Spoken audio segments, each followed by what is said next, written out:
Okay. Thank you so much for tuning into No Soundbites Allowed today. I'm the political dragon, Michael Voss, and I hope you've enjoyed this conversation as much as I did. Remember, on this podcast, we don't settle for sound bites. We dive deeper, challenge assumptions, and have the conversations that matter.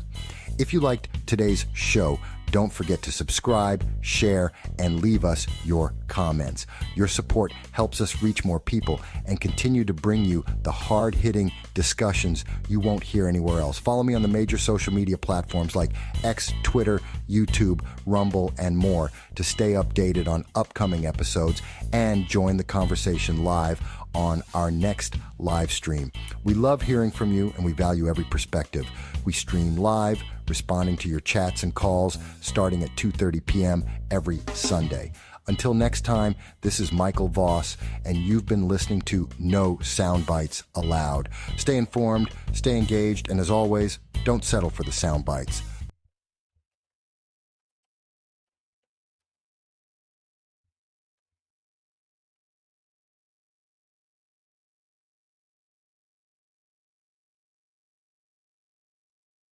Bear with me, folks. Bear with me.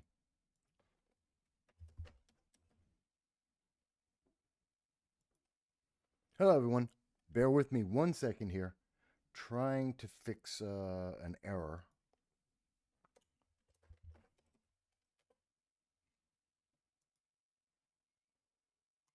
So, you may have noticed, before we get started with the show, you may have noticed there was an error in the system. It was bringing up an old program instead of all of the links properly. I think I have fixed that. I was trying to fix it. So hopefully that will be corrected now and you'll see the proper uh, data, the proper link for the show. I apologize if there was some confusion there. I think I have fixed it all. So we hate when that happens, but it's live and these things do happen a little bit. So we do apologize about that. But I think that's all been resolved at this point. It should be resolved for Rumble as well. No, it's not fixed for Rumble. Oh, that's great. So give me a second as I fix Rumble because that's all screwed up at the moment. And so I have to fix that real quick so people know what we're actually talking about here today. It's a one man effort, folks. You know, I wish I could say that there was a huge team behind this and that, you know, we had the money like the mainstream news media had thousands of people working here. We don't. It's just me. And so sometimes it gets a little difficult to get everything done properly. So I apologize for that. That being said, hello and thank you for joining us. This is No Sound Bites Allowed, and I am your host, Michael Voss, the political dragon here in our offices in the Bronx, New York. This is February 2nd, Groundhog Day, and it's a little bit after 2:30. Show starting a little bit late because of technical errors. I'm an idiot. What can I do? But I appreciate and thank each and every one of you for taking the time to see the channel, to see the show, and to be part of it. Now, I want you to know that for those who are new to the channel, we appreciate and thank each and every one of you for being here with us. We want you to know that we do long form political commentary, and we always look to hear from you because we believe in the First Amendment. We look and try to make sure that we are covering the things that the mainstream media doesn't necessarily cover to make sure you have the most up to date and most informed information that is possible. That's what we try to do, and that's I hope we do succeed at that more often than not. So I appreciate each and every one of you. Uh, I really threw myself off today. 8 years in doing this, and there's still things that go wrong sometimes and surprise the hell out of me, and this is one of them. All right. But that being said, no problem. Things went sideways. We continue on with the show. There's a lot to talk about this week, folks. I mean, we've had the RFK nomination discussion. Tulsi Gabbard, Pete Hegseth has been approved. We've got the accidents in the air, the crash over at Reagan Airport, the North Philadelphia plane crash as well have just happened. It's really sad news about that. We'll talk a little bit about that. We have some data on the economy. I mean, we're just finding out about the Trump tariffs on Canada, Mexico, China. How is that going to affect you? How's that going to affect your income? And how is it going to affect the economies around the rest of the world? This is important. It's money in your pocket that we're talking about, both short term and long term. We have follow up news about the J6 prisoners. Their pardon has been given out, but it seems that in some states, there are some Democratic officials who continue to punish these individuals, violating their Eighth Amendment.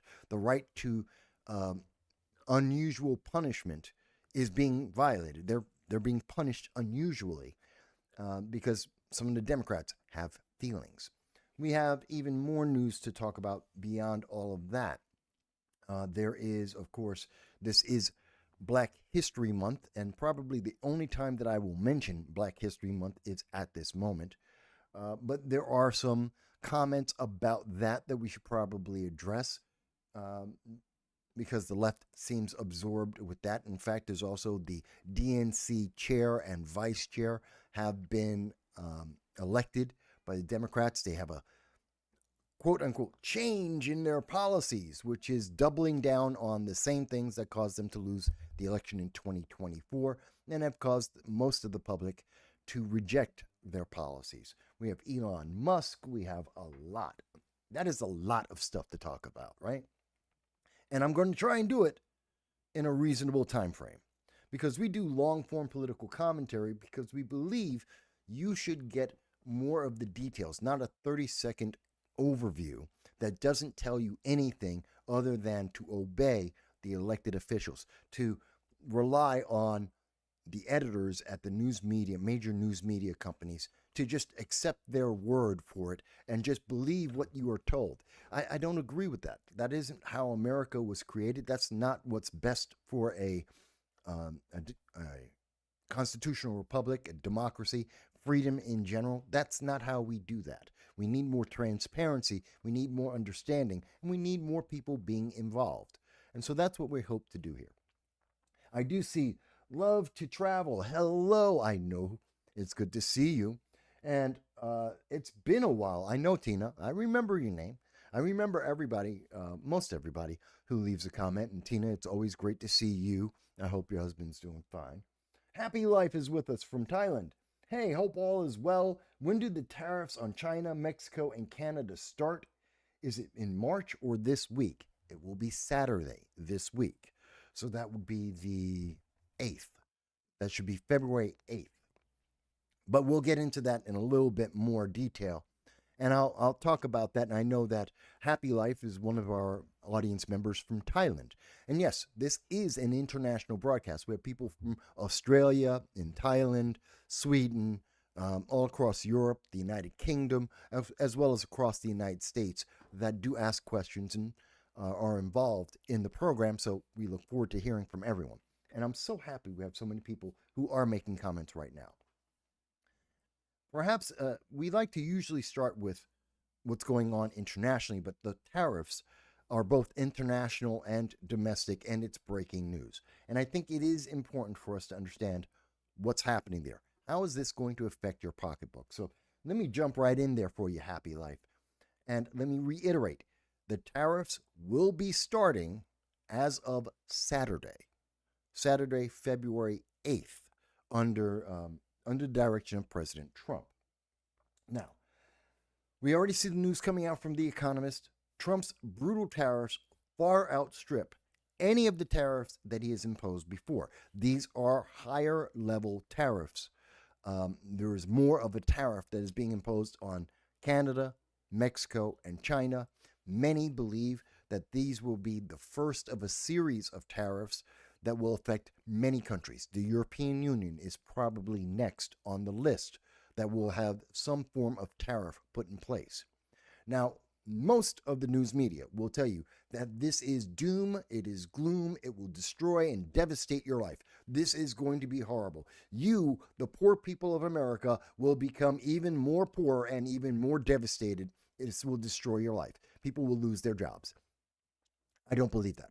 That's a lot of hype, but I don't believe that's the fact. I don't think that's the reality. And it is, in our opinion, a long-term benefit to the United States. That's something that's important to keep in mind. Now, according to this, what we see here is from The Economist, during President Trump's first term, China was the main target of his tariffs, which ended up applying about $370 billion worth of Chinese, or applying to about $370 billion worth of Chinese imports. This new round is covering $900 billion worth of imports from Canada and Mexico.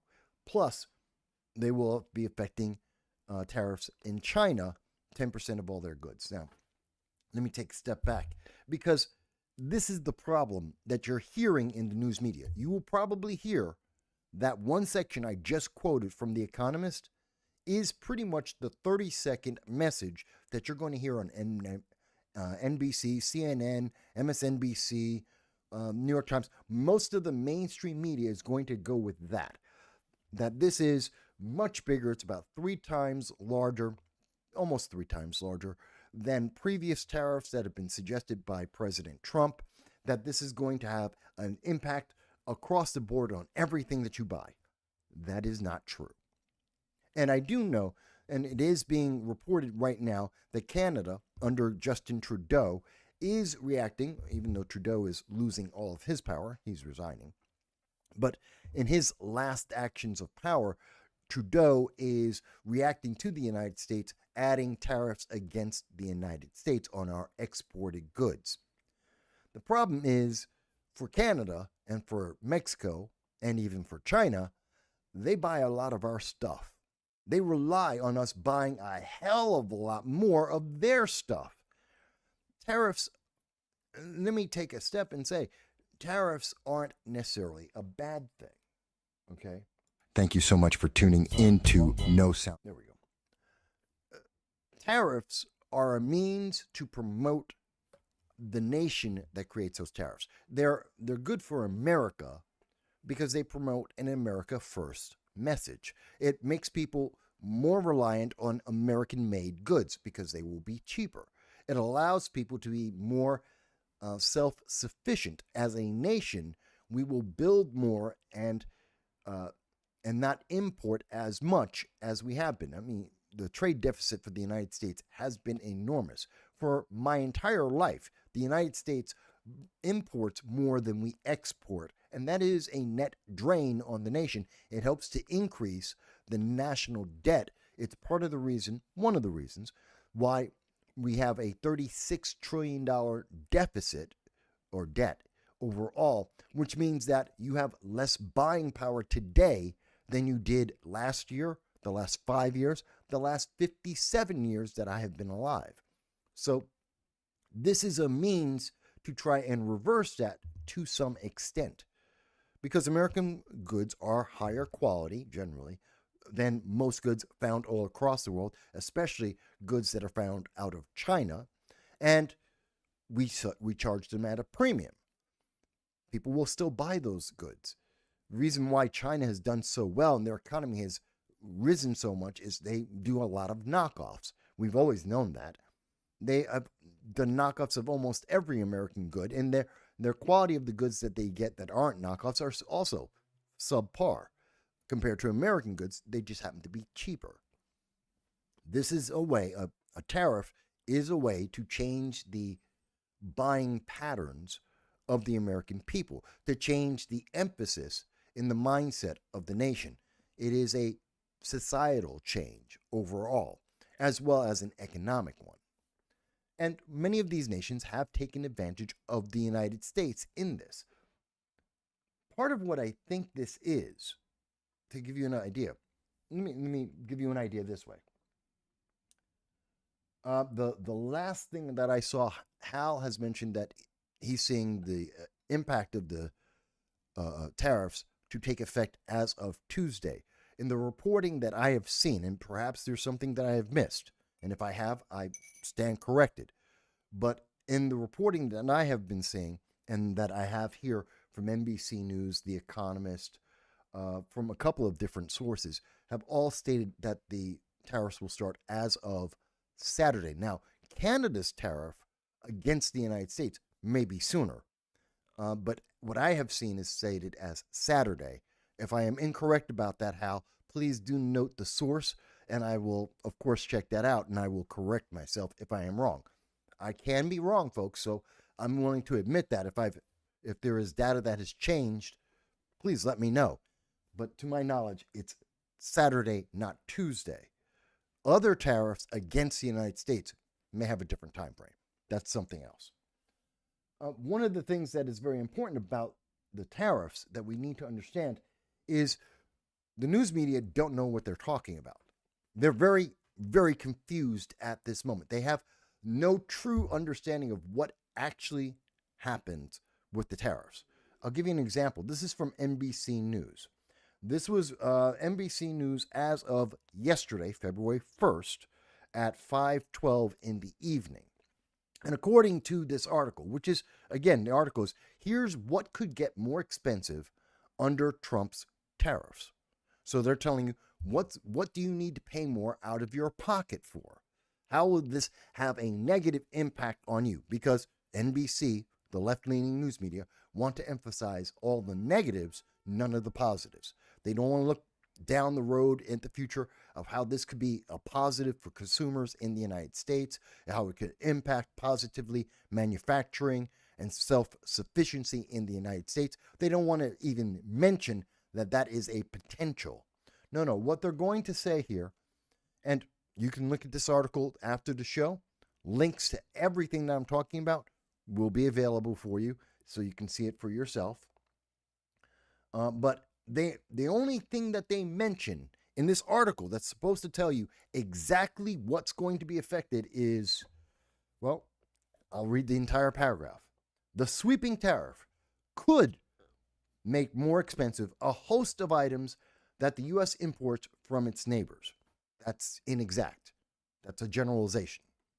Among the common Mexican imports that will now get pricier to bring into the country, they go with fruits, vegetables, beer, liquor, and electronics. But that's not exactly correct, because all fruits, all vegetables, all beer and liquor and electronics that come into the United States aren't Mexican products. Many of them are products that we make here in the United States. Many of them are things that we get from other countries from around the world. So, no, that's not exactly correct. To say fruits, well, do you mean oranges? We have Florida for that. Do you mean bananas? We get that from other South American countries. What fruits specifically? Avocados? By the way, the United States also produces avocados, but we do import them from Mexico as well. Are they talking about that? What other fruits and vegetables do they mean? They're being very inspecific because it's not necessarily something that's going to go higher. Many of the things that we get from Mexico, we get from other countries, or we make here in the United States. And that's true of vegetables, beer, liquor, and electronics. From Canada, well, we import potatoes, but we have potatoes here in the United States. Idaho is very well known for the potato production throughout the entire world, and that's in the United States. Then we have grain, which the United States is known for. We're one of the major exporters of grain in the world. So what grain specifically? Lumber, well, the United States is known for its lumber production as well. And steel, well, ask anyone in Pennsylvania, that is one of the major exports of the United States, always has been. So yes, we do have some coming in, but we export. They're mentioning items that we export around the world, as well as some of the things that we import. So you don't have a really clear understanding. This is from NBC. They're telling you, again, this is their definition of What could get more expensive? The tariffs would likely apply to most categories. Most? Are you sure? That's not necessarily true. Although oil and gas appear to be exempt for now. Okay. And I know this is one of the plane accidents. We'll get to that in 1 second. But they're not being specific because they don't know what they're talking about. They don't know. They have no idea. They're guessing, and they're being as general as they can be because that's fear-mongering. Now, they could specifically say, well, if you buy avocados, avocados will be going up because a large amount of the avocados being sold in the United States come from Mexico, even though we do make them in California. But that doesn't have the same impact on the general American because the average American isn't looking for avocado toast. A lot of the intelligentsia, a lot of the academics, a lot of the progressive left, they're very much into avocado toast. It's a trendy thing. It's one of the new fads. But rank and file, average Joe down the street don't really care about avocado toast.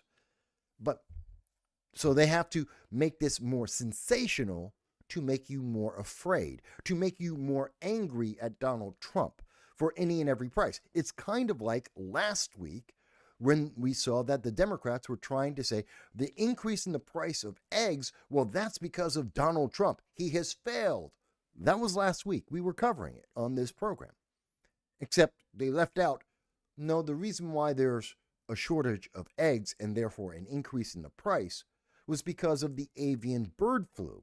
And that under the Biden administration, he ordered 13 million poultry to be destroyed because of the avian bird flu, which therefore less supply, higher demand, higher prices. It's basics of economics. And that's from the Biden policies. That's the Biden administration, not the Trump administration.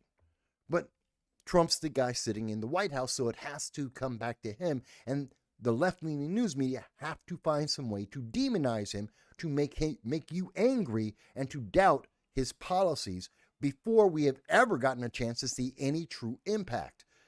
So they lied about eggs. And now they're fear-mongering on all fruit, all vegetables, all beer, all liquor, electronics, potatoes, grain, lumber, and steel. They're lying. They're just everything and anything that you could possibly buy. It's going to go higher because of Trump. That's not realistic, and it's not accurate. And if anything, from our mainstream news media and all news media, we would expect an honest answer, an exact answer whenever possible. They're being inexact because they want to fearmonger. And that is inappropriate. Not to say that some of these things won't go higher. Yes, they will. But they're not telling you what's going higher. They're telling you to be afraid of everything. And that it's because of Republicans and MAGA and Trump, and you should rely on Democrats. That is the mindset that they're trying to implant into you because they have a political agenda, rather than just being honest about the news and specifically tell you the things as they suggested by the headline of this, rather than telling you what is it that you might want to look out for, which would be oil filters. It would be certain car parts that are manufactured in Mexico by American companies, mind you, but they've been working in Mexico because of NAFTA, and they have their factories in Mexico because it's cheaper labor. They don't have to pay $22 an hour, $27, $35 an hour for union workers in the United States. They go to Mexico because of NAFTA, and they produce the products and they import them into the United States, even though it's an American company, and they sell it to you because it's cheaper labor.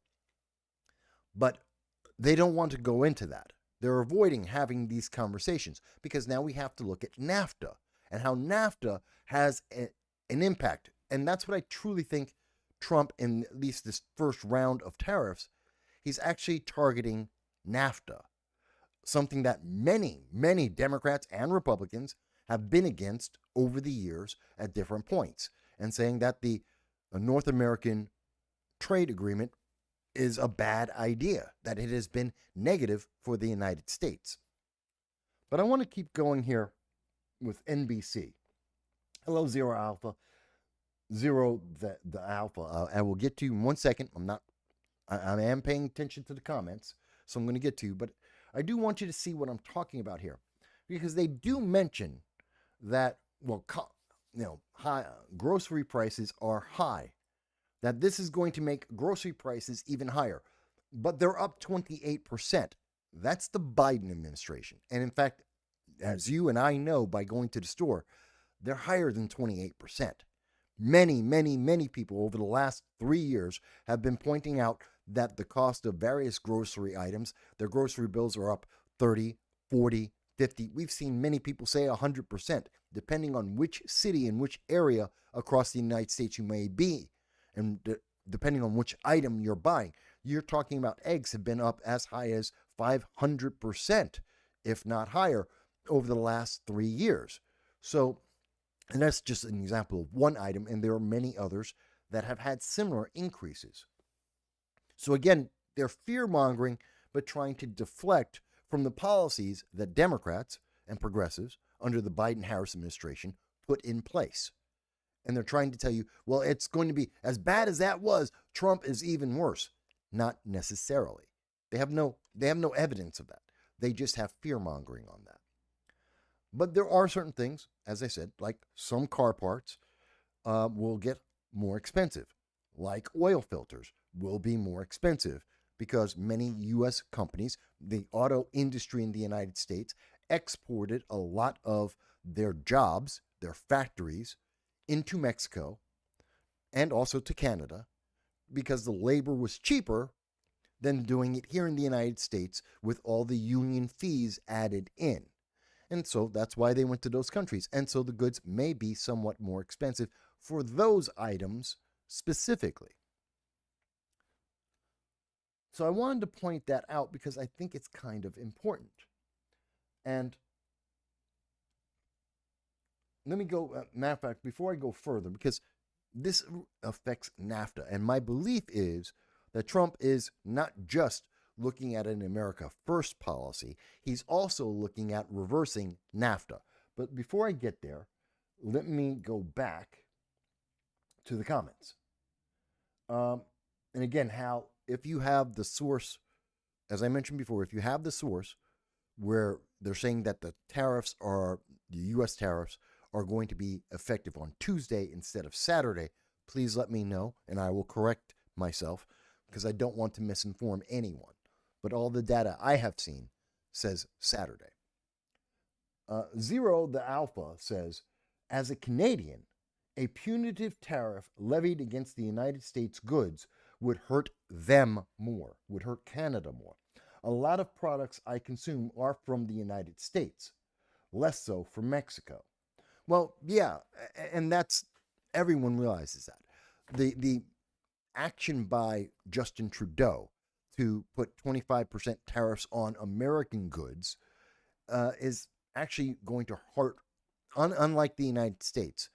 Canada is self-sufficient to an extent, but because of the climate, because of the infrastructure, because of the government, Canada is not as self-sufficient as the United States. We are one of the reasons why we're the breadbasket of the world, we're the technology leader of the world. We have almost every type of resource to some degree in the United States already. We've already built up the infrastructure for almost all of the technology, most of the farming. We have that all in place, especially when it comes to agriculture. We are a lead exporter of virtually every major food source that is around in the world because of our climate, because of the soil, because of the different climates that we have within the United States that many other nations don't have that sweet spot for the variety of types of agriculture that they can have. So I do agree, Zero, that Canada is going to have a lot more of a negative impact in trying to tariff the United States. The things they're buying from the United States, they can't grow. You're not going to grow cotton in Canada. It's just not possible. You're not going to grow avocados in Canada. It's just not going to happen. Or oranges.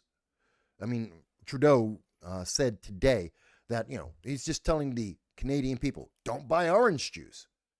Well, that's vitamin C. It's a wonderful host of vitamins. It's something that a lot of people feel are essential for a good diet. And he's telling Canadians not to buy that? Where are you going to get your oranges from? There aren't a whole lot of places in the world you can get oranges from, and without as many chemicals. I mean, going from the United States to Canada to ship oranges from Florida over to Canada, not that hard, not that expensive, it doesn't require as many chemicals to preserve those oranges. It doesn't have to be as processed. But if you're getting it from somewhere else in the world, well, that means you have to go across oceans or continents to be able to get it if you're not getting it from the United States, which means it's going to be massively more expensive. This hurts Canada. And Trump is well aware of this. Let's see.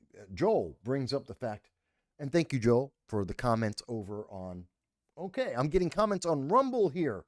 That's fantastic. I didn't know I was getting comments on Rumble on this. So that's fantastic. And Joel says, from Rumble, Maine is huge for potatoes as well. I'm not as aware of potatoes coming from Maine. I always think of the northwest of the United States when I think potatoes. I think of Oregon, I think of Idaho, I think of that region of the Northwest America, Washington State. I think that's where most people think American potatoes are grown. But Maine, that's great that we have it there. So again, why are we importing potatoes from Canada? We really aren't. That's not the main way that trade imbalance. It's mostly, if anything, Canada's buying a lot more potatoes from the United States than we're buying from Canada. Not saying that we don't buy any, but that balance sheet is going to be weighed more heavily for the United States than for Canada. Joel goes on to say, Ross Perot told us about that giant sucking sound, which is NAFTA. And I agree. And when I say NAFTA, I just want to bring this up. Now, there's a lot of data about NAFTA. There's a lot of information about NAFTA that says that it's good, that says that it's bad. It's been around for 30 years. Depending on which source you go to, you will get a somewhat different answer about whether or not NAFTA has been good for the United States or bad for the United States. So it's very difficult to get an answer, especially since in that same 30-year period, there have been multiple trade agreements, there have been multiple presidents, there have been multiple changes in international policy and trade. So they all interact. So it's very difficult to isolate the impact of NAFTA by itself. What we do know is NAFTA did allow for American companies to go into Canada and into Mexico to create factories to shift their manufacturing out of the United States into these other countries because of cheaper labor costs, and then to resell those products as imports, essentially, back into the United States at a higher price. That's a truism. This is the North American Free Trade Agreement. A lot of people haven't heard of that, especially if you're younger. I mean, I'm about to be 57. So if you're, I don't know, if you're less than in your 40s, you probably never heard about NAFTA. You have no idea. This was a major battle in the government, a major conversation in the 80s about whether we should or shouldn't have it. And as Joel mentioned, our presidential candidates, Ross Perot, was very much against this. A lot of people, not just Republicans, but a lot of people that were Democrats and independents had a revulsion against this agreement because it took away American jobs. Now, looking at Google's AI to just accumulate the data very quickly, because as I said, there's a lot of sources. You can find sources for NAFTA and against NAFTA, and they're almost saying the same details, except they're counting slightly differently. Each source counts just a little bit different than the other, And so the impact and the net result changes somewhat. But what we can say in general is that there has been increased trade, which isn't just because of NAFTA. There are multiple agreements over the last 3 decades that are also at play. So NAFTA didn't hold back, or at least didn't net hold back, the increased trade we've seen. So they get some credit for that. We've seen that there was an increase in the gross domestic product, the GDP. And it's estimated that U.S. GDP over the last 30 years has increased by $10 to $50 billion. That is 0.1 to 0.5%. That is negligible. That is a rounding error. That could be just a mathematical error. It could just be slightly negative, but it's also slightly positive. It means it's done nothing for the United States in terms of GDP. If we're being actually honest about that, a 0.1% increase in the national GDP is nothing. Again, $50 billion. We have a 6.8 under President Biden, his last administration, his last budget. We were spending $6.8 trillion a year in the United States. We're talking about $50 billion. We give that much money. We give away $2.6 billion just to try and convince other countries to be California. This isn't a significant amount of money, and it could be as low as $10 billion. We have multiple programs in the United States that spend more money than that. The Department of Education is approximately $120 billion a year in the United States.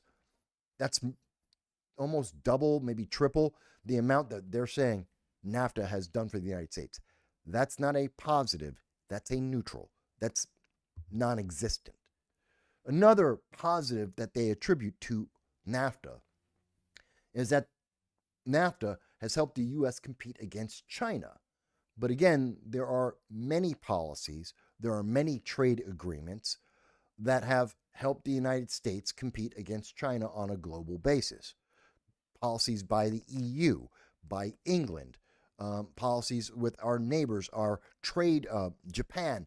Many of these countries are impacting the trade with China, not just NAFTA. And many of them are far more recent than what we're talking about with NAFTA over the last 30 years. So of the 3 positives that are generally accepted by almost every report, 2 of them really don't exist. They're not really relevant when we're talking about an increase in GDP and increasing competition. That's really not relevant or attributable to NAFTA. But what are the negatives that come out of NAFTA? Job losses, as I said, and everyone agrees this is a fact. Manufacturing jobs left the United States over the last 30 years, and a good portion of that has to do with NAFTA. That is a fact. How much depends on which source you go to. Some believe that it's more important. That was a bigger part of why manufacturing jobs left the United States. Some say it's less important. But the fact is that during the time, starting with NAFTA and going forward, manufacturing jobs left the United States. That made the United States less self-reliant, and it made us more dependent on foreign goods like those goods from China, which helps China and the communist Chinese government, and it hurts the United States. Wage stagnation. Wages have been held down in the United States. All the people who believe in a $15 minimum wage, all those people who believe in a living minimum wage, you don't want NAFTA. NAFTA has been, and again, this is across the board, everyone agrees to some degree. Again, the amount is in debate, but everyone agrees that NAFTA has held back the minimum wage of American workers. Therefore, it's been a negative. So again, if you're a progressive, you want a living wage, you want a minimum wage of $15 or more, you don't want NAFTA. Finally, it hurt the environment. So again, if you're a progressive and you believe in climate change and eco-fanaticism, you don't want NAFTA because NAFTA made the environment worse. Again, the degree, who knows? But everyone agrees it did have a negative impact on the environment. And it had a negative impact on workers, especially those in Mexico. So there's a lot of problems here. And again, I'm not giving you the most comprehensive. You can look up the net impact of NAFTA, and you will find many sources. You can go to Google. You will find many, many sources, especially if you go past page 1 and 2 and keep looking for all the different reports. You will see that there's some that are very pro and some that are very much against. Now, I say all of that to give you a better understanding of why would Donald Trump go and put in tariffs. Well, those tariffs, and I'm going to get to your comment, Joel, in 1 second, but it gives us an understanding. Donald Trump can't get rid of NAFTA. It is embedded into the mechanism of trade for the United States over the last 30 years. Congress will not let go of NAFTA. We have tried. Republicans have tried, even some Democrats have tried to change NAFTA over the last 30 years, and they've been hit by a brick wall of resistance. It's just something that we can't get rid of. Whether you want to or not, we can't. And with that acknowledgement, then the answer is, how do you offset the negatives of NAFTA as much as possible to increase wages, to increase self-reliance in the United States, to return manufacturing jobs back into the United States? How do we combat NAFTA and get that goal that we want, even though we can't get rid of the trade agreement NAFTA itself? Well, the answer is tariffs. Tariffs spark that capability and help to make that possible. They adjust for those imbalances that help Canada and Mexico, of course, and that's why Canada and Mexico absolutely want NAFTA. They absolutely don't want the tariffs because it takes away their profit, it takes away their benefits, and it makes the playing field more even for the United States. So Trump is looking at a long-term solution to his, in part to bolster his goal of an America First principle, made in America, which is something that was very, very evident under the Trump administration when he was the 45th president of the United States, that he was very much into made in America and wanted to increase that. Well, this is another means to help increase and to drive the American consumer away from foreign-made products and into American-made products. Joel says, you need to teach Larry Sharp the show Rumble comment tricks. Yeah, I will. But I want you to understand that as much as you're hearing the doom and gloom and terror that is coming out of the news media right now about the tariffs and how it's going to destroy the economy and take all the money out of your pocket, that's an overstatement. Some items will be more expensive. You have a choice, though, that these are not essential items for the most part. And the increase isn't significant enough on the items that are essential. Well, most of those items, as an example, oil filters, those are American companies that are making those products. And they're making them in Mexico because it's cheaper, because they don't have to worry about unions and the minimum wage requirements that are established here in the United States. They can compete better in Mexico. So those are jobs. But you're not going to pay, the price of an oil filter isn't going to triple. It's not going to double. It will go up somewhat, about 50 cents, $1, but it's not going to become $25 more expensive for an oil filter. It's just not going to happen. There's a difference between fear-mongering and understanding the realistic impact that we're talking about. That's the reality. Some things, most of the essential things, not going to have an impact.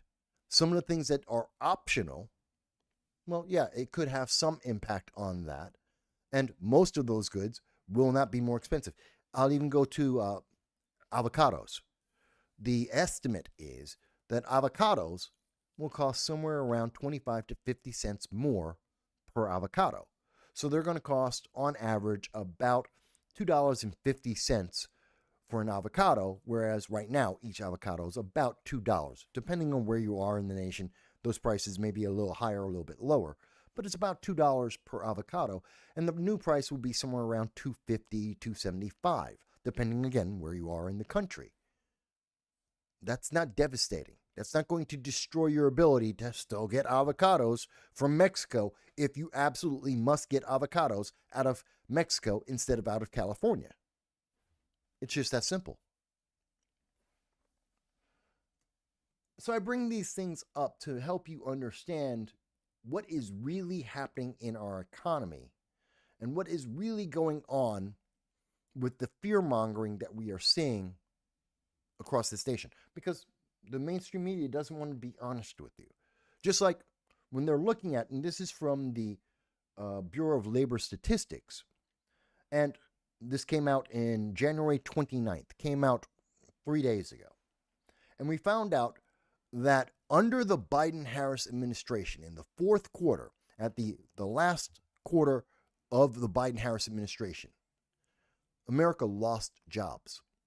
There was a net loss of 163,000 jobs in the fourth quarter, the busiest time when most jobs are being gained. That's for everybody in, we're talking about Halloween, we're talking about Thanksgiving, we're talking about Christmas gift buying, where we get a lot of temporary workers that are hired. Normally you see that change in January where all those temporary workers are let go.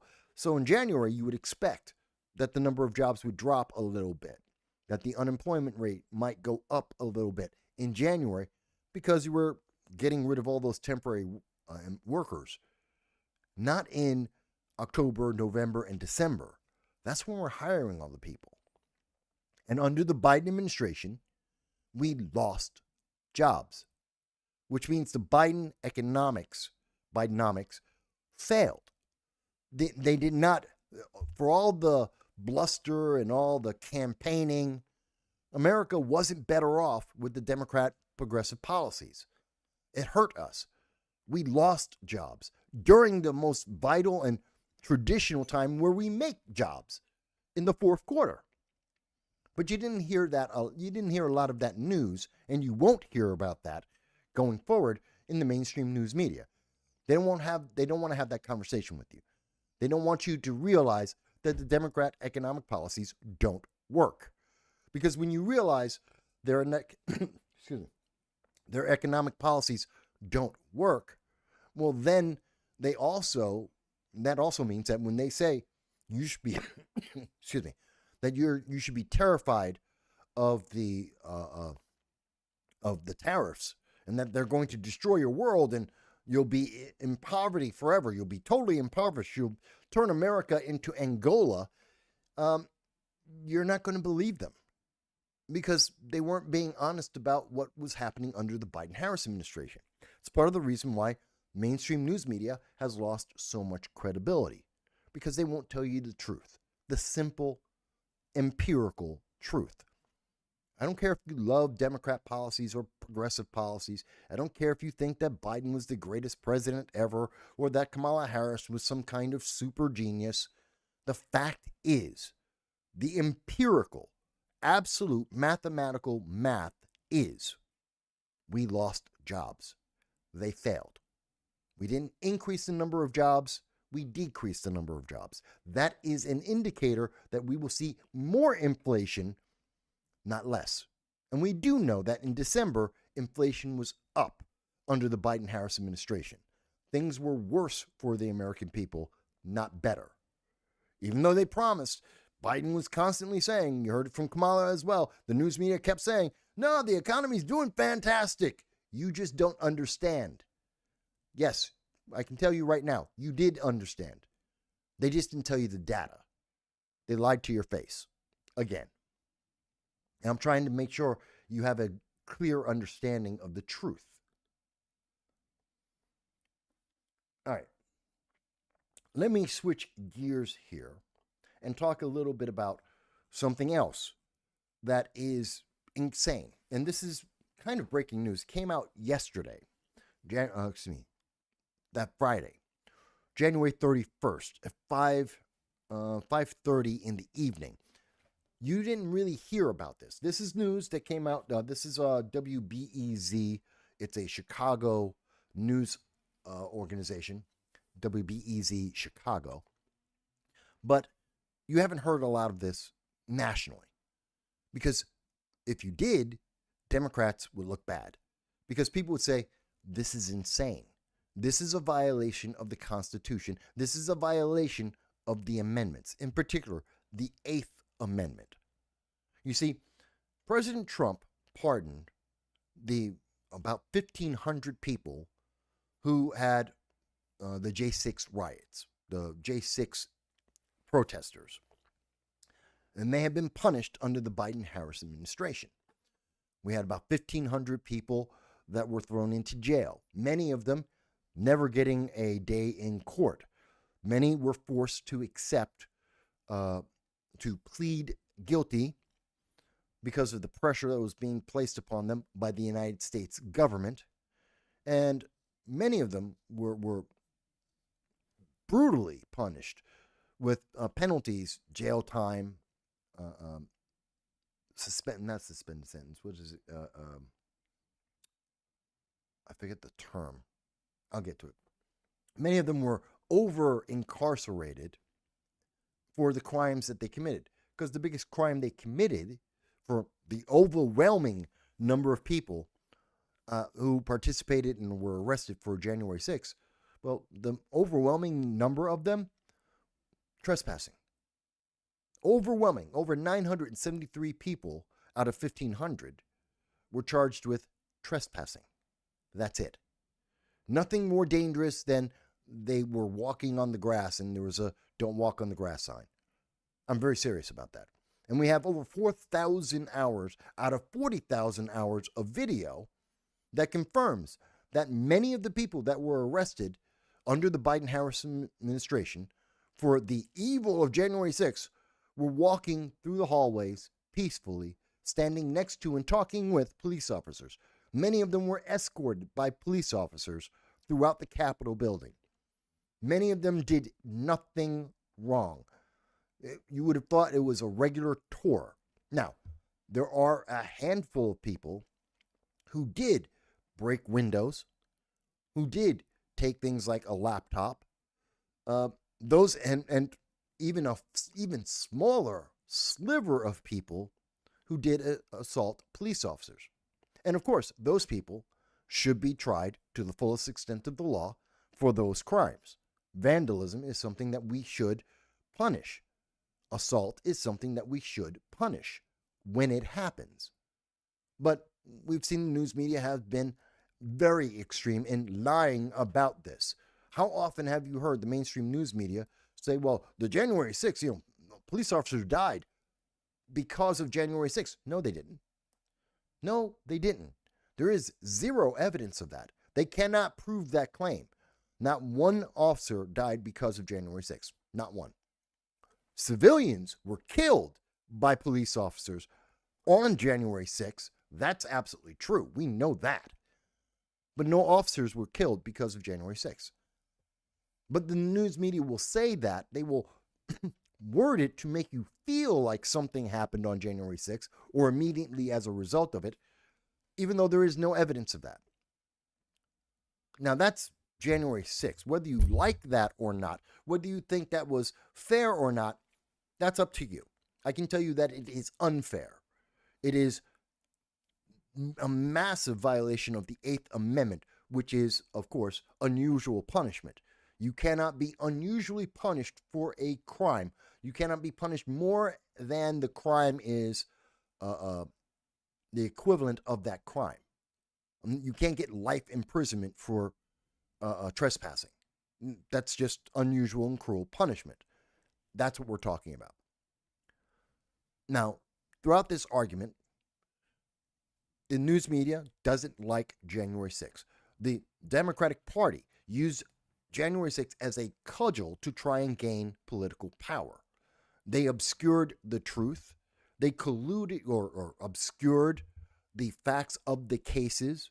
Many of the statements by judges about how they should not be charging individuals, or that they have over-punished and overcharged individuals for simply walking through a hallway peacefully with police officers watching them do so, or being escorted by police officers, or being invited into the building by police officers. All these things did happen. We have videotape of that. We know this is a fact. And people were arrested after being ushered into the building by police officers, observed by police officers, escorted by police officers, and leaving the building within 5 minutes. And those individuals, some of them, have been charged with years of imprisonment, on top of the more than a year to even get into the trial and being held in solitary confinement for a year because they walked through the Capitol for 5 minutes and did nothing under the full view of law enforcement. So given that hundreds, potentially thousands of individuals were being persecuted by the American government unfairly because of the political agenda of a few elitists in the Democratic Party, Donald Trump pardoned them, which is not unusual. We saw pardons. I mean, the equivalent would be the Summer of Love. That's in 2020, 2021. The Summer of Love, where we saw that the BLM rioters, the Antifa rioters, were blanketly given immunity for their crimes. We're talking about thousands of individuals in city after city, state after state, that had their crimes absolved. And we're talking about crimes where they were setting arson, they destroyed cities and property, massive billions of dollars of damage to communities across this nation, blocking off highways and emergency care, attacking individuals, assault. Yeah, but that all was fine because that was for the Democrats, not for Republicans. I say all of this to bring you up to speed on the reaction. Certain Democrats, like Illinois Governor J.B. Pritzker, saw that the J6 prisoners were actually getting pardons, much like the BLM Antifa rioters. And because they got pardons, he has now decided that no one who is connected to the J6 event can work for the state of Illinois. I find this to be criminal. This is something that is absolutely a violation of the Eighth Amendment. And I'm sure when it gets to the Supreme Court, and it will, that the state of Illinois is going to be found unconstitutional, and they're going to have to pay a lot of money to people because this is wrong. Let me quote again, WBEZ, Chicago. Illinois Republican Party Chair Kathy Salvi dismissed Pritzker's directive as grandstanding and it is his insatiable hunger for the White House in 2028. That this is being done so that Pritzker can look tough against Republicans, against MAGA, and so that he can embolden his political ambitions. This is about politics. It's not about justice. It has nothing to do with justice. This isn't about, he is stopping 70,000 people. J.B. Pritzker is going to stop 70,000 people from being able to work. There were about 53 people from Illinois that were arrested because of January 6th. And J.B. Pritzker has decided that even though they were pardoned, which means their crime does not exist, even though several of these people never got a chance to stand in front of their peers and to make their argument, even though they have been demonized by the mainstream news media for well over 3 years now. He has decided in his own delusion of power that he needs to punish those American citizens for a crime that does not exist. That he, as sole arbiter of justice, being judge and jury and executioner all in one, J.B. Pritzker is abusing his power as governor to punish people for doing something he didn't like, something that his political party doesn't like. That's wrong. And this is why you're not hearing about this anywhere in the mainstream news media. This is a dead story. No one wants to talk about this. And I am absolutely going to talk about it. This is wrong. This is an abuse of power. J.B. Pritzker should be removed as governor because of this. Forget about his not working with the Trump administration on immigration. Forget the fact that he wants to keep open borders and he wants Illinois to be a sanctuary state, which is a crime. Let's not forget that is a crime, but put those crimes aside. The fact is, he is now punishing American citizens because of his political preference rather than anything else. They're not in front of a judge. They haven't been charged with separate crimes. They have been absolved of any wrongdoing already by the highest authority of this nation. And yet, this state governor says, I don't like you, so I'm going to punish you. I'm going to deny you the right and the ability to feed your family, to be self-sufficient. You have no rights in Illinois. That's evil. I don't know if anyone can tell me that I'm wrong about this. Does anyone disagree with me? That's evil. He's taking away the ability of American citizens to be able to provide for themselves and their family, to be able to live, and to support their government. He's going to take away all of their rights because he doesn't like the decision they made. He doesn't like their political preference. And it's going to help him in his political ambition as saying, oh, I'm tough on these MAGA people. Vote for me, you progressives. I'm sorry. That's evil. That, in my mind, is evil. But let me go to the comments and find out what everyone else thinks. Let's see. Joanna, thank you for being with us, Joanna, off of Facebook. Joanna says, I can't stand Pritzker. There seems to be a growing list of reasons why anyone wouldn't like Pritzker. He's breaking the law on a regular basis, and he's very proud of the things he's breaking the law on. He's happy to break the Bill of Rights. He's proud of this. Yeah, there's a lot to not like about J.B. Pritzker. Joel says, there is so much misinformation about January 6th. I have heard some people were never charged, but were held anyway. There are those accusations. I know most people were charged, they were held, and they never had a day in court. So they were picked up, brought into a solitary confinement, and they were waiting to be arraigned by the judges and to be able to fight their case, and they had to wait a year, in some cases 2. And I've heard of some cases having never been able to be in court to defend themselves. They were just held by the government in jail indefinitely. I have heard of some cases like that. But the overwhelming number were people who were held in solitary confinement for a year or 2 years without ever being in front of a court. Just denied all of their rights. And most of those cases, and again, and I can prove what I'm talking about here, because when I say most cases, if you look, this is from Fox News, going to Fox, whom I almost never quote, but this is from Fox News, January 5th, 2024.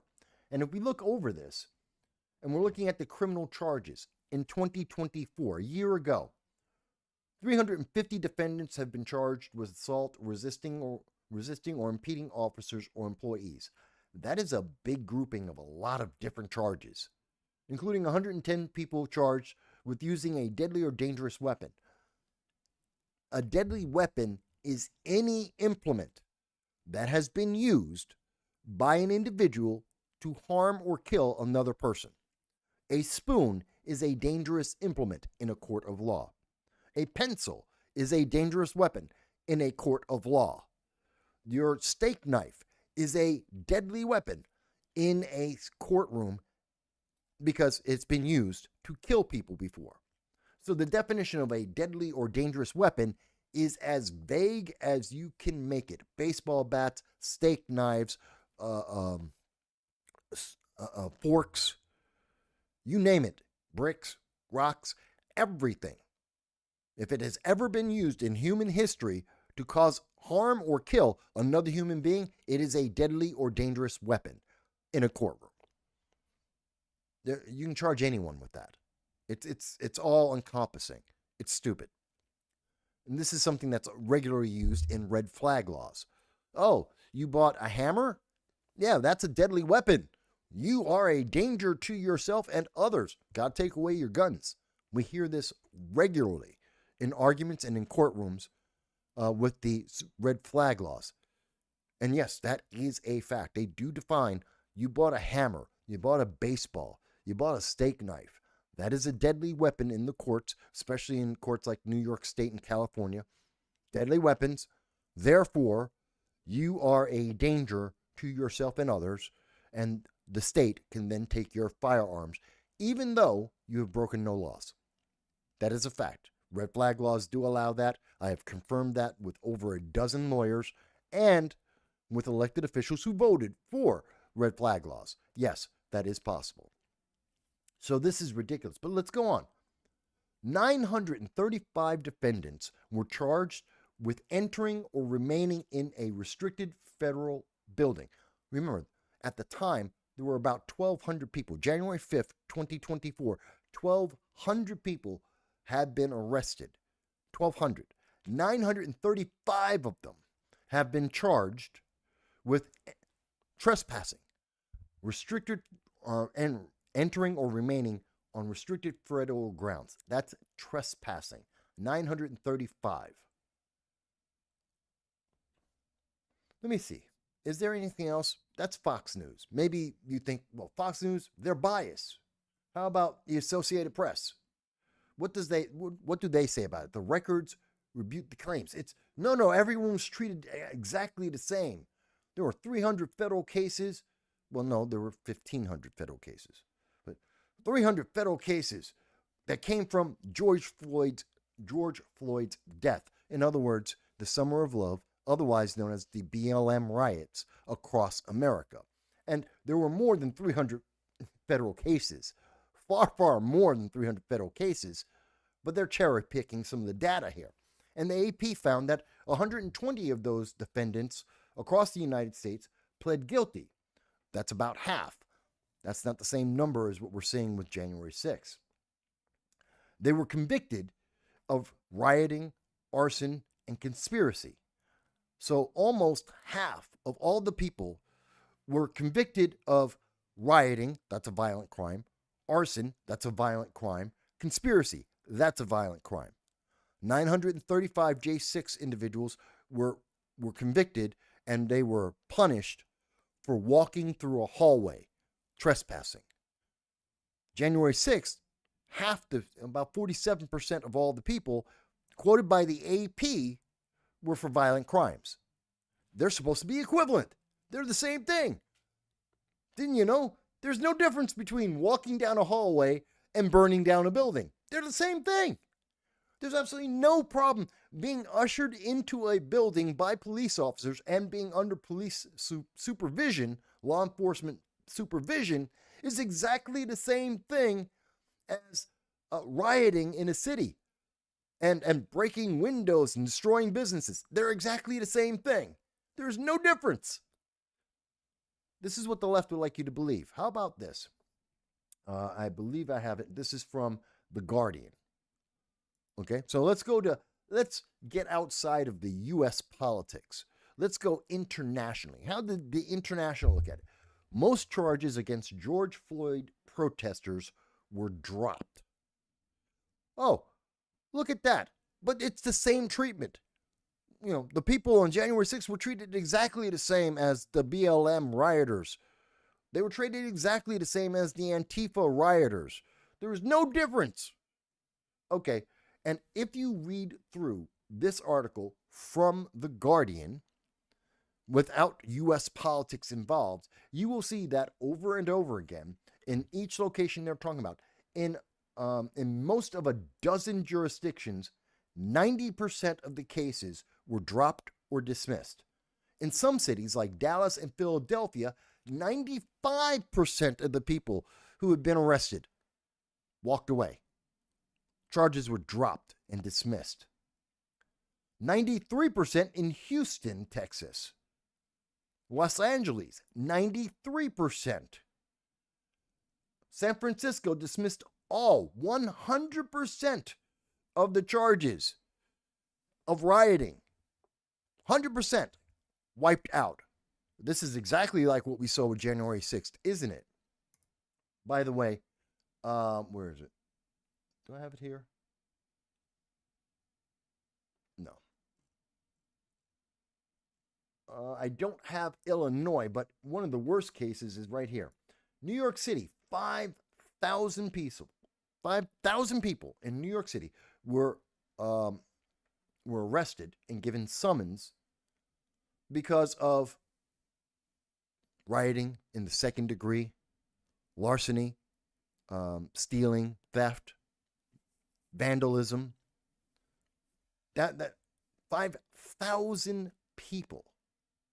And out of those 5,000, let's see, Brooklyn dropped 83% of their charges. Manhattan dropped 64% of their crimes. And the majority of the 5,000 summonses were destroyed as well.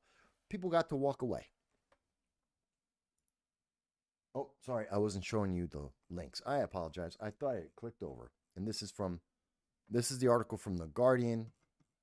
Here's the 5,000. And let's see, 95%. This is Dallas with 95% right here.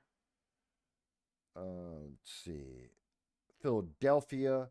Here's over 1,700 individuals and the charges that were dropped there. Let's see. Houston, the 93%. Los Angeles, 93%. San Francisco, 100%. And here's them summing it up, 90% of cases. Again, this is from an internationally credible left-leaning news source, The Guardian. This is the AP article I was talking about. Here is the Fox News report. And again, here is J.B. Pritzker and what I was speaking about him. The sources are all there for you. After the show, the links will be available so you can look it over for yourself. But to say that, for all those on the left that say that, well, this is exactly the same way, this is fair, because this is exactly how they treated the people with BLM, and this is how they treated the Antifa rioters. No, they weren't. Illinois didn't treat them. If you were a protester, a BLM rioter, someone who vandalized or committed arson in Chicago or throughout Illinois because of BLM and the BLM riots, the Summer of Love, guess what? You did not get barred from ever working for the state of Illinois. You have not had your right to work impeded. They did not take away your rights. J.B. Pritzker is perfectly fine with you committing arson in the state of Illinois. As long as you're a Democrat, you can destroy property, destroy people's businesses, threaten people's lives, attack people. You can do all of that as long as you're a Democrat or a progressive. But if you're a Republican or MAGA, or you don't vote the way that J.B. Pritzker likes, well, then you get your rights removed. That is a violation of the 8th Amendment. J.B. Pritzker should never be president. He should never be able to even run. Democrats should reject him 1,000%. If you believe in any of the rights that the left say they believe in, J.B. Pritzker should not even be considered as president. So let me go back to the comments. Does anyone disagree with me? If you think I'm wrong, if you think, Mike, you just don't understand, okay, I'm showing you the evidence. But I always get there's always someone out there who says, but Mike, you just don't understand. This is the evidence, and it's coming from the left. I'm just paying attention to the details. I'm not running around fear-mongering and saying, I just don't understand. Oh, no, it's those evil other people. I'm giving you the details. I'm giving you the facts. I'm having the conversation. I'm explaining myself. You don't get that from the left. They say, just accept that we're right. They just say, just believe. You're the problem. Don't ask the question. Don't even think about the details. Just believe. Just obey. I'm sorry, that's not the American way. When you say something to me like, oh, well, we can just throw all these Americans out of their jobs. We can just punish them forever for a crime that they were absolved of and they were being punished and having their Eighth Amendment rights violated for. Yeah, he can just go and do that because he's a Democrat. And how dare you be anything else in Illinois? I'm sorry, I have a problem with that. And if anyone doesn't, if you think I'm wrong, tell me why. Tell me how I'm wrong. J.B. Pritzker is evil. You may like the man, but that means you like evil. It's kind of like The Acolyte. You could like the show The Acolyte, but all the characters, all the main characters, they're evil. The heroes, the protagonists of The Acolyte, they're evil. That's just the answer. And you have to admit that. The Sith are evil. The main leads in The Acolyte are evil. If you support them, if you like them, you're supporting evil. Oh, you want to support Hamas. That's terrorism. You are supporting genocide and terrorism. You may have been told that you should like them. You may have an opinion about Israel one way or the other. I don't care. But if you're saying, oh no, but we have to support Hamas, then you want to support terror. You want to support evil. And the news media want you to think that's okay as long as you vote Democrat. I will tell you, even if you do vote Democrat, that's still supporting evil. Let's be honest with each other. You don't get absolved of supporting evil or supporting people who are vile just because it's politically expedient for something that you want, just because it matches your political agenda. It's still evil. And that doesn't matter if you can say, oh, but I like Israel. You may hate Israel or you may like Israel. You may like BLM. You may hate BLM. Doesn't change the facts. Doesn't change it. And until we recognize that, our nation is being hurt. It is being negatively impacted. And as we are the example of freedom around the world, as we are the beacon of democracy around the world, if we're willing to do that to our own people, every other country in the world will treat their people that much worse. If the American people, if a governor in America can strip the rights of people to deny them the ability to live, what do you think they're going to do in North Korea? What do you think the example is for China? What about, oh hell, let's not even go that far. What about England? The United Kingdom? What are they going to do to their people? Oh, yeah, but see, the Americans do it. And you don't even have as many rights as the Americans. And if the Americans can do it, then we can do even worse to you in other countries around the world. That's the reason. That's another reason why I have a big problem with what J.B. Pritzker is doing. Why I have a problem with the fear-mongering as an excuse from the left, the support of terrorism by colleges and educational institutions across America. I have a big problem because it's not just America. It is carrying over and it is infecting other nations around the world. And it's making the lives of people in other nations even worse because they point to America and they say, see, if the Americans can do it, they can do it too. And that makes it worse for the world. That increases the amount of instability in the world. It increases the amount of abuse in the world. No one just no one wants to tell you that. No one wants to be honest with you.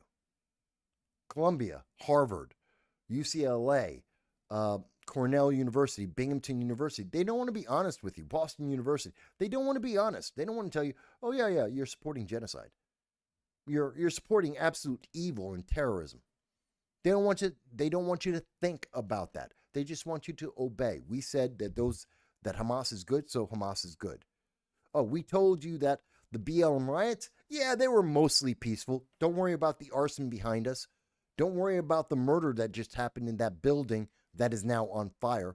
Don't worry about the billions of dollars of damage to communities like Minneapolis that will take decades, generations to recover from. Don't worry about that. Don't worry about the murder of children in Atlanta and over in Portland. Don't think about that.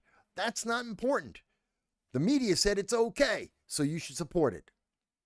But oh my God, the January 6th, Americans were killed by law enforcement for no reason. They were killed. Oh, well, that means they were the bad guys. Yeah, they're Republicans, so they're bad. That was a bad thing. Oh, did you know there was $3 million worth of damage to the Capitol? $3 million of damage to the Capitol because of January 6th. There's over $2 billion of damage just to Minneapolis alone because of BLM riots. There are tens of millions of dollars in every one of the 11 largest cities in America because of the BLM riots. Billions of dollars of damage in every single city. But that's exactly the same as what happened in January 6th. It was so devastating. I'm so tired of hearing that. I really am. But if you think I'm wrong, tell me why. Tell me how they're the same thing. Tell me how they're being treated the same way. Tell me why J.B. Pritzker, the governor of Illinois, is justified in abusing American citizens without a trial, without a conviction, with him being judge and jury and executioner all in at once. Why does he have that right? Why does he get to do that? That's the big question I want you. Everything else, you can take out everything about January 6th out. You can forget about the BLM riots if you don't want to. Why does a governor have that much power to just target a group of people that he doesn't like and to punish them, to take away their rights and to punish them just because he doesn't like them? That is ultimately what we're seeing in Illinois right now. And the mainstream media does not want to talk about it. Excuse me. The mainstream media, ABC, CBS, CNN, MSNBC, the New York Times, they don't want to talk about this. They don't want this to be a conversation that you have throughout all of America. They want you to ignore this, to just accept it because a Democrat is doing it. He's a governor, so he's okay. Let it go. Don't even think about it. Ignore it. I'm sorry. No.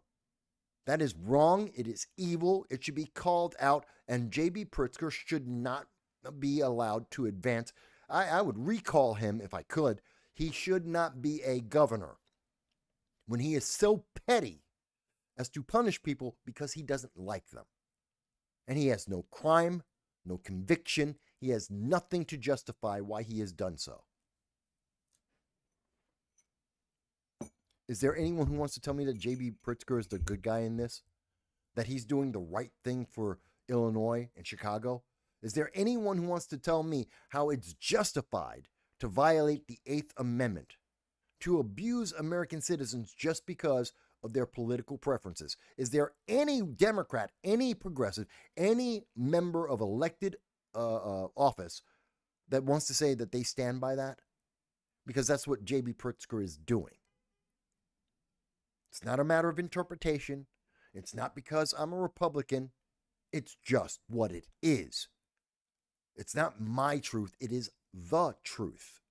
That's what he is doing, and this is what it means. There is no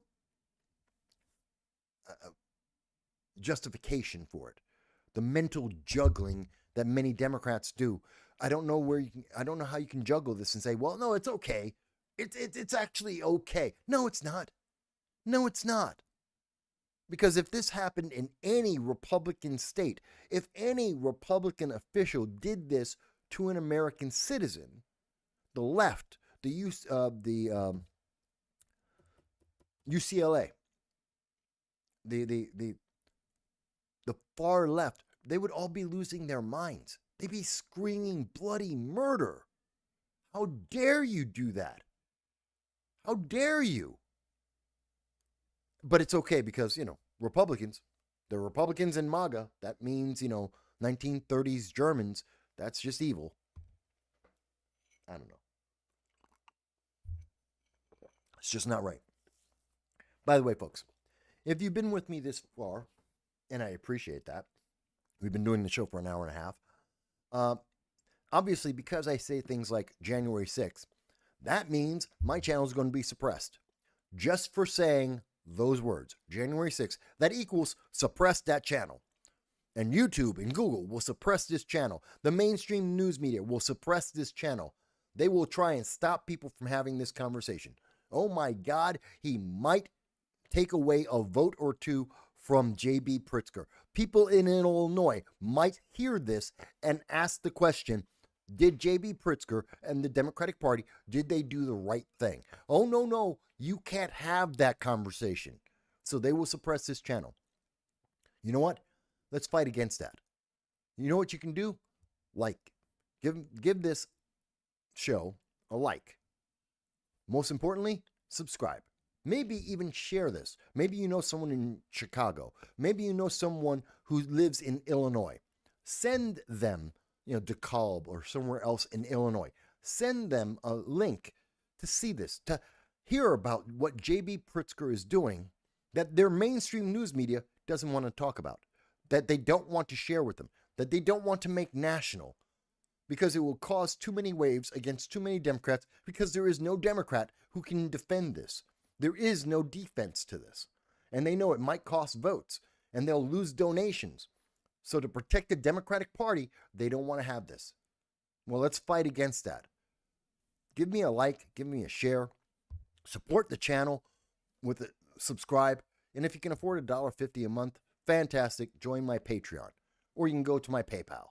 It's up to you. But let me move on. So I did mention that we would be talking about, there is the breaking news. There's two items of breaking news, kind of. One is we know about the plane crash at Reagan National Airport, and it's not clear. Seems to be that this was a problem having to do with the tower, that something went wrong there. And somehow the helicopter got into the same flight path as the plane. We now have the black boxes that are recovered. It is a horrific thing. And I have seen some people say, well, it's in part because of DEI. That some of the individuals, one of them being a pilot that had previously been with the White House, that maybe they were not as qualified as they could have been, either of the pilots and or in the air traffic control tower. It's a terrifying thought. And I've seen some data that says that, the air traffic controllers were not the best people in place. That some of the air traffic controllers over recent years, because of the DEI, because of those policies under the Biden-Harris administration, some individuals were allowed into our air traffic controls because they were the right checkbox. Not because they were the best person, not because they were the most qualified, but because they had the right checkboxes. And there was a impetus, a mandate from the Biden-Harris administration that said we have to have the checkboxes in this critical job. Not the best person, the right checkboxes. And that may have led, in part or in whole, to the airplane accident with Reagan Airport. Now, that has not been confirmed completely. Again, those are rumors. We now have the black boxes. We're going to see over the coming weeks and months more data about what actually happened. Was it because of a lack of training, a lack of qualifications? Was it because someone wasn't paying attention? Was it because of a mechanical error? We don't know for sure. It may be a combination of all of those things. But I can tell you this, if it wasn't purely because of mechanical, and if any of the error of the pilots and or the air traffic control tower have in any way connection to DEI, diversity, equity, inclusion, and then the mandate from the Biden-Harris administration for those check boxes, you will not hear more about this story. This story will be buried and no one will talk about it again. The black box could absolutely confirm the data from the air traffic control tower could be 100% absolutely verifiable that it was DEI, and this story will never be mentioned again. It will be thrown under a rug and it will be ignored because it doesn't fit the narrative that the left and the left-leaning news media want to push onto the American people. So keep an eye out. Look for those small notices towards the back of the newspaper at the bottom of the article that's going to be covered on the 5th or 6th or 7th page of search results by YouTube and by Google, that they're going to have, oh, here's an update. By the way, yeah, the person, they were a DEI hire. They weren't as qualified as their colleagues, and they should never have had the job. They should never have been put into that position, and that's part or the whole reason why that accident happened.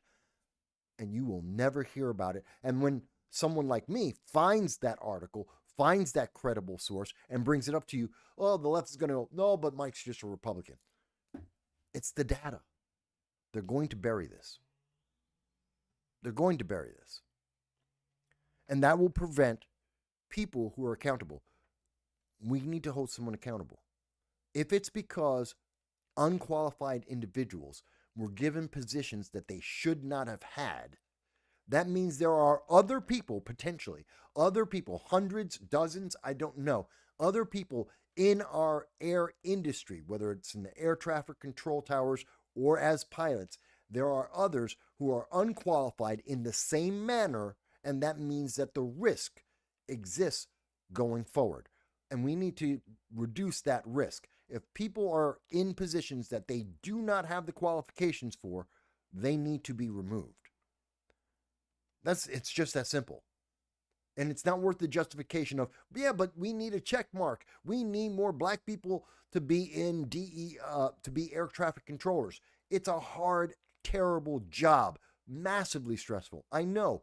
I was at 29 Palms, a Marine Corps base in the middle of the desert where most of the military air traffic controllers are trained. They've talked to me about it. I remember when I was there in training, they hate that job. It is incredibly stressful. It is incredibly difficult. We need the best, not just a checkbox. We need the best people. It is about merit, not about equity. And that's true for everything in life, I believe. Let me go back to some of the comments. Let me see. So, User has joined us. Hello, User. User has been banned, says, the timing of the crashes, they're like sending a message to RFK Jr. I don't know if that's the case. But going on, he goes on to say, you mean when the FAA was trying to hire people with mental disabilities? Yes, I do mean that. Which was about checkboxes, where we know for a fact the FAA were hiring more people with disabilities because of the checkbox status, because of the mandate. Now, some of those individuals were in appropriate positions. You know, they're clerks, and their baggage handling. Fantastic. There are certain jobs that absolutely people, even if they have mental disabilities, there are certain things that they can absolutely do, and I'm more than happy for them to do those jobs. Because you know what? If I have to wait an extra 5 minutes for a bag just because someone is maybe a little bit slower than everyone else to get that bag to me, I'm absolutely okay with that. I want them to have that job. I can afford those extra 5 minutes for that individual to be able to have more self-worth and to be independent, to be able to be self-reliant, that they can have a job and have self-worth like everyone else because they can do a job too. I'm perfectly fine with that. But if you're going to put that same individual in a mission critical position, like at the tower, the air control tower, now we're talking about something that's endangering people's lives. I'm not comfortable with that. That's not the same thing. There is no equivalence there. Now you're harming individuals, you're endangering people, and that's not worth it. The checkbox isn't worth people's lives. And if it's 1 in 1,000 times, that's still too much. Because once it happens, if it's once in one chance in 1,000, one chance in 10,000, how many plane flights are there in every single day? How many plane flights are going on in America every single year? 1 in 10,000 isn't that odd, that hard, that rare. That's the word. It's not that rare an occurrence. It's too much of a risk. At least that's the way I look at that. That's the way I see that. Others can say, Mike, they disagree. Okay, tell me why. Tell me. Are you willing to take a 1 in 10,000 risk of a plane crash, killing hundreds of people? Hundreds of people will die because you're willing to take a 1 in 10,000 risk when our nation has hundreds of thousands of plane flights a year. Matter of fact, let's look this up. Matter of fact, I'm going to look this up. How many plane flights in U.S. a year? Okay. 16 million.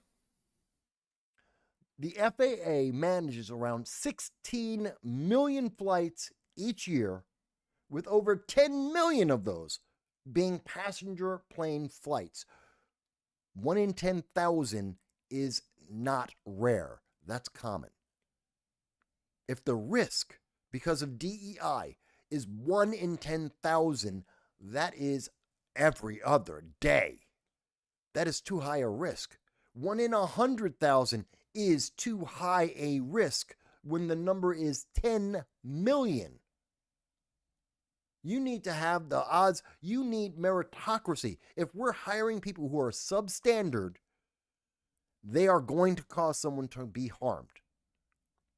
We just have too many plane flights a year. There's just too many planes in the air. If you're hiring people who aren't the most, even hiring people who are the most qualified, does not guarantee that you will have safety. Not when you have 10 to 16 million flights a year. No, your margin of risk is way too high. No wonder all the air traffic controllers are constantly committing suicide. They're constantly alcoholics and having difficulties because of the stress that they have. I'm not surprised when I realize it's 16 million flights a year, 10 million passenger flights a year that they are responsible for, and they have to constantly be on top of. And we're going to hire someone who's substandard, who's not quite the best, someone who did not make the grade just because they fit a checkbox. They date the right person. They have the right color of skin. They don't have a moon tan. They have a suntan that's permanent, like me. Oh, great. You don't spend an extra $3,000 a year to get a tan. You get the job. I'm sorry, that's not a qualification. Maybe it's me. Maybe it's me. I don't know. I don't think it is. All right.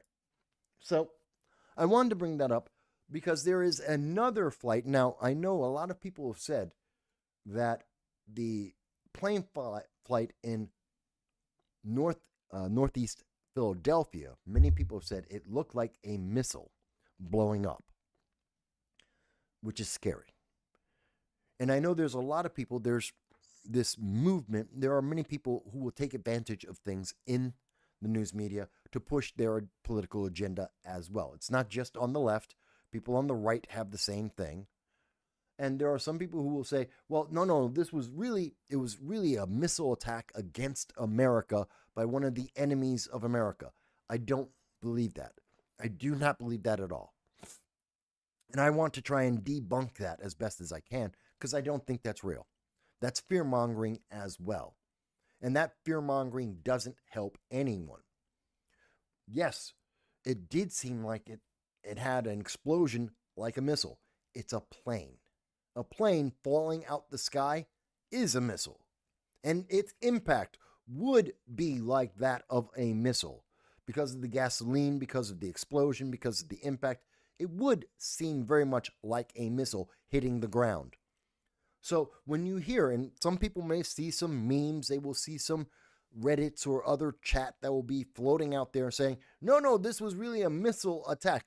Until we have unequivocal evidence of that, don't believe it. Because planes do crash. Planes do fall out the sky. That does happen. And when they do, there is no difference between that plane or a missile.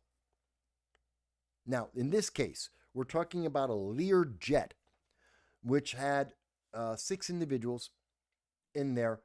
And the total, I believe, the total death toll is about 7 people right now. 19 have been injured. I believe that's correct. And that's sad. And this is a medical jet for a company out of Mexico. All evidence at this moment says that the pilots were qualified. The crew were very qualified, as best as we can understand at this moment. That the plane went, it was in the first roughly 30 seconds of the plane flight. The plane was up about 1,500 feet into the air. It was unresponsive to the air traffic control tower, and then it fell out the sky. We don't know why. No one has an answer for that. Air traffic control did not have contact after about 30 seconds with the plane. The plane was unresponsive, and then they lost them on radar because they fell out the sky and hit the ground. That is essentially what we know at this time.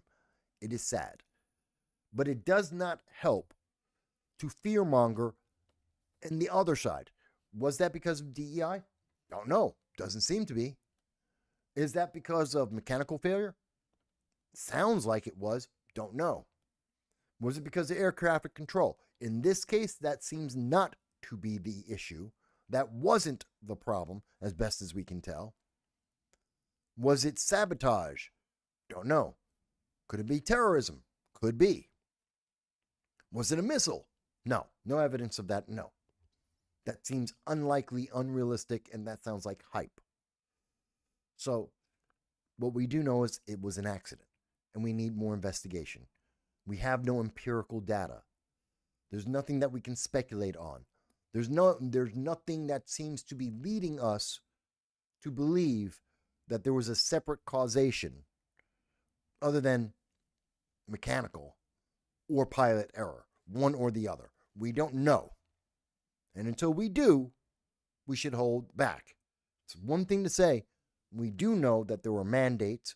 We do know that there were questions about the pilot. There were questions about the air traffic tower.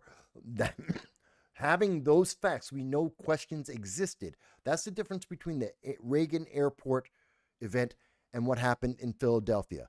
We have questions that are credible, that are being asked right now with causation. We know what those are. That's why we can question those issues in the Reagan Airport. None of those same criteria apply in Philadelphia. So we're not going to fearmonger on that. At this moment, There is no reason to believe, there is no reason at all to believe that there was a missile that hit a U.S. city. Didn't happen. People who are saying that to you are fear-mongering. People who are showing you impact craters. And I know there are videos and there are still pictures that are showing, hey, see, there's this impact crater. Some of those are repurposed photos from other cities around the world, and they're using it as if it were Philadelphia. I've seen that. There are people who are trying to push people, radicalize people by showing them fake images. And it's as simple as look at the images from all of the major news media. If you're seeing a photo that no other news media agency, no other credible news source is showing you, then that may not be a real photo. Look at the type of cars. Look at the build of the cars. Look at the buildings and the architecture surrounding there. Look at the quality of the roadway. There are things you can see in the photo that say, no, those trees, they don't exist in Philadelphia. Some of them are tropical trees. That's not Philadelphia. Some of them have very different types of cars than what is found in America in Philadelphia. That's not a real photo. Pay attention to the details. You'll understand if you're looking at a fake image. In addition to that, you have to also say, well, is anyone else covering that? No. Oh, they have this crater and they're focused on that crater. Again, a plane, anything falling out the sky from 1,500 feet that weighs several thousand tons will make a crater. And that crater will be the same as a missile impact. That's just a fact. So let's not say it's a missile. For those people who are pushing that out there, let's debunk that. There is no evidence of that. That does not seem real. Let's stop. Let's call out those people who are trying to fearmonger in that manner.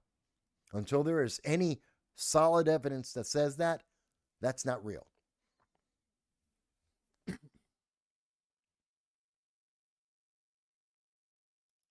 User says, I love that you used moontan.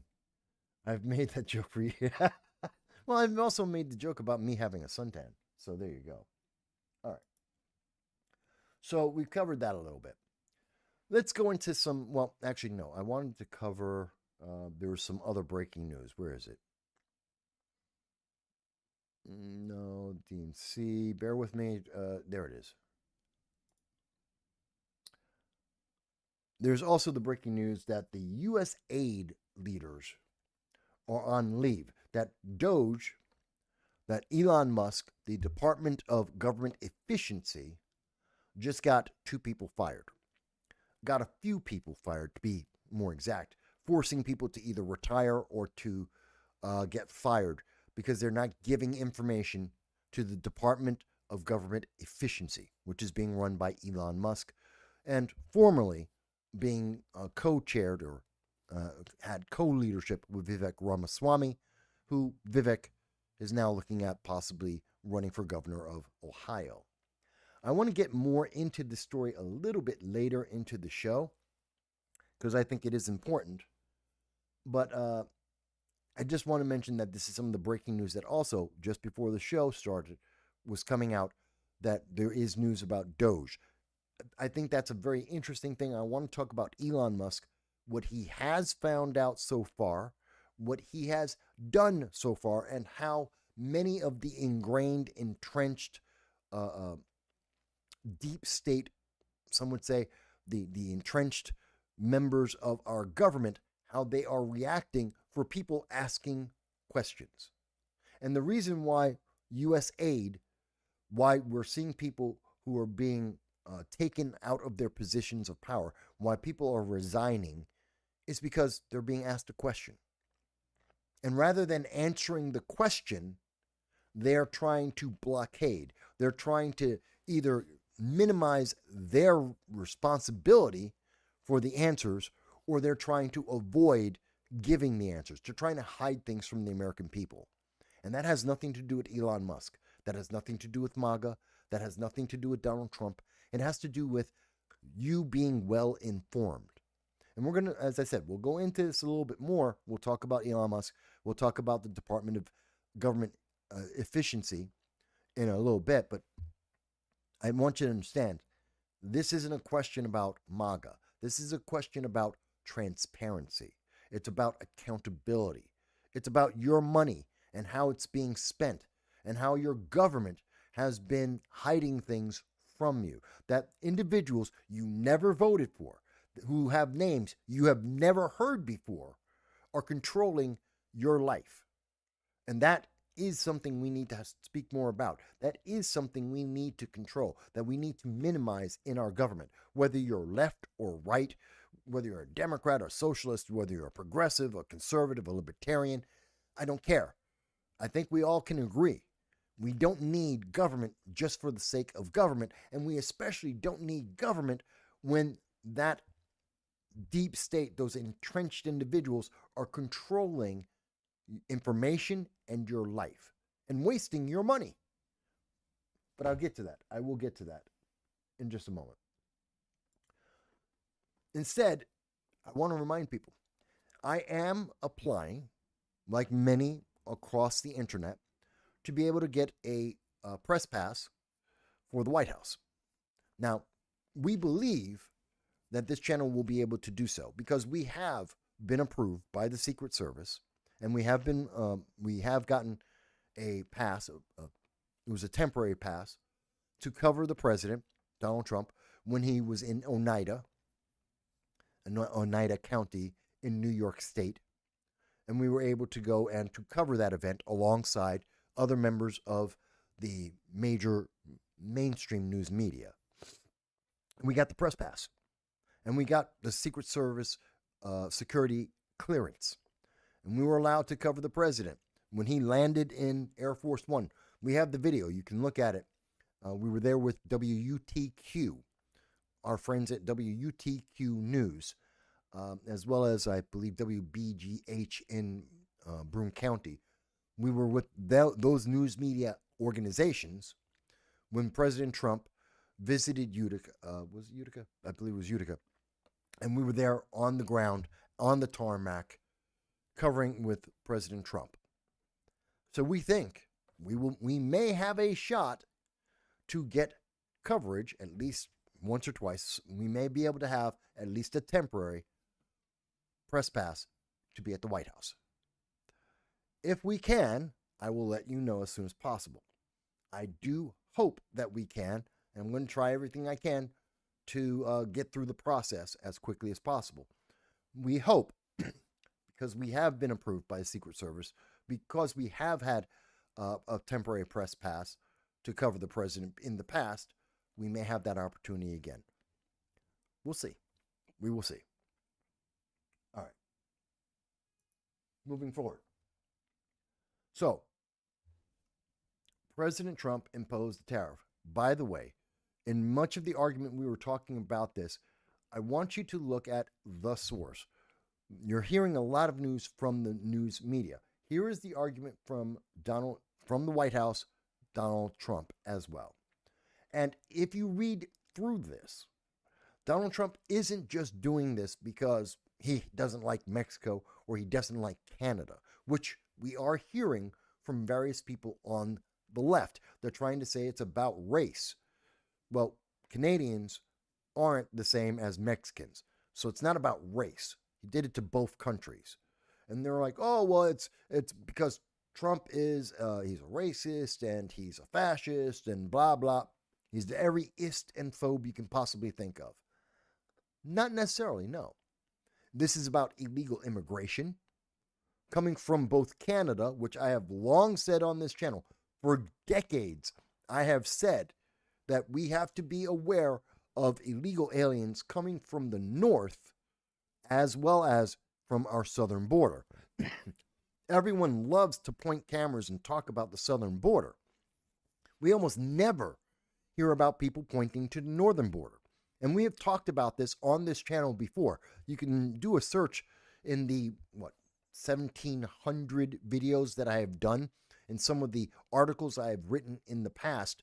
You can find that we've talked about the northern border and how porous it is. There are states worth of statewide distances on the border in the Northwest that are nothing but trees. We have no control of the northern border. As much as there is an open border in the South, and so many people come through it, there is no one blocking off the northern border for hundreds of miles in a row. We have no idea. And we do know that there are some illegal aliens, there are some known and suspected terrorists that do enter the United States through the northern border, coming into Canada and then into the United States. It is far fewer than the number of people who are going through the southern border, but the northern border is just as vital.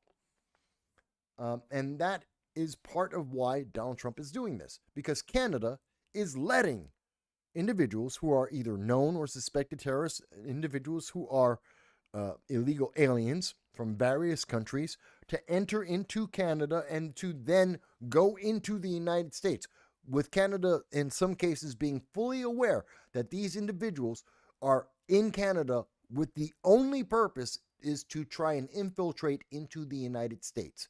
And that Canada has provided, as much as the United States may have failed to preserve the border, our northern border with Canada, Canada has done even less to protect the northern border between Canada and the United States. They are even less aware and less protective of that border throughout most of the border than even America is. And that's a problem. And because of that, that is part of the reason why Canada is receiving tariffs. It is definitely a major part of why Mexico is having the tariffs. And if we were to see an improved security from Canada and Mexico, we probably wouldn't have the tariffs. They wouldn't have the tariffs. Trump has made it very clear. He has put it into the writing. You can see it for yourself from the White House itself. Part of the problem is fentanyl and other drugs that are coming across the border with these drug mules who have been recruited or forced to carry these drugs across the border by the cartels in these various caravans that have been going through the open border system as promoted by the Biden-Harris administration, also by the Obama-Biden administration. In their open access to America, drugs have come in. We've had a flood of fentanyl that has come into America, both from the southern and northern border. And Trump wants that to end, to help reduce the number of overdose deaths that are coming from fentanyl alone, as well as to reduce the amount of human trafficking, otherwise known as slavery, that has been entering into America under the Biden-Harris administration most recently. So I just wanted to point out that it's here. And Trump does make the case. As much as you're going to hear the news media say, oh my God, but America can't survive without Canada, without Canadian goods, without Mexican goods, that's not true. Trade, 67% of Canada's GDP is from the United States. 73% of Mexico's GDP from the United States. 37% of China's GDP comes from trade with the United States. They need us more than we need them. And Trump knows it. Trump knows it very well. And he is using that leverage that they need our goods and they need our money more than we need theirs. Because America has been self-sufficient in the past, and we can be self-sufficient in the future. People may go kicking and screaming towards that self-sufficiency, but we can do it. The other nations, not as much, if at all. Like Mexico can't do it. Mexico can't be self-sufficient. It's not capable. Their infrastructure is gone. Corruption is rampant. The cartels have way too much power. Mexico can't be self-sufficient. So they need to do something to stem the flow of drugs and gangs and illegal aliens coming to the United States, and the tariff will go away. And it would help Mexico because they'll become more self-sufficient. They'll become less corrupt. That'll be a good thing for Mexico. It'll be a good thing for America. They don't want to do that because that takes effort. It takes It costs money and it takes time and a hell of a lot of effort. They don't want to do it. I don't blame them. It's going to be a hard job to fix Mexico. But this is a way to get, in helping America become self-sufficient, we help Mexico become self-sufficient and become a better nation for Mexicans. Just as we would help Canada to become a better nation for Canadians. But no one's going to tell you that in the news media. No one's going to explain that to you to say, doesn't that make sense to you?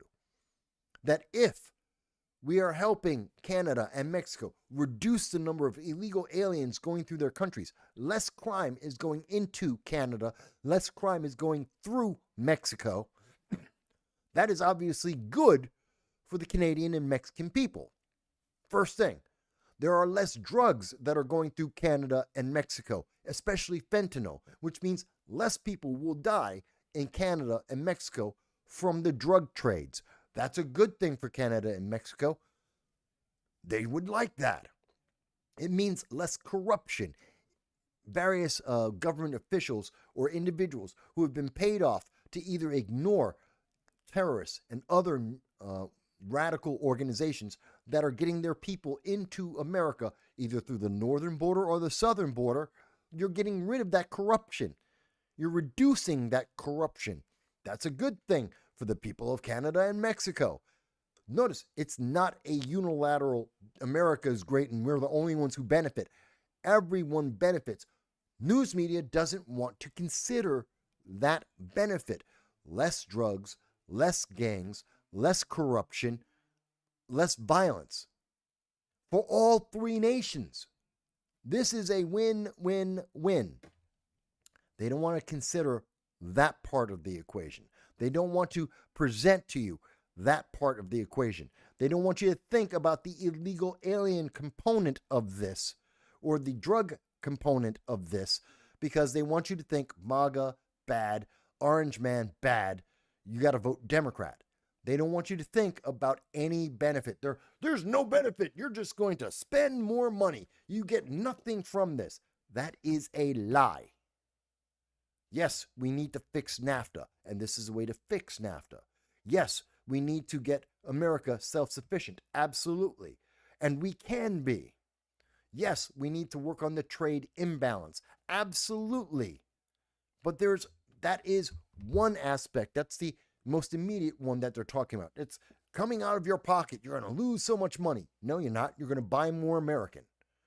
That's the thing. You're going to buy more American. You're going to buy less of the imported goods. That's good for America. That creates jobs in America. That's good for America's economy. And on top of that, illegal immigration may go down. Less criminals in America, less violence in America, less drugs in America, less overdoses in America, and as a byproduct, less of all of that in Canada and in Mexico too. These tariffs are not nearly as bad as the news media wants you to think they are. But that's because the news media hates Trump. They have TDS. It's Orange Man bad.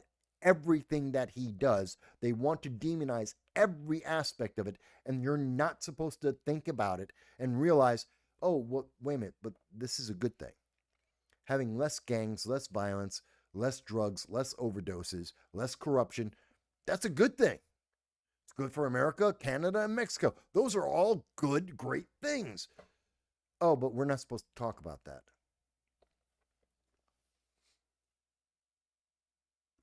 Let's see. Where's the comment? All right. So let's go back over to the comments for a moment. And Joel says, I'm excited about the new media seat provided at the press conferences now. Yeah, I think it's overdue. I agree with you, Joel. It's overdue that we've seen the way people get news has changed. The confidence of the American people and the world in many of the traditional news sources is broken. We've seen them lie to us. It took 2.5 years for the New York Times to finally admit that the Hunter Biden laptop was real. We saw it, every other newspaper did their independent study, and within 6 months, all of them were saying, oh, no, it's real. The FBI was admitting it was real. A year and a half, 2 years after the fact, they admitted, yeah, it was real. That this wasn't Russian disinformation. It was a real laptop. There was real data. There were real crimes. And it took 2.5 years after the FBI admitted, and after they admitted that this was real, that there was no disinformation, and that real crimes had been committed, only after 6 months after that, then the New York Times said, oh, by the way, the laptop was real. No apologies, no corrections, just, oh yeah, it's real. Moving on. Really? No wonder people don't trust the mainstream news media. The mainstream news media were commingled. They were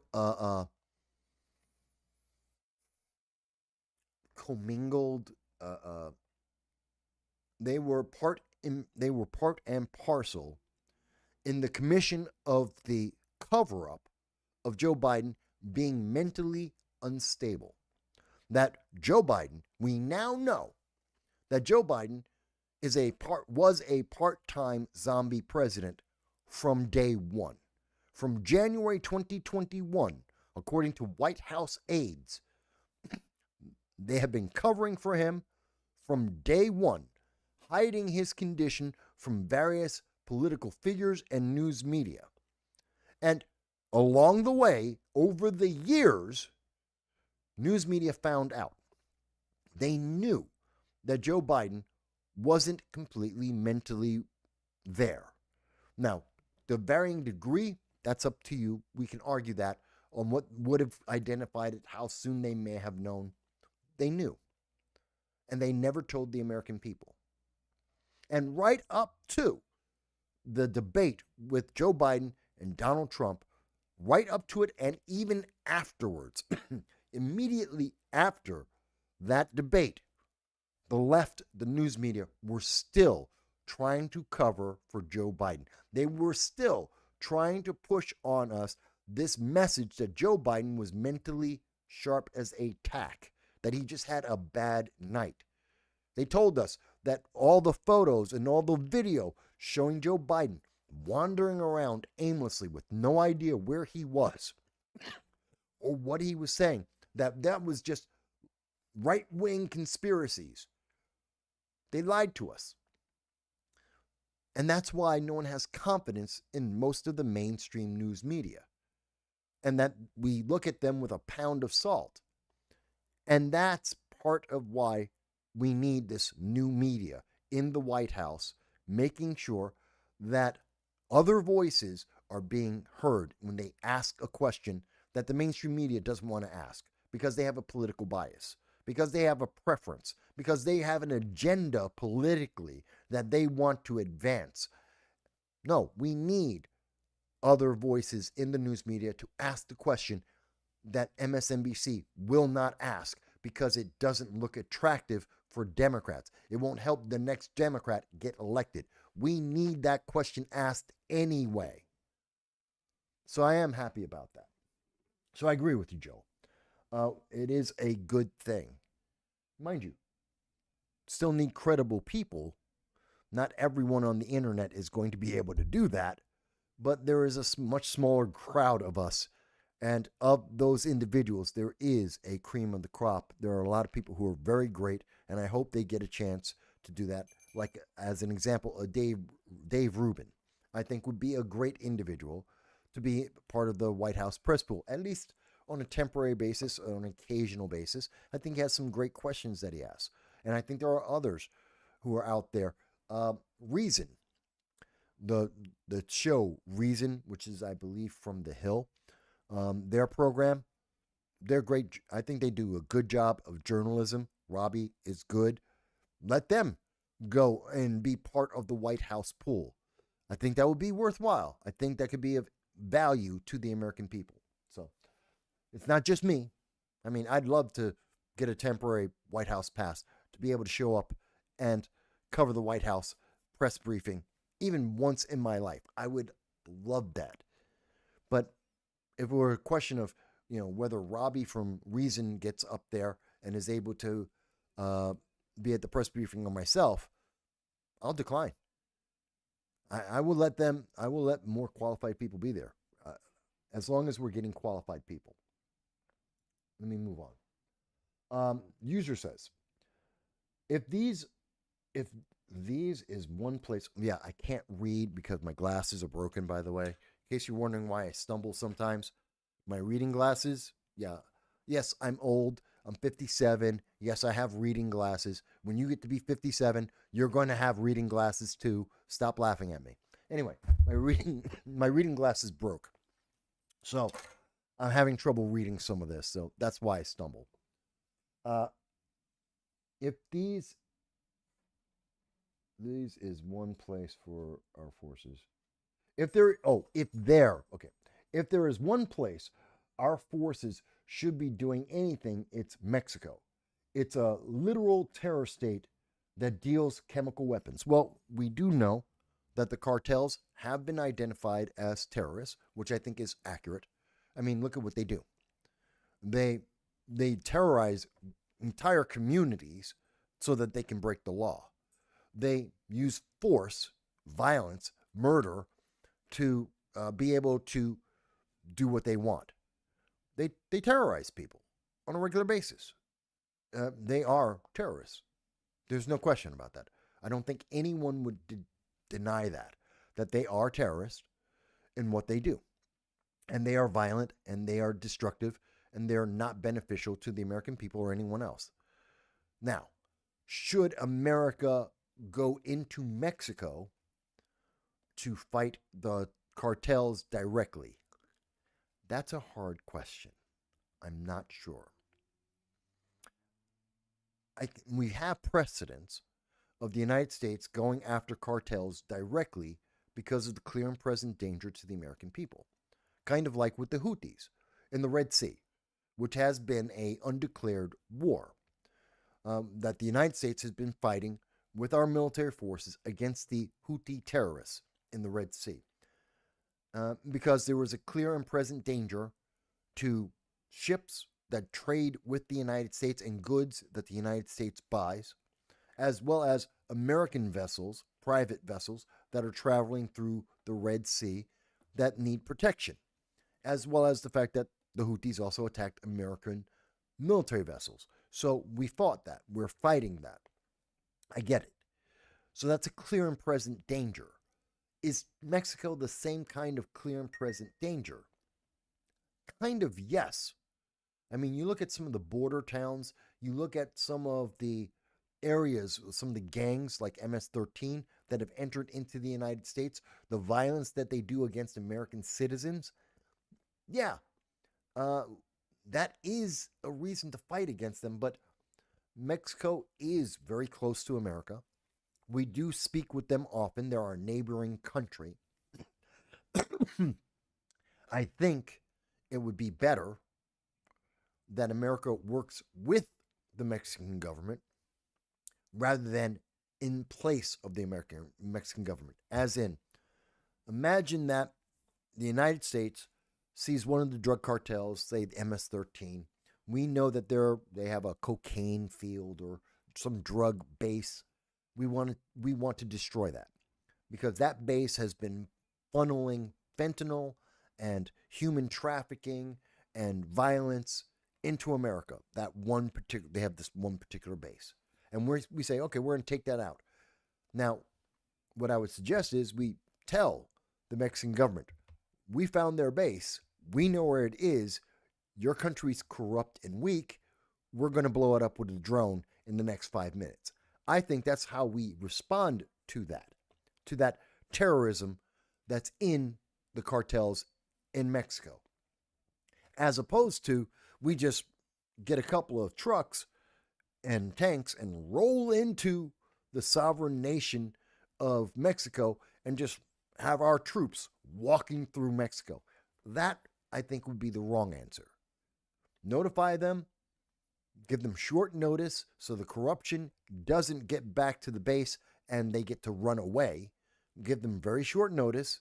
use drones on a very targeted attack with high credible justification of why we're attacking that. We're not just randomly attacking MS-13 in Mexico. We're attacking this MS-13 base for very specific reasons, and we're using drones to blow it to hell. I think that's reasonable. I think that's the way we deal with that. I don't know. But that's a debate that the American people should be having. What is the line that we should not cross? How far do we push that? How do we deal with the cartels who are terrorists, who do have a lot of control over the infrastructure of Mexico? There is a lot of corruption in Mexico. If we want to protect our citizens and human trafficking, reduce the number of illegal aliens, if we want to address all of these issues and the gangs that come into America, if we want to address all of that, what are we willing to do? We need that conversation with the American people. What are we willing to do? Because we haven't had that conversation. Now we're being forced to have it. I think it's important. I think we should. Let me see here. User has said that Mexico has killed more Americans than Iraq ever did. Pretty much, yes. That's true.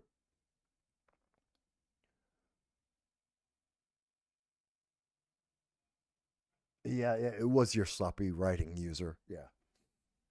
In that case, it was your sloppy writing because I couldn't figure it out. I was like, am I misreading that? Okay. Hey, Far North Cal is with us. By the way, Far North Cal, how are you doing? How's everyone in California? I know the fires are still ongoing. I know there are arsonists that are still trying to spread the fires. We don't know if those arsonists are part of the people who were trained by ISIS and other terrorist organizations, and they're just trying to destroy the infrastructure and resources of America. I'm very concerned about that potential, but I'm also concerned about the people. How are you? I hope everyone is okay and everyone's still safe. I hope that we can get those fires stopped and we can get some real forest management. I know it was supposed to rain, and that was supposed to really help to reduce the amount of forest fires out there, if not put them out. But I know there's also the fear of mudslides because of that rain, because there's nothing to hold the ground anymore since all the trees are dead. So please be very careful if you're in California right now, especially Southern California, LA region. Those fires, something that a lot of people don't realize, once the trees die and the grass are burned away, there's nothing to hold the dirt in place once it gets wet. And so once it gets wet, it turns into mud and it just rolls down hills. And that's as devastating as the fires are. And so people have to be very careful about that, even as they're returning back to some of the areas that have already burned. And they think, well, the risk of danger is over.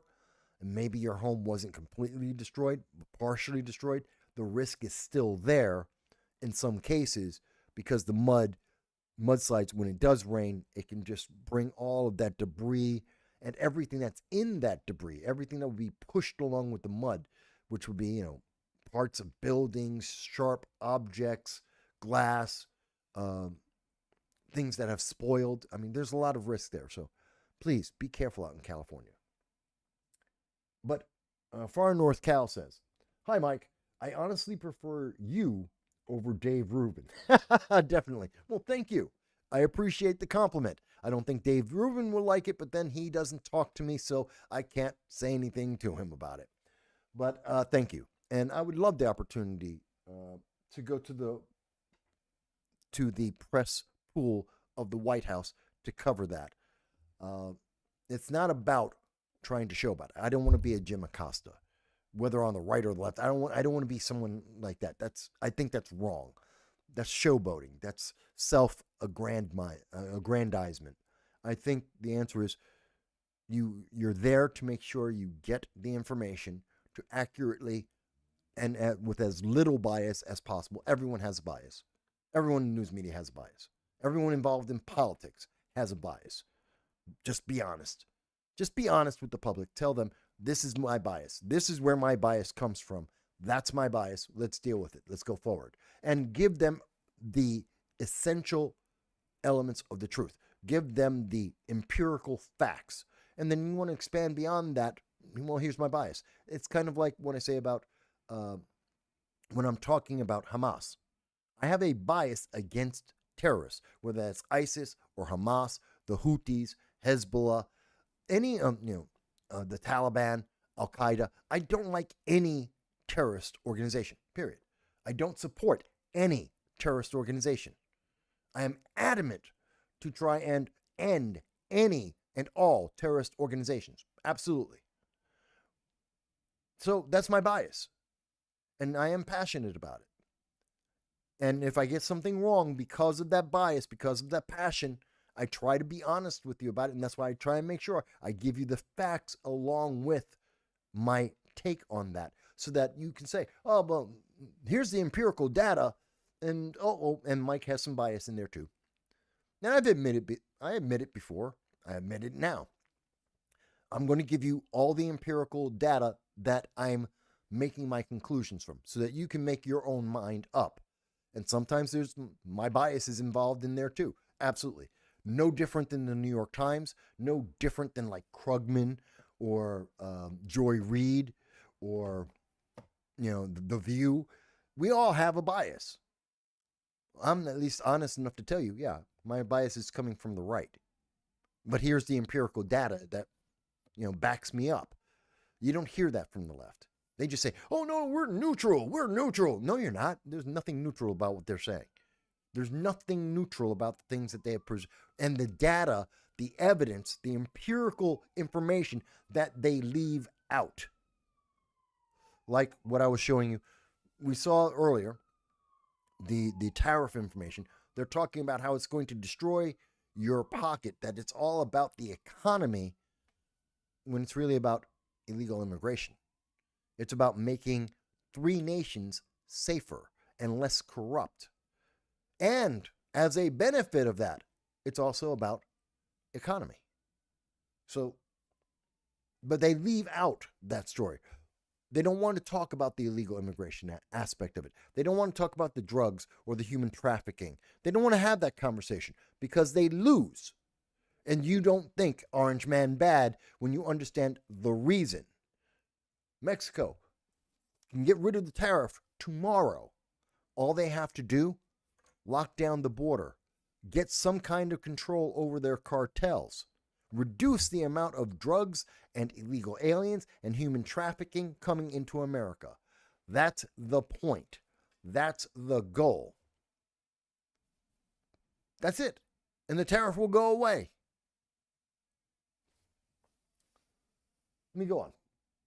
So Tina says, if they cross the border, if the cartels or other illegal aliens, I believe, so correct me if I'm wrong there, Tina. Tina says, if they cross the border, it's open season on those cartels. But we should not enter into Mexico to take out the cartels. See, and that's the argument I have. I do think, because we've done it over in other parts of the world, and there's a justification for taking out terrorists around the world. And it's a benefit to the world, a net benefit to take out terrorism where it exists around the world. We take out Hamas, we take out Al Qaeda, we take out ISIS. We're taking out ISIS and the Houthis. Why not treat MS-13? We know MS-13 is just as much a group of terrorists as is ISIS. They are. They will kill people for the same kinds of petty reasons. Why not treat them the same way we would treat ISIS or the Houthis? Take a drone, drop a bomb. Now, not troops on the ground. And people say, Mike, well, what's the difference there? At least for me, the difference there, so that you guys understand where my logic is, I truly believe that any time that American troops put their foot on the ground of foreign soil, we are fighting to own that foreign soil. That is the only reason American troops should be on foreign soil in a fighting environment. If we are going to fight and American troops are going to put their feet on the ground, then we own that ground by virtue of the blood that is going to be spilled. We will own that. That is now American territory. That is the problem we had with Iraq. That is the problem that we had with Afghanistan.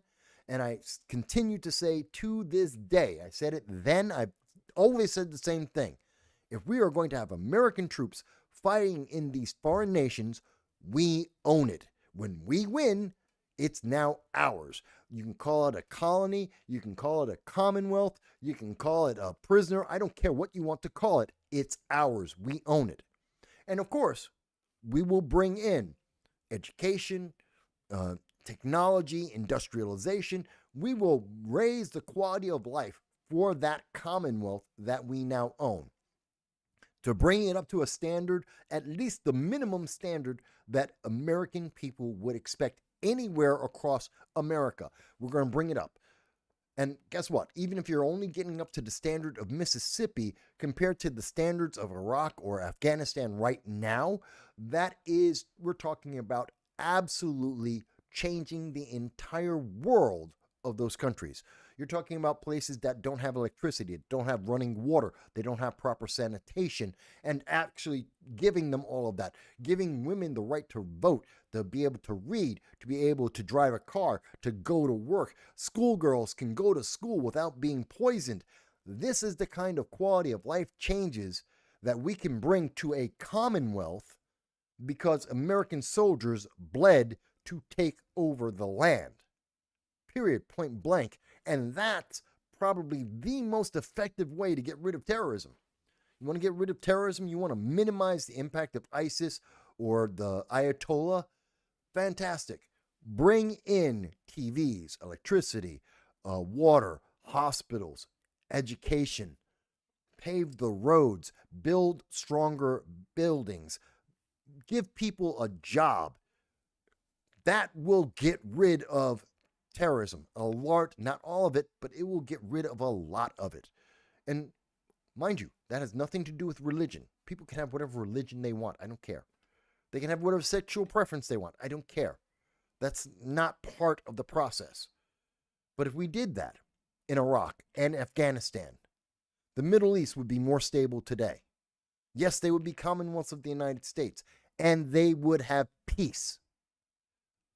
Because the people wouldn't have a reason to fight. They'd have food. They'd have a developed nation. They'd be able to have better housing, better electricity, better quality of life, and a better education. They'd have more opportunities, and they'd be able to travel around the world. Why would you want to be a terrorist? What's the point? You can have, I'm a Muslim. You can still be a Muslim.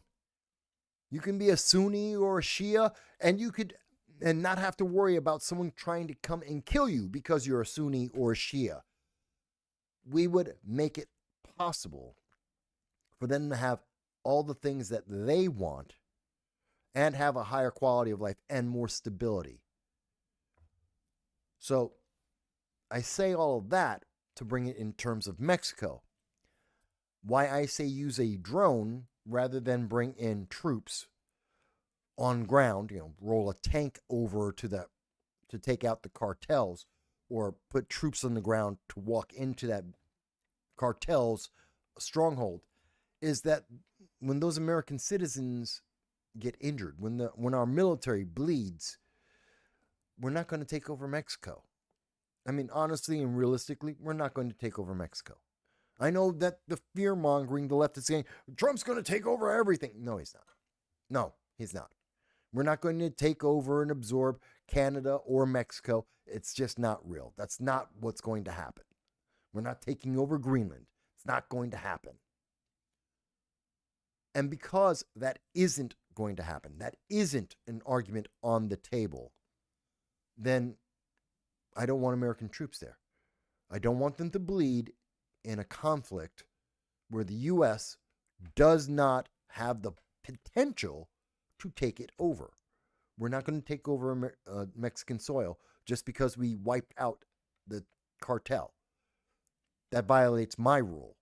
For me, for justifying U.S. troops fighting in a foreign land, not talking about NATO, I'm just talking about U.S. troops, then if we can't own the land that they just bled over, that they just fought over, it's not worth it. That's my rule. I say that about Iraq. I say that about Afghanistan, the Middle East. I say that about anywhere U.S. troops are fighting. If we bleed, it is ours. That means we're fighting for it, and if we win, we own it. Period. Point blank. I don't care if other countries like it or not. Americans bled. That means we own it. That was our purchase price. Americans died. They got injured. They bled. That was the price for owning whatever it is we take. I don't care if it's a rock. It could be a single rock that one American soldier was standing on. I own that now. America owns that because he bled on it. Period. Point blank. Full stop. Done. And if we can't accept that, if we can't say that that is part of our goal, then we don't need to have our American troops fighting. Period. Full stop. American troops shouldn't be there. That's my way of looking at it.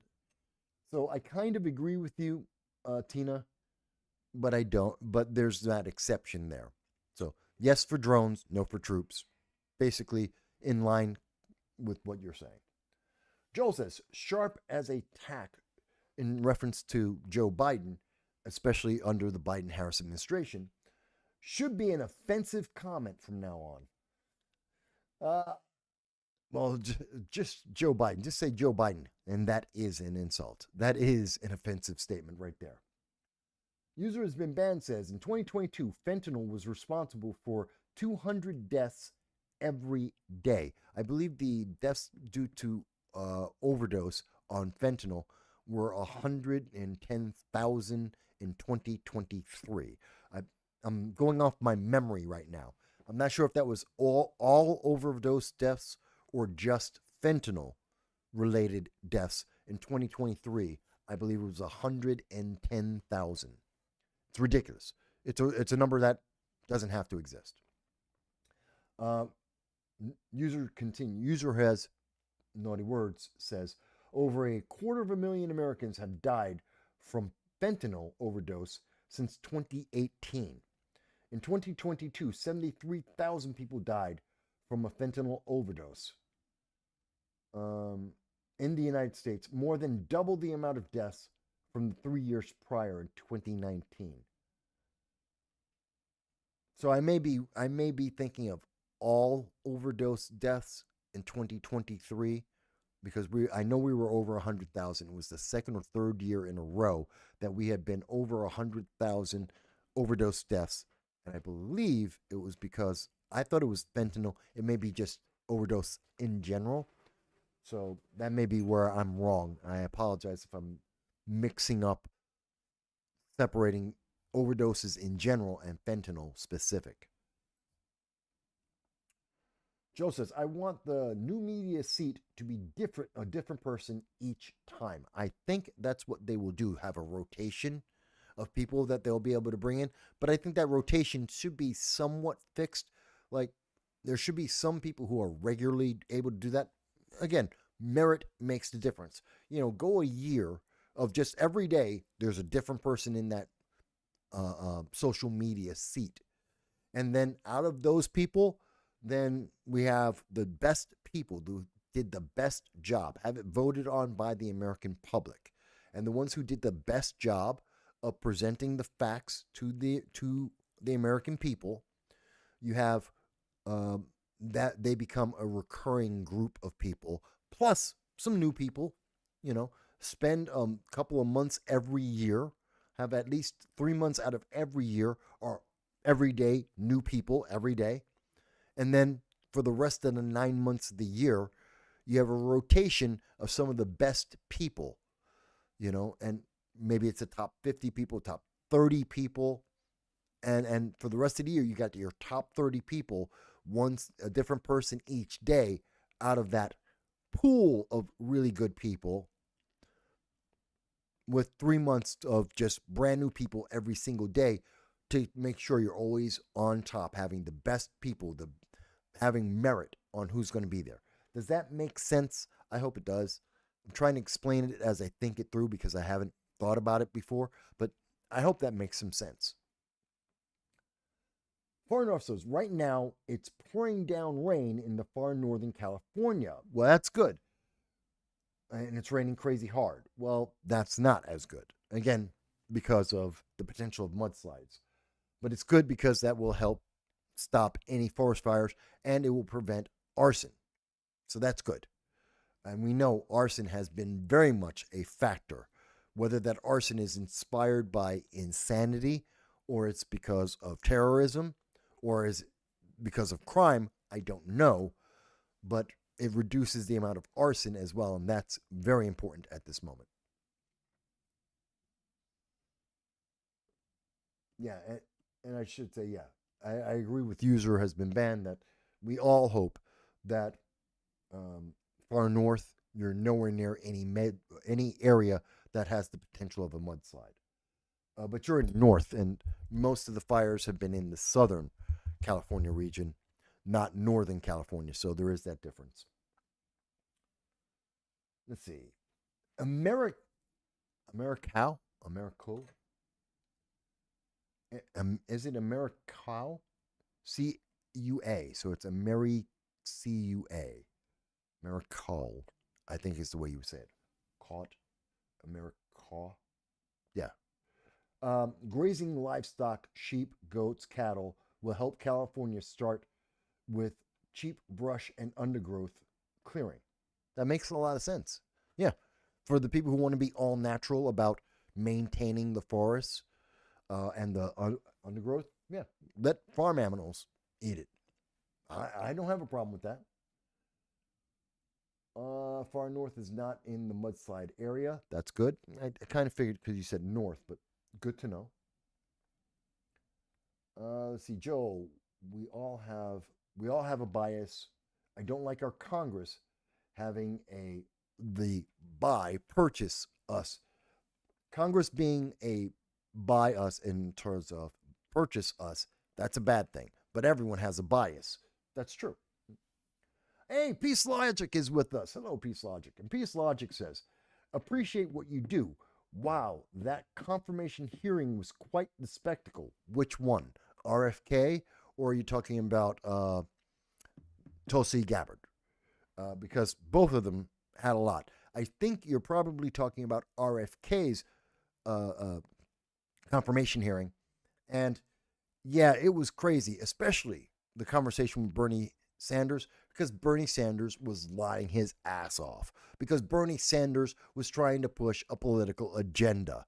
And Bernie was being as dishonest as he usually is, but he was being called out. Someone actually had the balls to call out Bernie for his hypocrisy that he constantly uses to get reelected.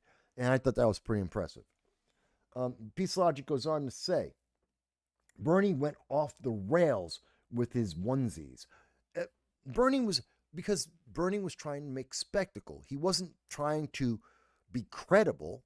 He didn't have a credible argument against RFK. He had politics. He had pretense. He was being preachy. He was trying to get his far lefties, the Bernie bros, to get away from and to stop supporting RFK Jr. Because quite honestly, and I've said this, and I know some of my audience are libertarians or individuals that supported RFK Jr. So libertarians and or individuals that supported RFK Jr. And they're not into Republican politics. They don't necessarily agree with conservative politics, which is fine. I know there's some on the left, Democrats and progressives, that hate watch the program. That's fine too. But when I say, for me, RFK Jr., I don't like him as a candidate. I never liked him. He's a progressive Democrat, which is exactly what RFK was running on and running as a progressive Democrat up until the moment the Democratic Party kicked him out because they wanted the part-time zombie to be able to run against Donald Trump. They wanted Biden. And so they oppressed and abused RFK Jr. because they don't care. That's the truth. That's what the Democratic Party did. So I don't like the policies, many of the policies that RFK Jr. had. And I didn't vote for him, and I wouldn't vote for him because I don't agree. And I've publicly said, at the time. I don't agree with his policies. I don't agree with his mindset. But he still, and people know, I have covered RFK Jr. I've covered speeches from his surrogates. I've gone out to various events. I made sure people were hearing the name RFK Jr. And I had a lot of Republicans who were mad at me in 2024 going, why are you talking about RFK Jr.? He's running against Trump. And my answer is he deserves to have the chance. He deserves to reach the American people and make his argument. I don't agree with it. I don't think he was the best choice, but he deserves the right. Unlike the Democrats that said, we don't like you, so shut up. I don't agree with that. I wanted, and that's part of the reason why I made sure that I did mention RFK Jr. and that I did cover some of his events and that I did speak to some of his surrogates so that you could be informed and so that you could make a choice, because that's the way it's supposed to be. That all being said, I do think that RFK Jr. is a good choice for healthcare. And I think most Democrats and most everyone else would agree RFK Jr. is genuine in his concern for children and for the health of American citizens. And that is his focal point. He isn't the best person, but he is a good person. And he has a good intention. In fact, let me show you guys something. Here it is. I wanted to show some about that. Here's a comment that I responded to. So this is from Maine Wonk, who is a policy analyst in intelligence, national security, political economy, and all things Maine. I don't know what that's supposed to mean. They're a political analyst for whom? I mean, if you're independent, fine, you're independent. I have no problem with that. But who do you work for? That's one of the things you should be mentioning. You're a political analyst. Who works for? Who are you working for? So Maine Wonk goes on to say, and this is this got 1.1 million views. This is on January 29th, about 4 days ago. And they said, RFK is not a doctor. RFK is not a medical expert. RFK is not a scientist. RFK Jr. is not trained in medicine or in health policy. The fact he is even nominated is a national disgrace and an embarrassment. Think about that for a second. That's what he said. It's an embarrassment because RFK's got nothing to do with doctors or science. Okay. My comment, my response to him, which he never responded. He didn't answer this. Xavier Becerra, who was the secretary of HHS under the Biden-Harris administration, is not a doctor. He's not a medical expert. He's not a scientist. He's a lawyer. Xavier Becerra is a lawyer. He is as qualified as is RFK Jr. There is no difference. So the very thing that the Maine Wonk wants for the person in HHS, Human and Health and Human Services, the kind of person he wants, he didn't get under the Democrats. It's a person that does not require to be it's not a requirement of that position to be a doctor or a medical expert or a scientist. And he hasn't gotten that in the past. And he didn't say a damn thing. He didn't care. Because they were Democrats. Democrats in control, and it was a Democrat who appointed Becerra as HHS. And he was fine with that. But he's upset because RFK Jr., who's not a Republican, he's upset because RFK Jr. was a traitor to Democrats.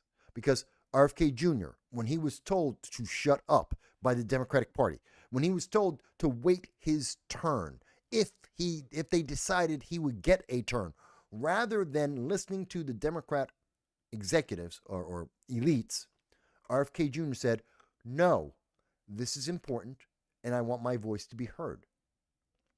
And people like Maine Wonk, apparently, said, oh, no, you can't speak. You weren't given permission. The Democratic Party, the elites, said you can't talk, so don't talk. And I'm sorry, Maine Wonk, I don't agree with you. Because your criteria, everything you're saying is crap. This is you parroting what's being said on The View. This is the crap that's being said on CNN and MSNBC. This is the kind of crap that's being pushed into the minds of our kids. Obey, don't ask questions. Don't think about it. Don't do the research. It is absolutely simple.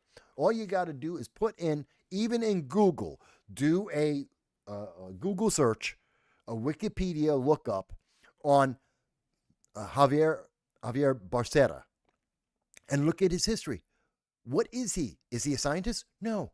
Is he a doctor? No. Is he a medical expert? No. He's a lawyer. That's it. So, by his own qualifications, the pick by the Biden-Harris administration fails, which means his argument is a false argument. It is a fake argument, because he didn't make this argument when the Democrats were having their guy in. He didn't care. He cares now. Why? Because he was told to care. Because he is a parent regurgitating what he was told. And go on to say, Obama picked a career bureaucrat. So not even a lawyer. Obama, in the Obama-Biden administration, which most people have completely forgotten, and no one thinks about this. Who did Obama pick? A bureaucrat, a career paper pusher. That's all she did. She was a government official, a government worker all her career. And her name was Sylvia Burwell. She wasn't a doctor. She wasn't a medical expert. She wasn't a scientist. She wasn't a lawyer. She pushed paper for a living. That's it. She was really good at pushing paper for the government for her career, and she got to be Secretary of Health and Human Services under Barack Obama. So the criteria is not, for the Democratic Party, the criteria is not a doctor, a medical expert, or anything like that. And when they say, well, that's our criteria, that's the minimum bar, they are lying to your face. They're counting on the fact that you're not going to do a 2-minute Google search. Javier Barcera, look up his Wikipedia. Sylvia Burwell, look up her Wikipedia. That's it. It's that simple. It'll take you 2 minutes to read the relevant section of their history, and no, they have no qualification that the Democrats are now demanding of Trump and RFK. And at the confirmation hearing, they were demanding that, why don't you know these things, RFK Jr.? How could you be in charge of health and human services when you don't know medicine, when you don't know all the medical experts and all the, yes, you've done research, but you're not a scientist. Neither was anyone before him. The people who were there before him were less qualified, in fact, than RFK Jr. RFK has done more to become qualified than what we see with Barcera or with Sylvia Burwell. Neither of them were out there looking up the independent research reports. None of them were talking to the doctors, both at the national level, the international level, and reading their reports and their studies. No, they weren't doing that. But RFK did, and he can quote them, and no one doubts. No one's saying, oh, they have said, oh, well, you didn't look at enough studies. Not that he hasn't looked at any studies. Not that the studies don't exist. Oh, I don't like your source.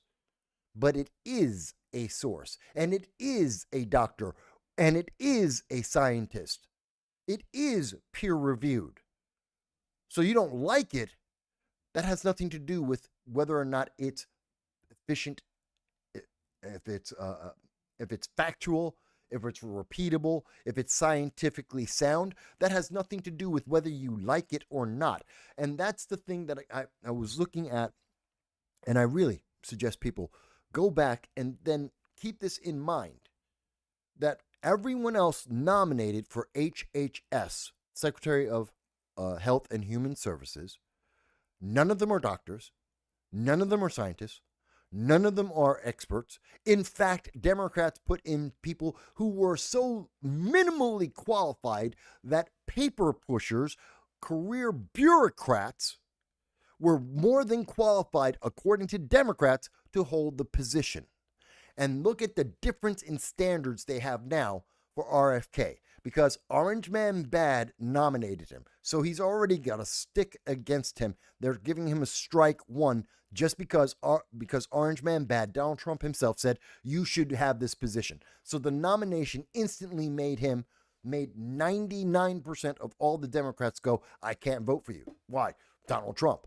They don't need another reason besides Donald Trump. And then for that 1%, those one or two senators that were Democrats that said, I might be able to vote for RFK. Oh, but he was a Democrat that went against the Democratic Party, so I can't vote for him. And that's it. That's what they're really upset about. And that is the most abysmal reason to not approve or appoint a candidate. It is absolutely absurd.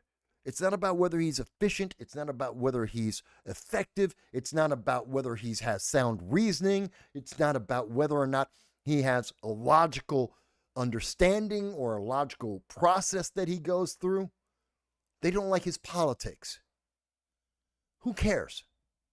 Who cares? I don't like his politics. Let me say that bigger. I don't like the politics of RFK Jr.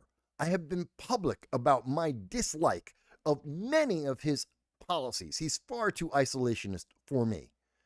Okay? I don't agree with RFK Jr. And I think he's qualified, and I think he's genuine and sincere about making America healthy again. Maha. And I think that we need someone who is sincere and honest about health care. I think that someone who has read the studies, who has had the conversations with doctors, that he is willing to go the extra effort. And matter of fact, remember during the confirmation hearing for RFK Jr., what did he say? If you can prove me wrong, I will apologize publicly. He said that at the hearing. No one proved him wrong. I mean, they weren't expecting this. The Democrats didn't know what to do. I forget which Democrat he was saying that to, but he said, there was a couple of them, and he said, if you can show me the science that proves me wrong on his beliefs, on his understanding, having read through the science, having read through the reports, the scientific reports, the studies, having talked to scientists and doctors on multiple different issues, and his answer was, if you can show me science that empirically, factually says that my understanding is incorrect, then I will make a public announcement and say I am wrong and that I am sorry because I am wrong. He said that. No one else has ever said that. No nominee goes up and says that. They've never had any nominee, especially for HHS, ever say anything even close to that. And then the Democrats did not prove him wrong. They did not provide empirical evidence. They did not go over anything that could verifiably say, nope, you're wrong. They said, well, we feel like you were just not qualified. Who cares how you feel? I don't care about feelings. The job isn't about how much it coddles the snowflakes in the Senate. It's not about that. It's about, are you effective? Are you efficient? Can you do the job? Do you have the passion to make America healthy? That's the job. It's not about whether or not you make the party happy. It's not about whether or not Democrats get reelected. It's not about whether Democrats or Republicans, for that matter, get to have more donations. That's not the job. The job is to take care of American citizens, to make them healthier by the time you leave than they were when you started. That's the job. And they're saying, oh, he's not qualified. He's not qualified enough for Maine Wonk. That's it, Maine Wonk. Because he's more qualified than Obama's pick or Biden's pick. Think about that. Maine Wonk is pissed off because RFK has more of a right and more qualifications to be the HHS secretary than anyone that the Democrats have put up in recent history, and he's pissed off because RFK is there. That's because of politics, and that's the problem. When we're playing these games with politics and we're not paying attention to the details, that more of these senators, especially on the Democrat side, are more worried about whether or not they're going to get an extra donation from Big Pharma, whether they're going to get a donation from their party, than they are about whether or not this is good for America. I would rather have RFK, the man I disagree with on multiple issues, in charge of HHS, because I am absolutely confident that as long as he has the evidence in front of him, he will make the best decision he possibly can. And he is going to look for the evidence. He is going to try and make sure that he makes the right choices to help America become healthier. I am absolutely confident in that, and I absolutely will support him to do that. You say, but Mike, he wants to run for president. Well, when he wants to run for president, we'll have a different conversation. I don't think he's qualified or the best choice. Let me say that. He's not the best choice for president, in my opinion. You may have a different opinion. Fantastic. Vote for him. And many millions did vote for him for president. I have no problem with that. Never questioned that a day in my life. I didn't do it, but others did. People I know did in fact vote for RFK, and I'm perfectly fine with that. Never told them not to. I would never tell you who to vote for. I will tell you who I will vote for. I will tell you who I think is the best candidate. But I will tell you in that same vein, and this is empirical. This is the final way to look at this. This is the biggest and most important thing that the mainstream news media does not want anyone to think about. At the end of the day, regardless of whether you're pissed off that RFK Jr. was an independent or not, whether he pissed off the Democrats or not, whether he's a Democrat or an independent or a progressive or whatever the hell he wants to call his political preference, he is one of the most qualified individuals that have been nominated for the Secretary of Health and Human Services. One of the most qualified individuals to be nominated for that position.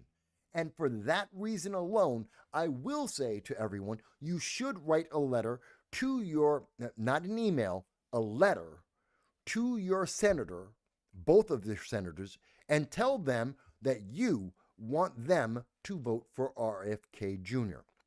That they do not have, and the Democrats have not presented an argument that prevents a vote for RFK. He is the most qualified that either party have put into that seat in years, if not decades, and he has the passion.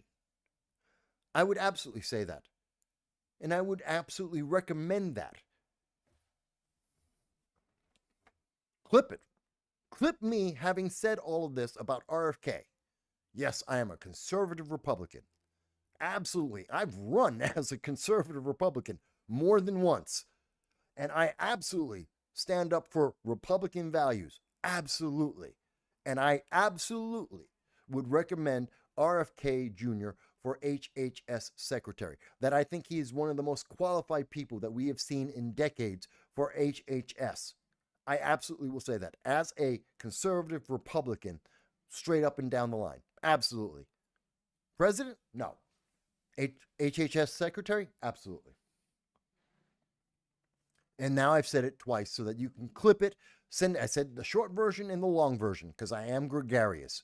So now you have both versions. You can send it out on TikTok or on whatever you want and let people see it and go, oh my God, there you go. And I dare any Democrat to tell me, oh, Mike, but you're wrong.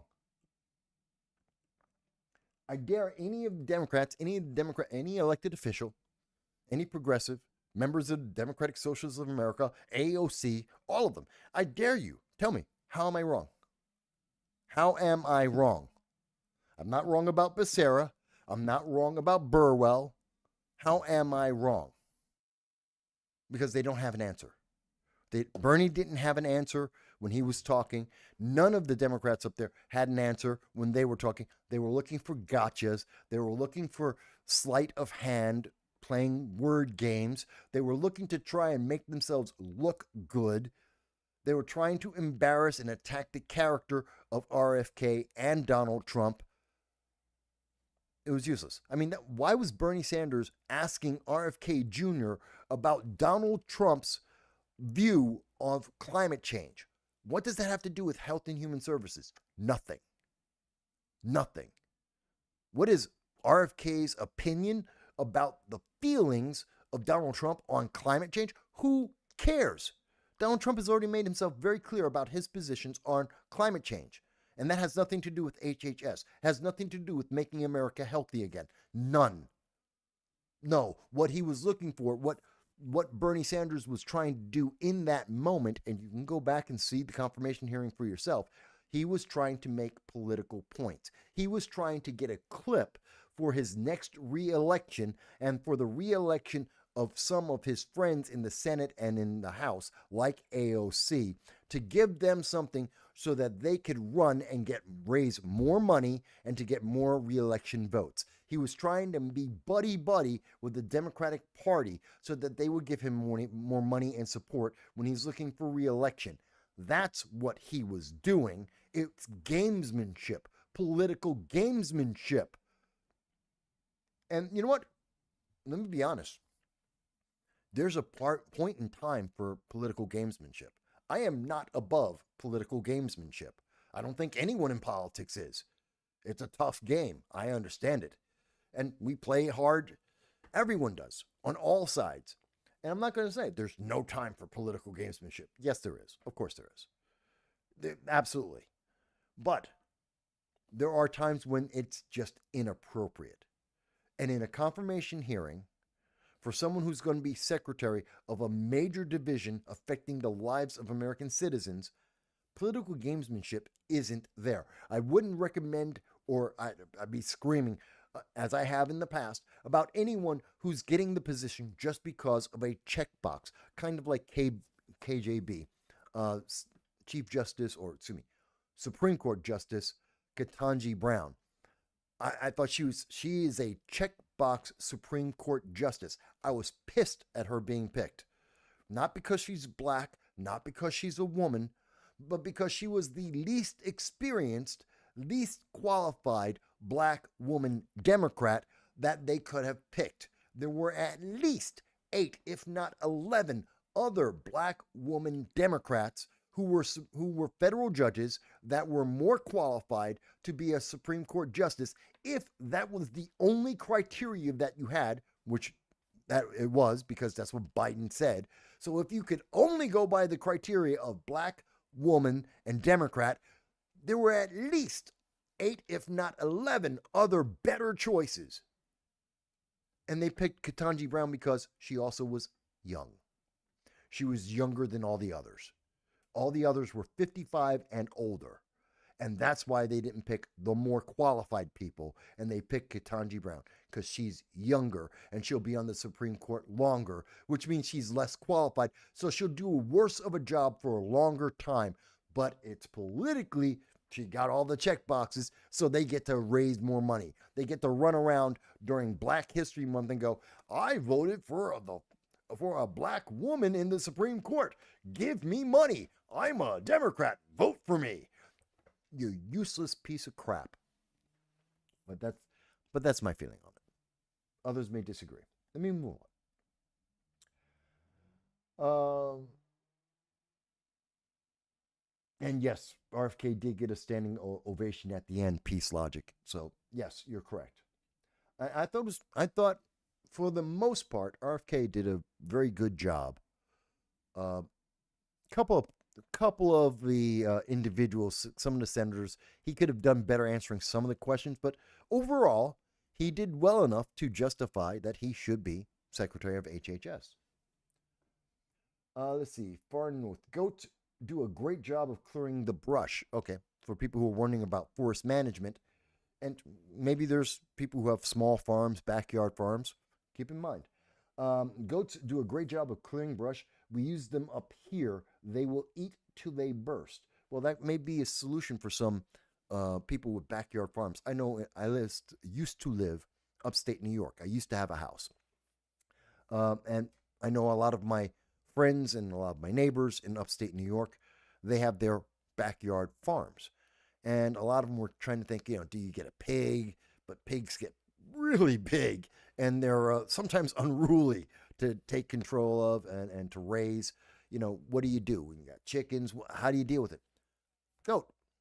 I've heard that before. I have heard that before. So far north, I've heard that from a few people that say, yeah, a goat does a great job of keeping a backyard farm, if you have the land for it, or in any kind of property, helps to keep it neat, maintained. So that's a good thing. Far North goes on to say RFK has done an incredible job, an incredible amount of research on chemicals, foods, and so forth during his career as an attorney.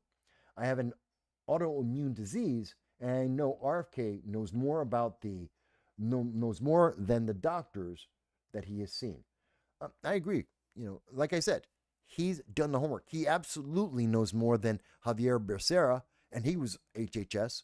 He knows far more, absolutely far more qualified than Sylvia Burwell, who was a paper pusher. She was just an administrator, a bureaucrat. And he knows way more than that. So if that's the competition, that's the bar that he has to exceed, he's already done it. He's qualified. He should go. Matter of fact, let's take a look at the betting odds on this.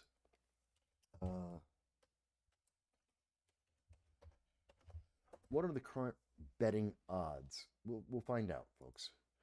So RFK Jr. right now, this is on Predicted, and they have highest odds. About 71% believe that he will get 50 votes. He needs 51, not 50, 51. So it looks like most people, 76% believe he'll get 51 votes. I myself think he'll get 52. And about 84% seem to think he'll get about 52. That's the betting odds at this moment, if I'm reading it correctly, as you can see. About 84% of those think 52. I think that's accurate. I think 52 is most likely what he's going to get. All right, let's see. Peace Logic goes on to say, biggest issues is our division. If it's my party, all good. There is this angst we need to get rid of. You're right. Past HHS picks were bad. Their report card shows the results. RFK is an amazing pick. I think for HHS, yes, he is. Grace says, what's the cult's... What? That's what cults do. Shun.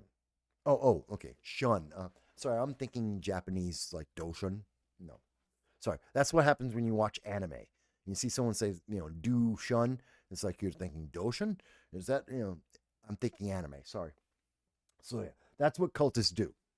They shun people. I agree with you, Grace. She goes on to say, shows that the GOP is the real big tent because we welcome people like RFK. Well, yes, for the most part. Mind you, some are better at it in the GOP big tent. Some are better at dealing with different ideas and people who are converting and people who are changing over than others. Different committees, different local, regional groups. But we're getting there. We're definitely getting there. And we have been making that move for quite some time. So I agree with you. And I think it's a better option. A lot of people didn't realize how viable the Republican Party is. and the Conservative Party is, and I will even say the Libertarian Party, for some people, are more viable than being with the Democrats and the progressive left movement. I think a lot of people don't realize that their options are far, far more than what the mainstream news media pushes on them every day. Let's see. And Far North says, Mike, the counties use. Oh, so the counties. Oh, all right. I didn't know. Even some of the counties in California use the goats. Somebody should have told Gavin Newsom so that the state could have done that. So that the state could have taken a little bit of time. Hell, they could have done it as an experiment. Hey, let's leave a section of some of the forest, just leave it maintained. Just don't do anything. Just let the leaves pile up for years upon years so that the first spark that hits them, they're going to go up in flames. Let's see how that works out. And then we'll have a fire break separating that section for the experiment. And then we have another section of forest that we're going to maintain with goats because it's all natural. And let's see how their area does. And then we'll have maybe another section, another fire break, and we have another section of forest that is maintained with, I don't know, various equipment and people. And let's see what happens to those three areas one day down the line. If there is a forest fire, let's just run those three continuously. It's not going to cost a lot of money. It really doesn't. And let's just see what happens. And, or after, I don't know, 5 years, set fire to those sections, which is why you built the fire breaks around them, and run the experiment and see what happens. He could have done that. Since 2013, he's had over a decade to make preparations to take care of the people. And he didn't. Gavin Newsom didn't. It's insulting. Peace Logic says, wow, another plane. What? Another plane? A United jet? 3 planes in 1 week? Wait a minute. What? Let me check out the news.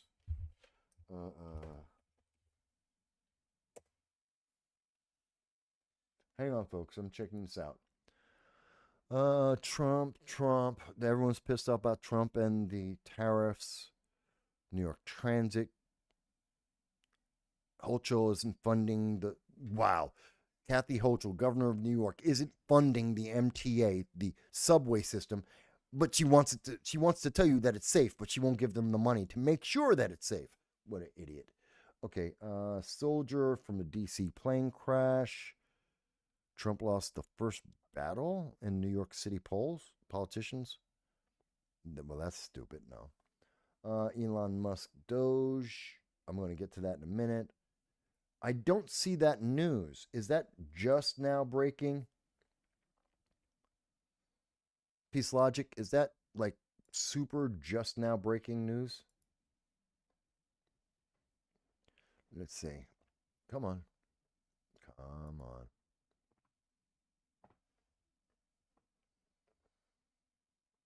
Let's see.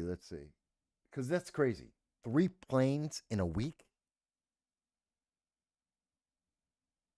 I mean, yeah, it's bad luck, but it sounds like there's something else happening. That's highly unusual for these kinds of plane crashes. Okay, I don't see it. I will search for it. But what I will do, let's see. Plane Nut 767 said it happened this morning. Plane never finished takeoff. Well, okay, so wait a minute. There's the Northeast Pennsylvania, Philadelphia plane crash. There was the plane crash at Reagan Airport. Where was this third one? Oh, it didn't crash. Tina says it didn't crash. It had to be evacuated prior to takeoff. Okay. Never finished the takeoff run. Okay. Thank you, guys. Thank you for clarifying why I didn't see that. So that may be why. What I need to do right now, one, I need to run to the head. And I know there's a bunch of people who've been watching the show for the last 3 hours, And you've been riveted to watching me go crazy here. And that's fantastic. I appreciate you. Thank you. And I love your comments, each and every one of you. Thank you. On all the different platforms. Please like, share, subscribe. Please. That keeps me going because I'm saying things. I'm talking about Tulsi Gabbard. I'm talking about RFK Jr. I'm talking about him getting approved for the HHS. I'm talking about Donald Trump and illegal immigration and J6. These are all things that because I say them, just those words get you suppressed. And the fact that I say all those words when I'm not supposed to is getting this channel pushed into the dirt by YouTube and Google, the monopoly that it is. Please give us a like, a share, subscribe. But what I'm going to do is I'm going to stop for a second. I'm going to run to the head. And I'm going to give you guys a chance to get some food, to run to the head. Also, to walk your dog, because I have a 14-year-old dog, and he needs to get a walk. So I'm going to walk my dog, have a cigarette, go to the head, and then I'm going to come back. And in the meantime, while I'm doing all of that, and you can do the same thing, maybe even grab something to eat, and share this with your friends and actually try and convince them to actually listen to this crazy black Republican as he talks about the truth. What I'm going to do is I'm going to let you hear something that I think was a very interesting conversation a few years ago. You can listen to this while we're away, and then I'll be back in 1 hour. 1 hour. So that'll be, it's 5:51. We'll be back at 6:45. 6:45. I'll be back then.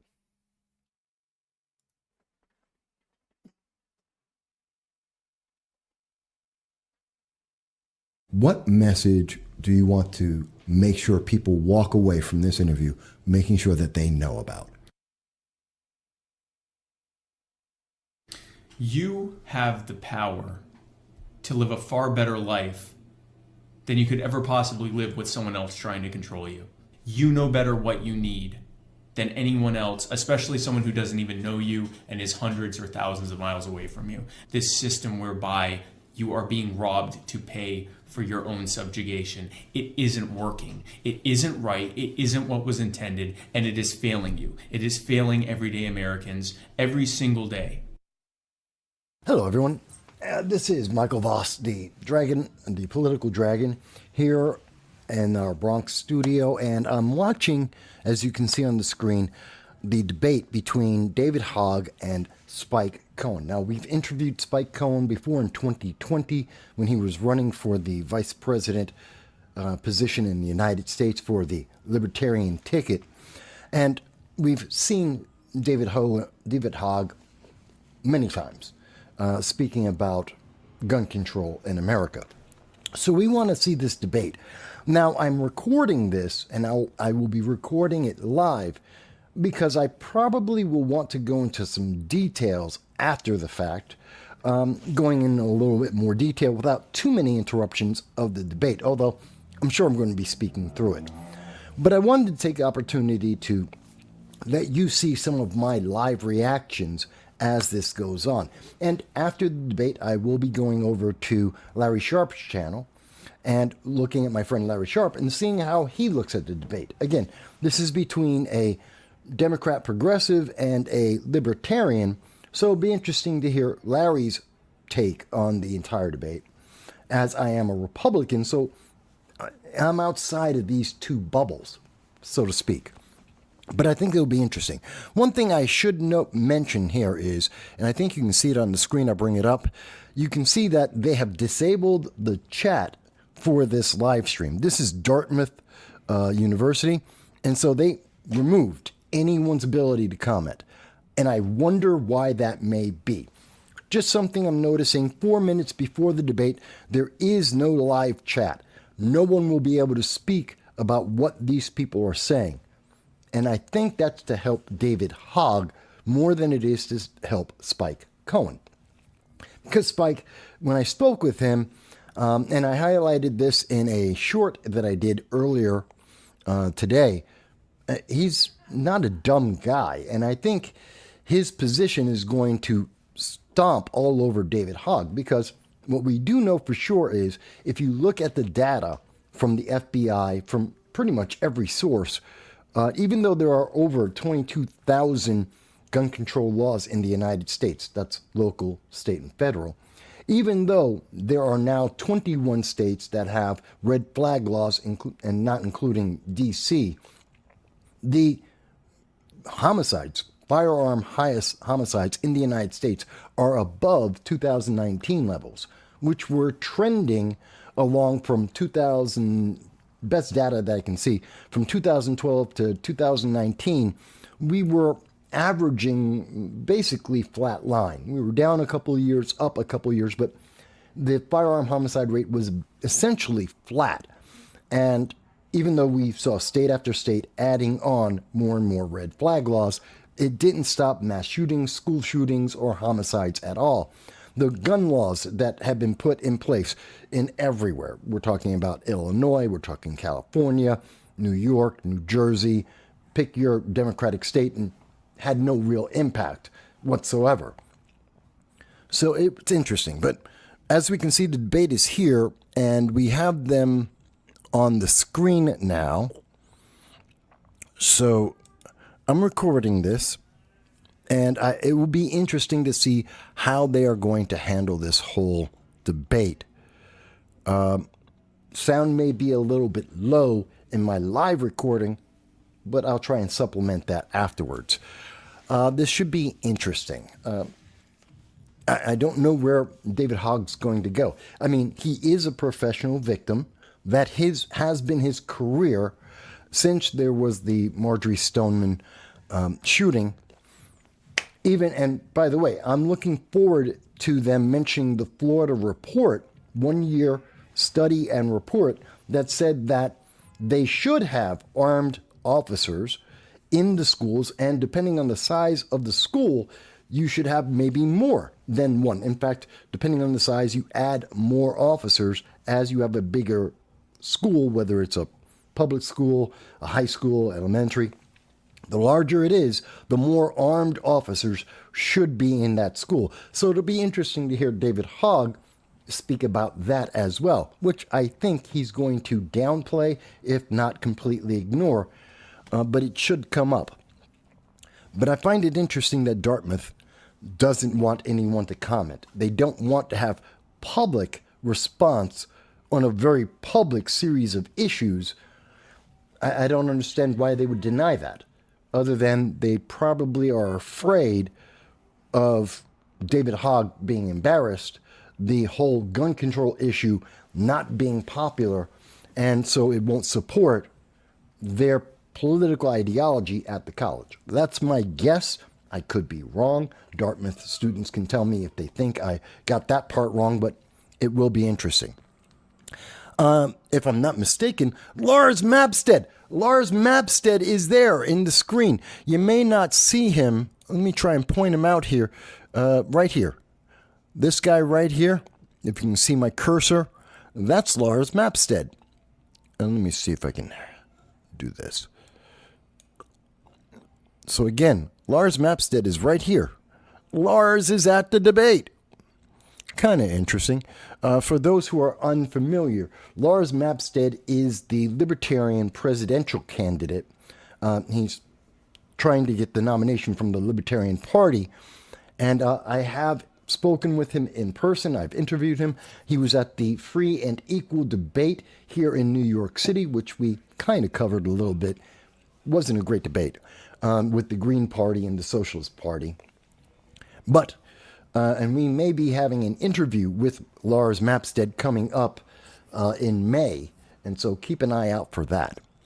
So this should be rather interesting. I hope that as the debate goes on, they're going to zoom in the camera. Oh, it looks like they are. Okay. Okay, so we're going to get started. Let's see how this goes. Good evening.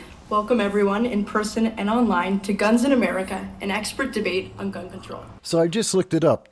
Tuition at Dartmouth is $62,658. As always, any views expressed by our speakers are not endorsed by the Dartmouth Political Union. Tonight's debate will begin with a moderated discussion, followed by an audience question and answer period. So the Pro 2A movement seems to be much more interested in hearing conversation than does the anti-2A. Each of our debaters. David, would you like to start? Sure. I don't know if I even need 3 minutes to talk. I think most of you know where I stand on this. I would like to address one thing in general, though, which is that my view of addressing gun violence is not solely about addressing how somebody gets a gun. That's part of it, but it's only that. It is only part of it. I believe that we also need to address why somebody feels the need to kill somebody else, which I think most of us in this room actually agree on, including those. That's not been your position nationally. Why I say that is because, I'll acknowledge that no law is perfect by any means, but there still is the need to have them in a society with order. And that applies to guns as well. No right is unlimited. There's a reason why you can't scream fire in a crowded theater. You can. He's wrong. You can do that. Also means that we have to address, as I said, why somebody picks up a gun. In my case in Parkland, that looks like addressing the fact that the shooter at my high school had repeatedly, he was a 19-year-old, that had repeatedly, I'm just checking the time, that had repeatedly threatened to shoot up my high school. He was reported to local law enforcement, he was reported to the FBI, and had had the police called on him over a dozen times before the shooting. Despite all of that, he was still able to legally obtain an AR-15. The AR-15 is not the problem. Shot 34 of my classmates and killed 17 of my classmates and teachers. And personally, I've grown up around... So that's a mental issue. My dad was an FBI agent. My first time shooting guns was when I was in 4th grade. So what? To some of you, but I was even in the shooting club at my college. Don't care. I understand the power behind these weapons, but I also understand that there's responsibility that comes with that in the first place. And I don't see that why there is any need why somebody who repeatedly threatens to shoot up a high school should be able to legally continue to own or even have an AR-15 in the first place. I don't believe that's an affront to anybody's civil liberties. I believe it's actually Yes, it is. all of ours to our right, to things like domestic. See, he's confusing issues here. And I think there's just a lot of nuance that has to be had in this conversation. I don't want this to be a screaming match between Spike and I know that he doesn't. It won't be. Either. As entertaining as that might be for the 12 watch parties that you've set up, apparently. What's wrong with having people watch this?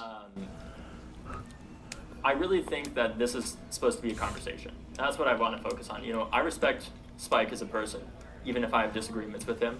Not important. The way that we're going to make progress on this issue is addressing, the parts where we don't agree, which we hear all the time, and it's very entertaining. But the thing that I'm most interested in is making progress here. No, you're not. And agree on so that we can move forward as a country, make ourselves safer, and actually do whatever we can in the interim period while we continue having these debates to focus on what we can agree on to make progress. Not because it benefits one party or the other or anything like that, but because it benefits the future of this country and ensuring that nothing like Parkland ever happens again. That's why I'm here today. It's not to get in a screaming match. It's not to speak. No one assumed that. Or anything like that. I didn't even bring a piece of paper with me. You should have. We just have a conversation. You should be able to take notes as you're having a conversation. You're somewhat disingenuous in your position, David Hogg. So, I agree, no screaming allowed. And to be fair, I actually didn't set up the watch parties, David. We just found out there were watch parties, so we let people know about them. Nothing wrong with that. I agree with David. I think there actually are going to be some things that David and I agree upon on how we can deal with violence in this country. I think we're not going to agree when it comes to trying to centrally plan who can and can't have firearms. I think that's what Yes. the agreement's going to happen. I'm happy to be here in Hanover, New Hampshire.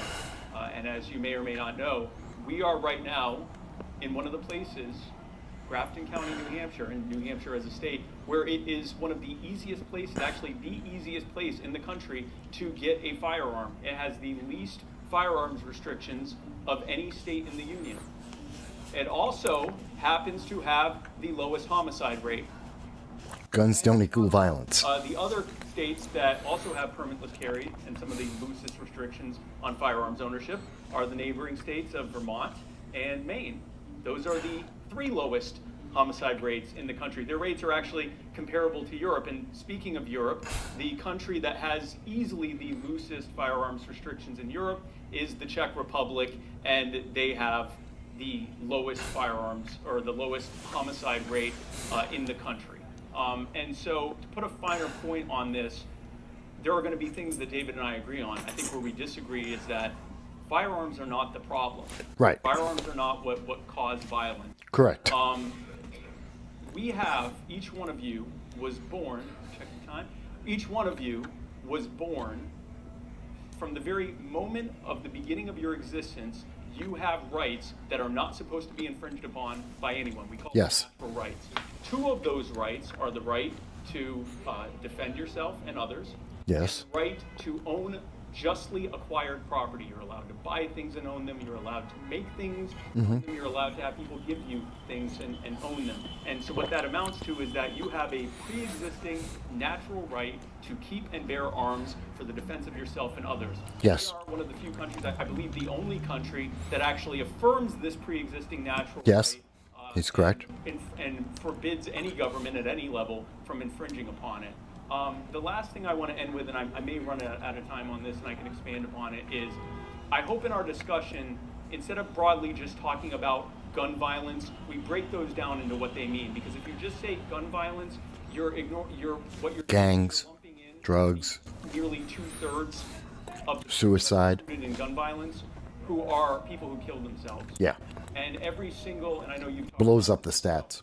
every single study that shows what the top reasons are for committing suicide, whether it's depression, whether it's substance abuse, psychosis, a cry for help where they didn't actually intend to kill themselves, but unfortunately they did. All of them were doing this because they felt like there was no hope. And as someone who has battled in the past with depression and anxiety, I know that feeling.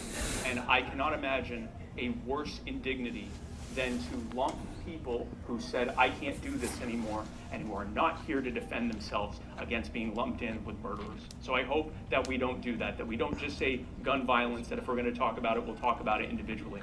And I went over, and so David gets 20 extra seconds on the next thing we talk about. So thank you guys for being here. He's fair. Okay. We will now move on to the moderated portion of the debate. First question. A well-regulated militia, being necessary to the security of a free state, the right of the people to keep and bear arms, shall not be infringed.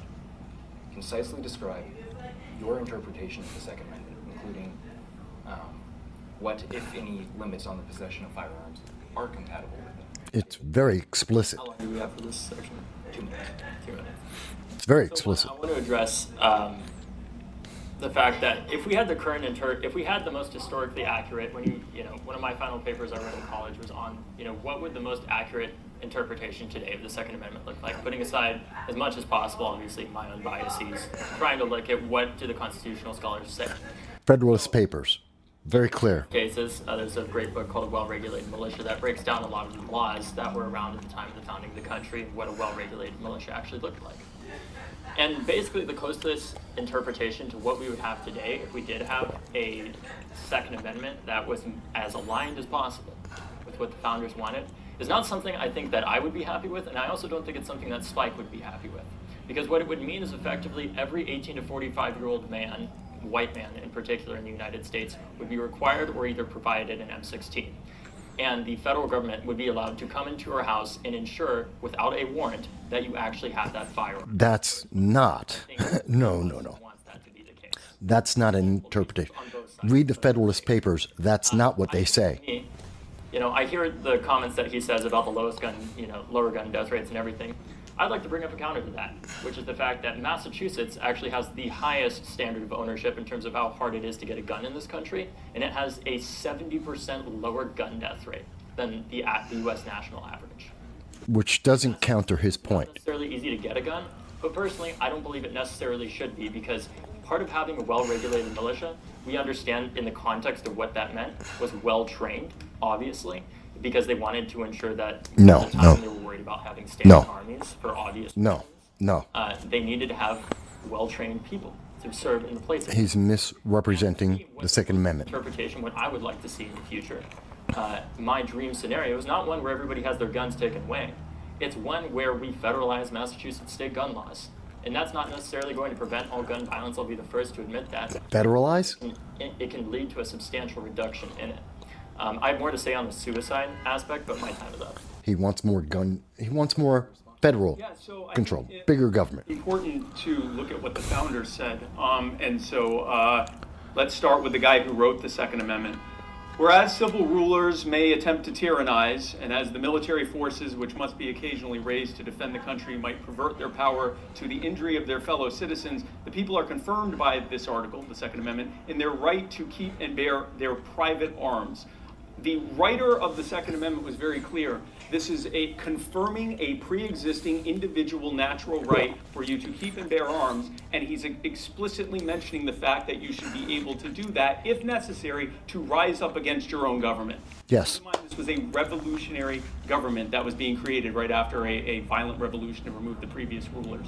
That is the intent of the Second Amendment. I don't Very know of straightforward. any, founders who indicated that they were mandating the use of firearms or No, they weren't. ownership of firearms. None. David, I'm happy to hear your thoughts on that if there was that did. I've not None. seen anything to that. It's that every person should be able to their own ability and volition, be able to be armed and trained in that, so that we have a large pool from which to draw for a militia if necessary. Yes. I want to address what David said. David is correct. Massachusetts is definitely on the lower scale of all violent crime, including that with a gun. Of the 10 lowest Massachusetts, 10 lowest murder rates, Massachusetts is among them. 8 of the other states have permitless carry. So what it turns out is that this is a chart. I don't know if you guys can see this, but in this chart, I hope you all have eagle eye vision. Those at home may be able to see it.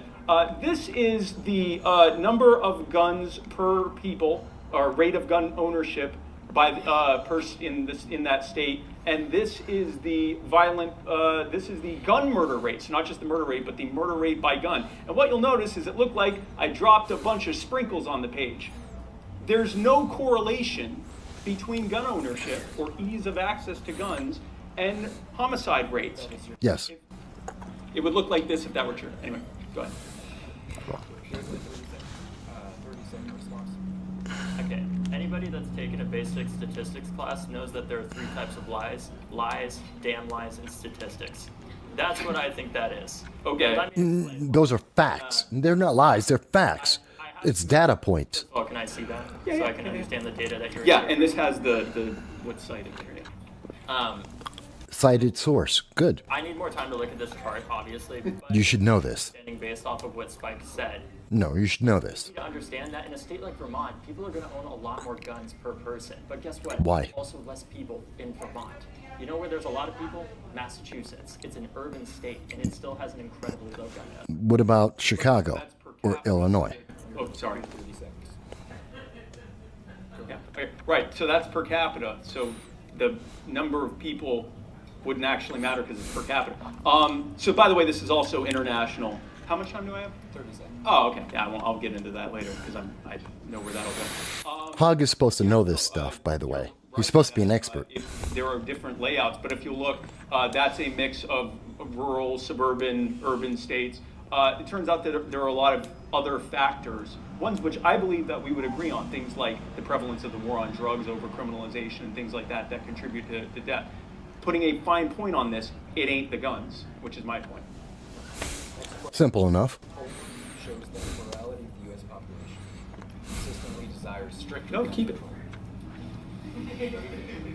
Should any right be unassailable by a Democratic majority? And if so, does that right protected by the Second Amendment fit this bill? Can you repeat the question?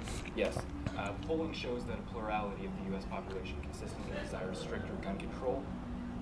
Should any right be unassailable by a Democratic majority? And if so, does that right protected by the Second Amendment fit this bill? Plurality doesn't equal majority. Let's start there. Yeah, so I recently saw a poll that said that 64% of Americans supported the Bruin decision, which basically said that almost all, if not all, gun control is unconstitutional. So Yes. I'm interested in that statistic. I will also say that there was a poll done a few years ago where 30% of people who were polled said that they supported bombing Agrabah in order to reduce terrorism. Agrabah is the fictional city in Disney's Aladdin. It is for that reason that no, I never support allowing your individual pre-existing natural rights to be infringed upon based on what a majority vote means. I shouldn't have to explain to everyone in here what the history of the majority deciding what the minority is or is not allowed to do look like. By the way, part of what that looks like is gun control. In the Dred Scott decision in 1857, Chief Justice Taney said, well, of course we can't treat black people like people in this country. If we did, they'd be able to own firearms and carry them wherever they wanted. Gun control is actually one of the best examples of what happens when you let a majority population decide that a minority population shouldn't be allowed to exercise some of their rights. It looks like a large group of racist white people telling black people you're not allowed to own firearms for your safety. It's one example of it, but yes, that's why the Second Amendment is very positive for minorities. Thank you for your donation. First of all, I want to say one thing that this chart does not cover are exactly the 2/3 of gun deaths that he was talking about. If we actually saw the gun suicides on this chart, it would look a lot different. Suicides are an entirely separate issue. Gun death in this country, that's 2/3 of gun deaths. To address the question more directly, obviously now, first of all, that is not how America works. We don't simply vote where all of a sudden we have a massive country. As far as I know, and correct me if I'm wrong, Spike, I've never heard of this constitutional procedure where any American, we can just say, we're going to have a ballot measure in this country, and we're all going to agree whether or not the Second Amendment exists. Actually, we hire our members of Congress who then present the bills based on support of the people, theoretically. Irrelevant, frankly, in some ways, because that is not how that is handled.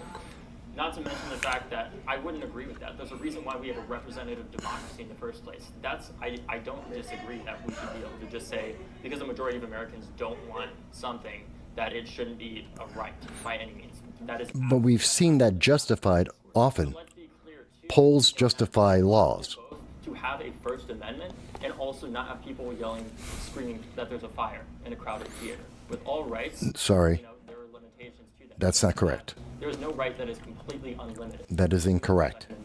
What I'm advocating for here is simple limitations on this. No, you're not. Not saying that nobody in this country can have guns or anything like that. That is a consequence. What I'm advocating for is a higher standard of ownership in this country, while also addressing the fact that I do think Spike and I, although I don't think we're going to end up discussing this much at the time, there are areas that we do agree, such as around the criminalization aspect, addressing poverty, addressing the systemic factors that play into driving gun violence as well, that I think are actually also very important. Poverty has nothing to do with it.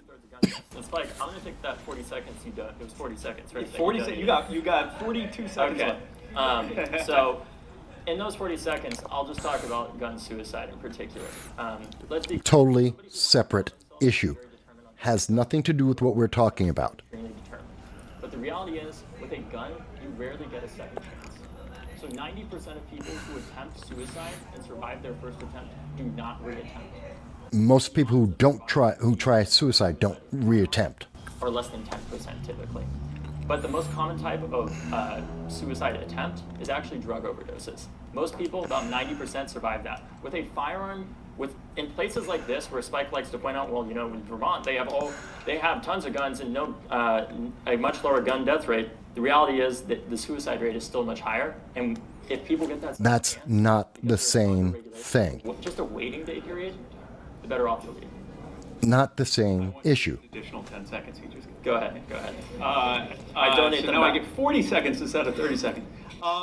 You actually can say fire in a crowded theater. I'm going to be the libertarian. Yes. Really focus on the least important thing. You can say fire in a crowded theater. True. The decision in which a justice said that you can't was used to justify an act in the Alien and Sedition Acts that was later ruled to be unconstitutional. If you yell fire in a crowded theater, you'll be trespassed, but you didn't actually Yes. break the law by saying that. The First Amendment is every bit as inviolable as the Second Amendment. Second of all, you are correct about suicides. And I was actually compelled by the fact that there hasn't been any study that has shown that gun control reduces suicide rates. It And I was doesn't. compelled by that because you are correct. Including red flag laws. A gun to commit suicide is more likely to get to succeed, unfortunately. But we've seen the data. It doesn't actually. Gun control, we haven't, and I'd love to hear from David on this. There is no study. No such study. Yes. Just give him my time. I'm sorry. Yeah, sorry. Go ahead. David, your final response on this question. Yeah. So why don't let's ask ourselves for a second, guys. Why don't we have that research a lot of the time? Why is there such a limited amount of research on gun violence? Part of it is because it was illegal. The NRA lobbied to make it illegal, even to study the effectiveness of state gun laws. No, not quite. The rate of about a similar number of people die every year from my understanding. NRA doesn't pass laws. From guns, including gun suicides, as die from sepsis every year in the United States. You know how much money the federal government has typically puts in every year to study sepsis? It's $1 billion. Until I was 18, for the first 18 years of my life, the federal government gave pretty much $0 to study gun violence. All right, moving on to the next question, which is quite related to something that you guys have already brought up. In 2023, there were over 40,000 gun deaths in the United States. A little over half of these were suicides, with most of the rest being homicides. From what? Should action be taken to address this problem? And if so, what does the solution look like? We already do. We already are taking action against it. Yes, obviously action We have laws. to address this problem. I think the first step is actually not even something related to gun laws. I think it is massively scaling the amount of research funding that we're putting into the CDC and NIH to study what gun laws actually are effective, what None. gun laws, but what programs are the most effective at reducing gun violence. No. That doesn't just mean addressing laws, but Gangs, things like drugs. intervention programs that the federal government has started to invest in more, but we still don't know how effective they are because we don't have enough research. Second largest reason why guns are. What we did, what I'm talking about here, what I want to do is not some crazy thing that's, some completely new policy invention. Yes, it is. Dream scenario is just doing what we did with Obamacare, where we took It failed. that from Massachusetts, Obamacare failed, federalized it. and it failed. The same thing with Massachusetts state gun laws. That thus far, So you want a bigger failed policy. and proven largely effective, even in an urban state like Massachusetts, where, unlike in Vermont, people actually live less than a mile from each other in Massachusetts. And guess what? If you live, What about Illinois? What about Chicago? you're a lot less likely to get in a fight with them and potentially harm them than you are in a place like Boston, for example. Chicago, The other thing Detroit, I want to do is also LA. have a holistic approach where we aren't just addressing how somebody gets a gun, although I obviously care about that. We need to address the fact that, frankly, the reason why shootings don't happen, and I agree in some respects with Spike on this, the reason why gun violence doesn't happen every day in a place like Parkland, I'll be the first to say it's not because we have the strongest gun laws in the country. Obviously. Police officers. It's because the median household income in Parkland is over $100,000 a year. It has nothing to do with money. Has nothing to do with money. And hope, people having jobs, people. Rich and poor people have mental issues. This is a false equivalence. That doesn't even deal with gun laws. And if Spike wants to work on that, I'm more than willing to have that Mental health is not defined by your income. conversation do there. Because I don't believe that everything is like, you either have to completely agree on everything or you just can't work together. I think there are common grounds here that we can work on together. Yeah, no, I agree. Helps when we're being honest. Involved that we need to deal with. Sorry, I forgot your question. Oh, 40,000 gun deaths. So when you look at gun deaths, they broadly go into 5 different categories. Suicide, which is nearly 2/3.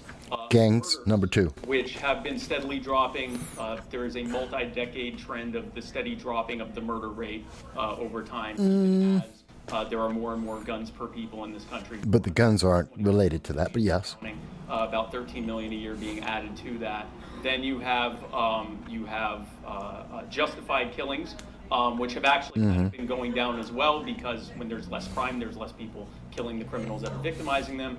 You have police shootings, which also have been going down roughly the same as the That's crime. very small number. Less crime equals less police interactions equals less police shootings. There's also been a lot more police accountability, not nearly enough, and I think David agrees with me on that, but there has been some measures that have reduced the number of shootings. That's a very small segment. Finally, accidents, which have dropped by 90% in the last 40 years. As a result of safer, better manufacturing of guns, and also because He leaves out gangs. He leaves out gang violence, which is massive. enough, most of that has happened during the time that there are fewer and fewer. In fact, right behind suicides is gang violence. The number 1 non-suicide reason for mass shootings and gun violence. The reason that the gun violence rate is going up is because after many years of going down, the suicide rate is going back up. And I think if we're looking Gangs. at gun violence as a whole and realizing that literally every other form of gun violence is dropping except for suicide, this is not a gun problem. It is a suicide problem. And Not quite, no. Suicide is increasing from all types of usage, including guns. That is what we are looking at here. All right, as a follow-up question, why does the U.S. have this problem when other developed nations do not? 1 minute response. Actually, they do have this problem. The guns. No. Hate to break it to you guys. I mean, you want to talk about graphs? Knife crime? I wish that I had my own Blunt weapons. graph of the, you know, No. the relationship between the rate of firearm ownership and the gun. False equivalence. Even putting aside the suicides. Homicide rates, violence, bombings. Stronger gun laws like Switzerland, which, by the way, if you want to get a gun in Switzerland, it's not this libertarian utopia where you can just easily get one. To be clear. No one expected it to be. Talk about that all the time. That's No. not the case. How much time do I have? 30 seconds. Oh, a minute. Incorrect false equivalence. It's not the guns. You have knife crime instead. You have handguns. Gun violence, they also have poverty. They also have systemic racism. They also have all these other forms of systematic injustice that I agree that we need to address. But the reality is it is far harder for what happened in Parkland to happen in Switzerland or in the UK or in almost any other highly developed country than it was. Really? Let's look at all of South America. Let's look throughout the Middle East. Let's look at Africa. Systemic racism is putting a young black man in jail for owning a gun that he wouldn't have had any trouble owning if he lived up the road in a whiter and wealthier area. Putting that aside, you said you don't have a chart. I have many charts. So there was a guy whose name escapes me. He did a study where he used data. It's called being prepared. Or UN SCAR. It's a UN organization that is looking at arms regulations. Yes. How they relate to homicides, and it is with a pro-gun control bent that they have. And they looked at the data, and they looked at the rate of gun ownership and the rate of gun murders. And again, if this chart, I know no one sees it, but basically these dots would all do this if there was a correlation between gun murders and gun ownership rates. There aren't. Look, here's America, pretty low on the international scale of gun Yes. murders, and way over here. All the other countries are over here. We're way over here.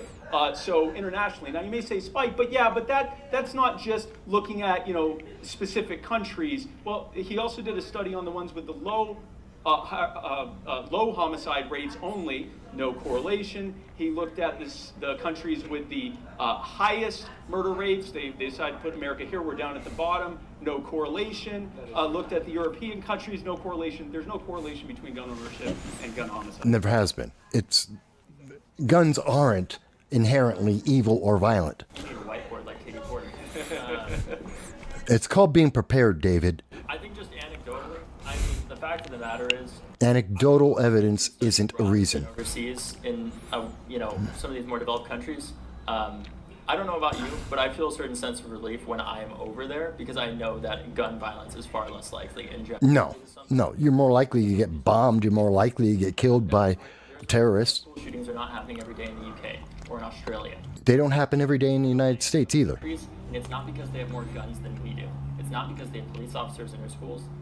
I could go on, but we just know that. And Spike, final 30 seconds on this question. Sure, yeah. The fact is that data proves what it does. And Yes, data is about important. Anecdotes is that even if, you're a nation of 350 million people, if the homicide rate was 0.000001, there would still be dozens or hundreds, whatever that works out to, horrific stories of people being, hurt with guns. That's the reality of the thing. That's why we have to look at the data, because that data Anecdotal doesn't matter. and individual stories. I can't tell you about feelings of safety, but I feel pretty darn safe here. And this is one of the places where someone is most likely to have guns. I'm not saying guns in and of themselves make us safer. I'm saying that they don't really have an immediate say on whether we're safer or not. And by trying to centrally plan who has guns, we're taking them away largely from peaceful, law-abiding people, which means the only people left with guns Are the criminals. are what the laws are, and that doesn't make us any safer. Good point. All right.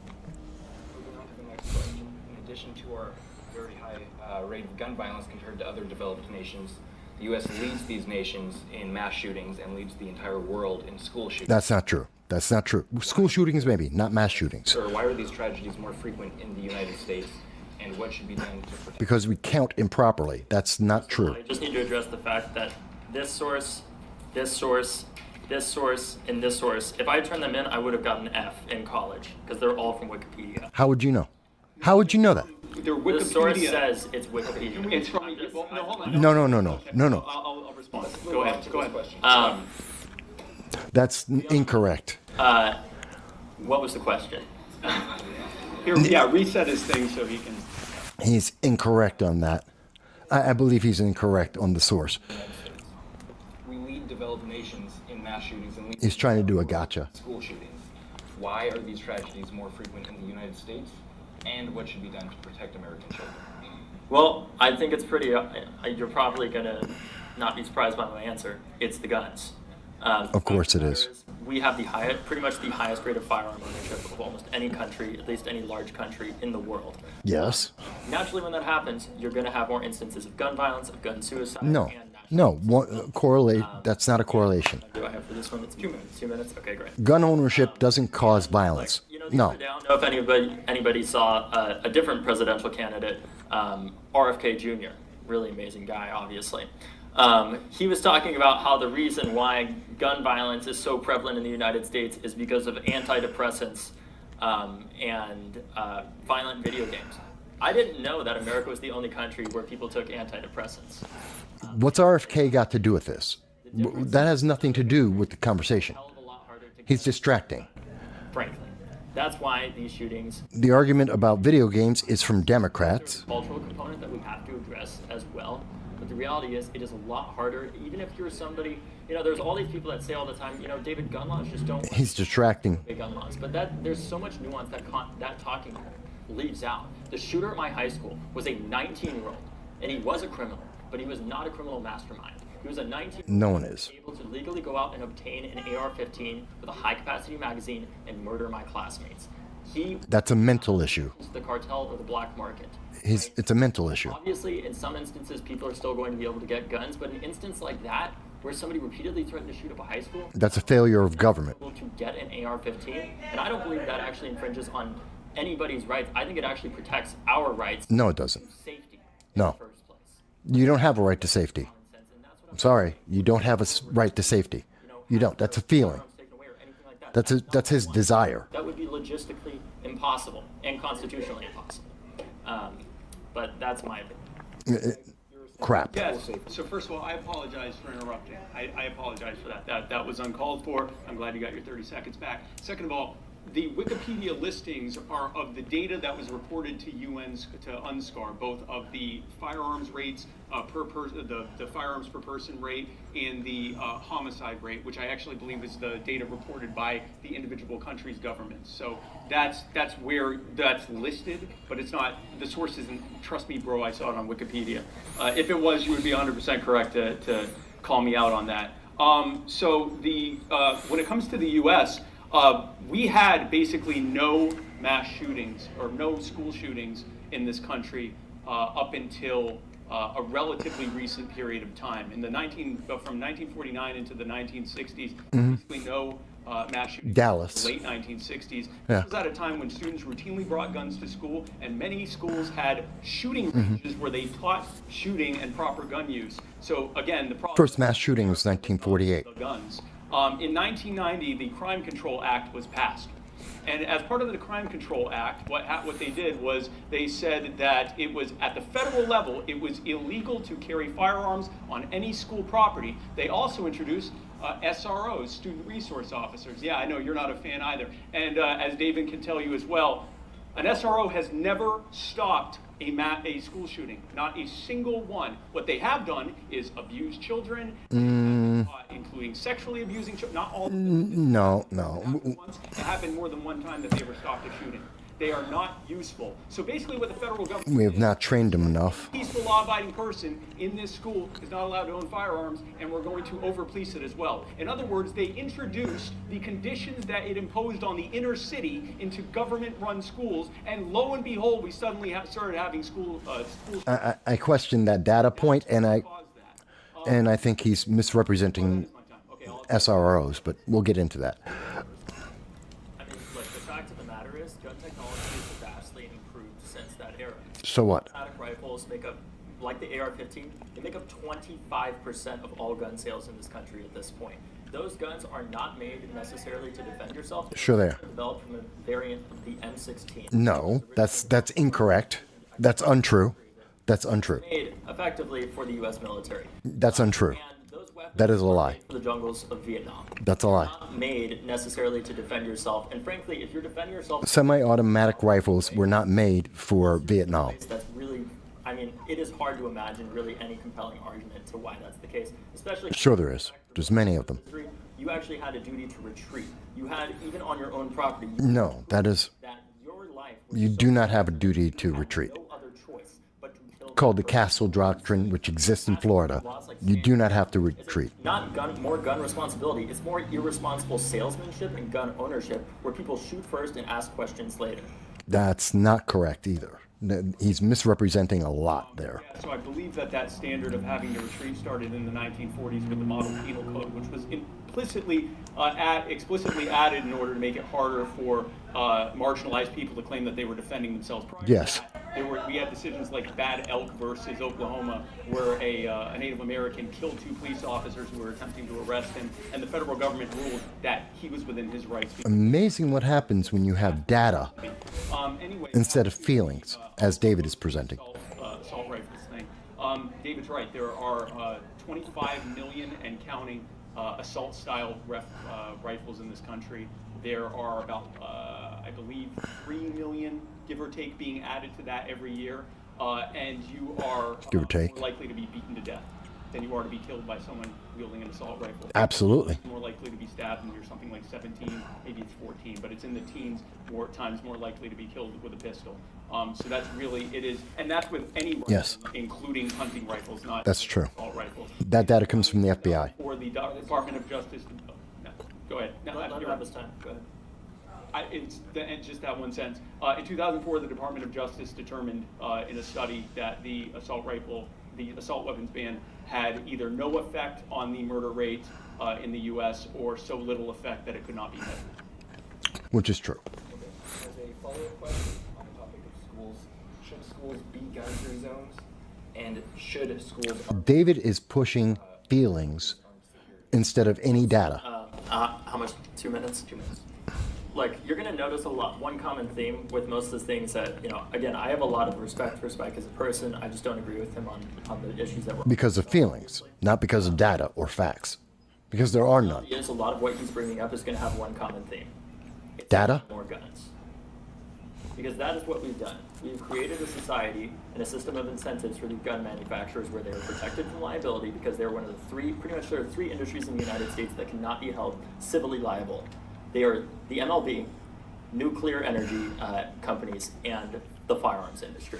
That's not correct. What about the auto industry? And it is improperly used and it goes off and blows up. Just as an example, auto industry. I do think schools should be gun-free zones He's very exclusionary. and not prisons. I think that they should be schools and not, police states for our children. I think that there's actually a strong libertarian argument to be made that having guns in our schools endangers the future of our country because I don't believe that. effectively grooming our children to believe that they're safe nowhere in many ways, and it makes them more compelled. I don't agree. That's feeling. That they just can't be safe in the first place. And I think let's just He's making an emotional argument, teacher's question. not a data-driven one. You've ever had an argument with your teacher or professor? How would you feel if that person had a Glock 19? Why would you care? Right? How do you know they didn't?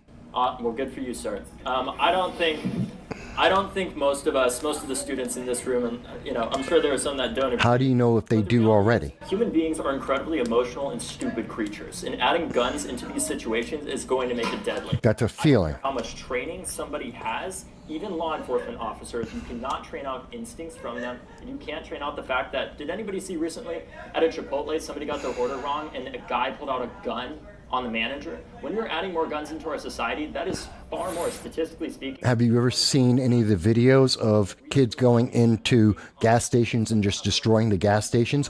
No firearms there. There's plenty of those videos on TikTok and YouTube. By a non-government agency. I don't want to mischaracterize what you're saying. You're going to have more instances of gun violence. That's not true. Guns don't equal violence. It's not a correlation. Yes, okay. Can you start over? Because my reaction to that was like 5 seconds. And I thought I was I thought I only had 30 seconds, so the joy of that. Sorry. Okay. Yes. I'm not. 2 minutes on should schools be gun-free zones or should we increase arms? Gun-free zones don't protect anyone. Actually, I'm not sure either. I don't think that the SRO model it's a terrible, terrible model. Over-policing is a bad idea. We have... I disagree with him on that. Probably both agree on that. We have too many cops and we have too many laws. And if there is... I disagree. ...security in schools, or especially in schools, they shouldn't be there as law enforcement. In fact, the Marjorie Stoneman study says there should be. And we shouldn't be treating students as nails. So I think we agree on that. They avoided the Marjorie Stoneman study. American schools were as safe from school shootings as our European peers prior to 1990 with the introduction of the Crime Control Act, where we, again, imposed the conditions of the inner city, saying if you are someone who cares about what our signs say you can and can't do, you can't have a firearm. Oh, but if you're a potential school shooter or a criminal, you need to know that you'll be the only one in here without a firearm. Except for Good the point. They're going to run away. And then if you start shooting, we're going to call the police. And they will stand outside and wait for the gunfire to stop. And then you get to decide whether you want to die in a hail of bullets or turn yourself in. If you are someone who has decided to rack up a body count of people, then that could, basically the sign might as well say, this is your oyster, come and get it. And that is what He does have a point. no gun zone looks like. That's why Yeah. 94% of all mass shootings, Which is correct. happen In gun-free zones. no gun zones. Yeah. They're saying if you are peaceful, you can't have a gun. If you aren't peaceful, you also can't have a gun, but you don't care what the laws are. I want to address liability. I got enough time for this. Yes, the PLCCA or PLCAA says that if a firearms manufacturer makes something faulty, then they should be liable for that. But Talk about if someone cars. uses their gun to do something illegal. How about car That's manufacturers? true of everything. Yeah. We didn't Airplanes. because Daryl Brooks used Thank you. Ford Escape to ram down and kill dozens of people during the Waukesha Christmas parade a few years back. Thank you. Because it wasn't Ford's fault. And it's not, it's not Colt's fault if someone uses their AR-15. Good point. Absolutely solid. I was making it myself. I mean, the fact of the matter is, I don't know about you all, but last I heard, schools in Europe are also gun-free zones. When was the last time that we heard about a school shooting there? How many times have we heard about knives and swords being used? Just saying. Again, anecdotal and emotional. That there's Not correct. I think there's actually a strong libertarian argument to be made about why these companies should be held civilly liable, which is the fact that it's an important way of the market regulating itself. If you are saying that you are only selling to the most responsible gun owners and that you care so much about that, we should create a system of incentives where the only companies that can financially exist are ones that are responsibly selling. No, because that doesn't mean the users are responsible, just like with cars. Anyone who has ever run a business would not want to be held liable for the possibility that someone might use their product illegally. And Tide Pods. know that. So that's not how liability works. Liability Exactly. is you, through abuse or malicious intent, or through either neglect with your product or malignant intent with your product, caused harm with your product. Not Right. someone then uses it and commits a crime with it. Exactly. He knows the law. That's the case with the liability thing. Again, facts versus emotions. Have more shootings, including school shootings. Yes. Have stricter restrictions. You'll notice he keeps mentioning Europe, but not Latin America or parts of Southeast Asia or parts of Africa or parts of Eastern Europe, but only Yeah. Central and Western Europe. I noticed that. Other countries that have some more restrictions and more shootings. Yeah, go ahead. No, go ahead. A lot of questions to get through. So the United States previously had an assault weapons ban from 1994 to 2004. Ineffective. Research into the results and whether it helped gun violence have been inconclusive. Would you support the U.S. reinstating the assault weapons ban? Spike. No. It never worked. It didn't work. The Department of Justice report was conclusive in that it could not show that there was any reduction in any kind of in the murder rate or the gun murder rate. And there's a reason for that. In fact, interestingly enough, there was a drop in the murder rate during that time. There was also a record amount of sales of semi-automatic rifles. And by the way, This is correct. Factual data. what you said that I am trying to sell guns. You are probably the single greatest salesperson for guns. Absolutely. Every time you speak about restricting guns, sales goes through the roof. People go out and purchase guns, so thank you for that. I'm not thanking you. I don't care if you sell guns or not. The reality is that there are more guns than people. That ratio continues to grow. True. There's been a long-term drop in the murder rate, and so that to me really just sums it up. 2 guns for every American. We'd have more murder. This would be, if guns were in and of themselves the problem, we would not be sitting here in Hanover talking about why things are so bad in Baltimore. We would be in Baltimore talking about why things are so bad in Hanover. It is not a gun problem. There are many, many other factors. And then yes, when criminality ensues, a gun is an effective tool to kill people. And it's also an effective tool to defend yourself. Able to magically take away all the firearms only from criminals, they'd use another tool because again, and they do. It's not the problem, and if they were, we'd see it. London, knife crime. Asia, knife crime. China, knife crime. The Gifford score with gun control. The Gifford score. It didn't matter how much gun control a state had. It was all over the place when it came to murder. Thank you so much for tuning into No Soundbites Allowed today. I'm the political dragon, Michael Voss, and I hope you've enjoyed this conversation as much as I did. Remember, on this podcast, we don't settle for sound bites. We dive deeper, challenge assumptions, and have the conversations that matter. If you liked today's show, don't forget to subscribe, share, and leave us your comments. Your support helps us reach more people and continue to bring you the hard-hitting discussions you won't hear anywhere else. Follow me on the major social media platforms like X, Twitter, YouTube, Rumble, and more to stay updated on upcoming episodes and join the conversation live on our next live stream. We love hearing from you and we value every perspective. We stream live, responding to your chats and calls starting at 2:30 p.m. every Sunday. Until next time, this is Michael Voss, and you've been listening to No Soundbites Allowed. Stay informed, stay engaged, and as always, don't settle for the sound bites.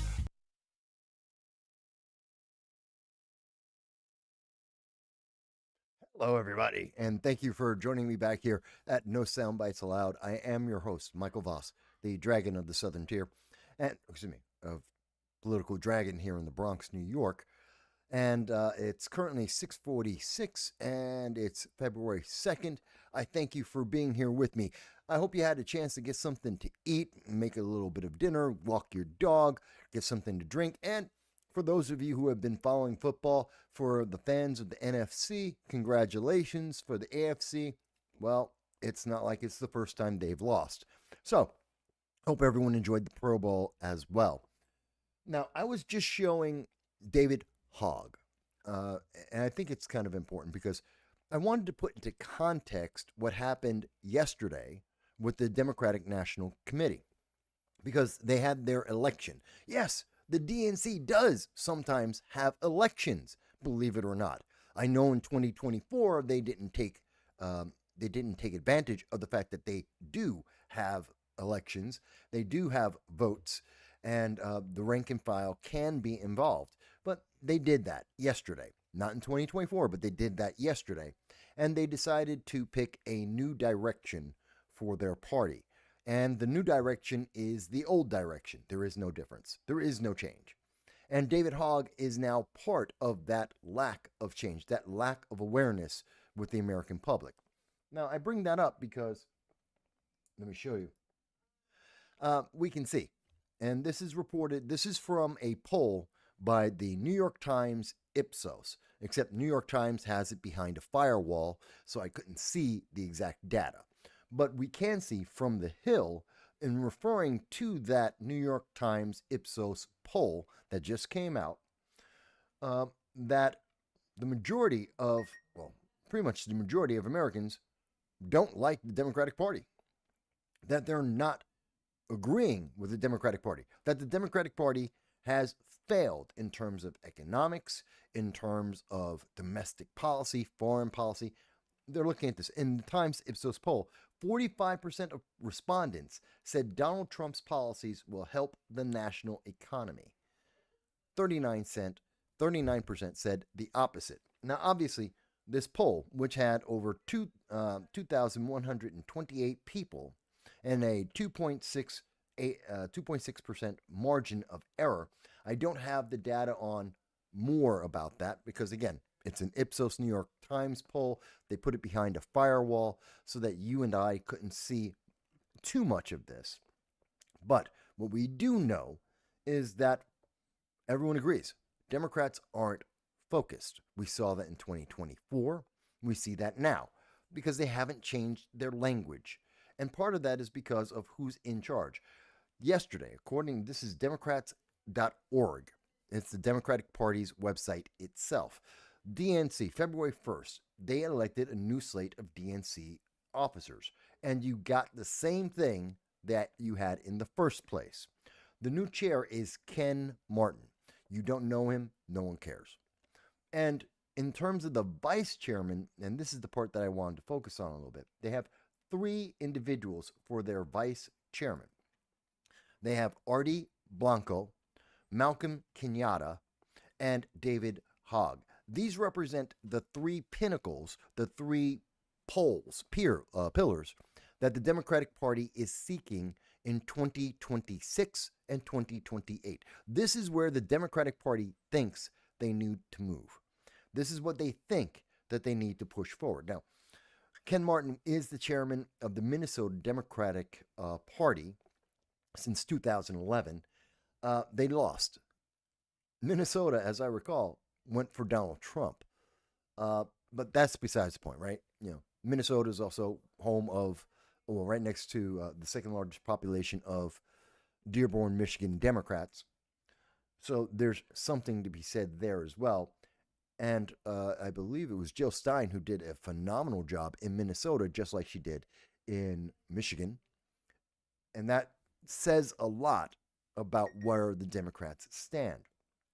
Now, Ken Martin is really not that important. He's just a figurehead for the most part. And I don't think he stands out in any way whatsoever.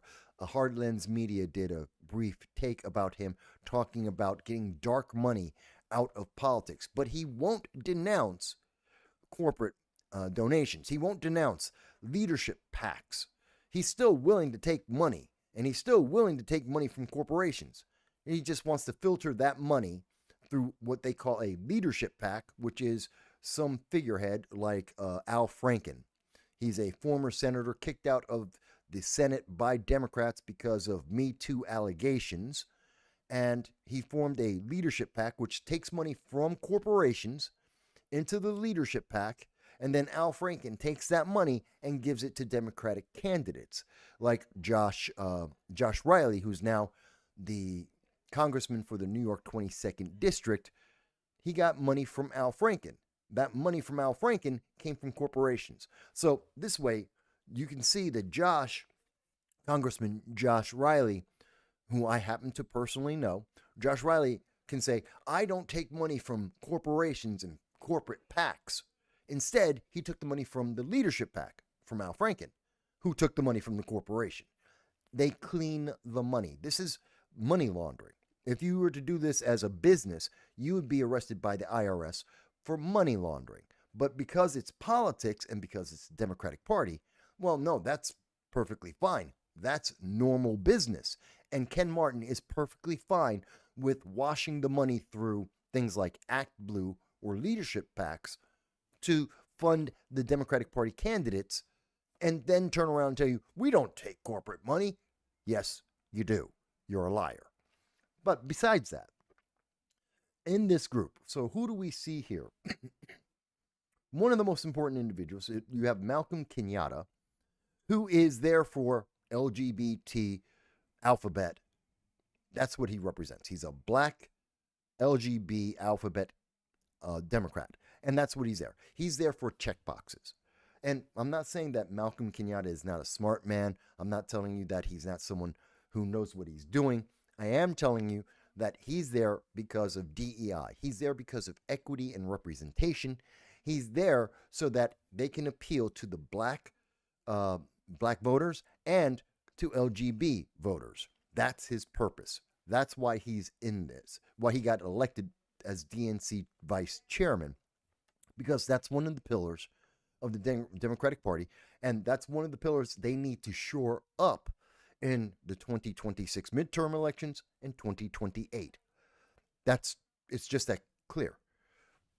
They had far too many black voters, Hispanic voters, and LGBT alphabet voters that decided to vote for Donald Trump versus Kamala Harris or Joe Biden. And they need to shore that up. Otherwise, they can't win elections, and they know it. And so they needed someone to represent because remember, they tell you this in entertainment all the time. Hollywood always says this. You hear this constantly.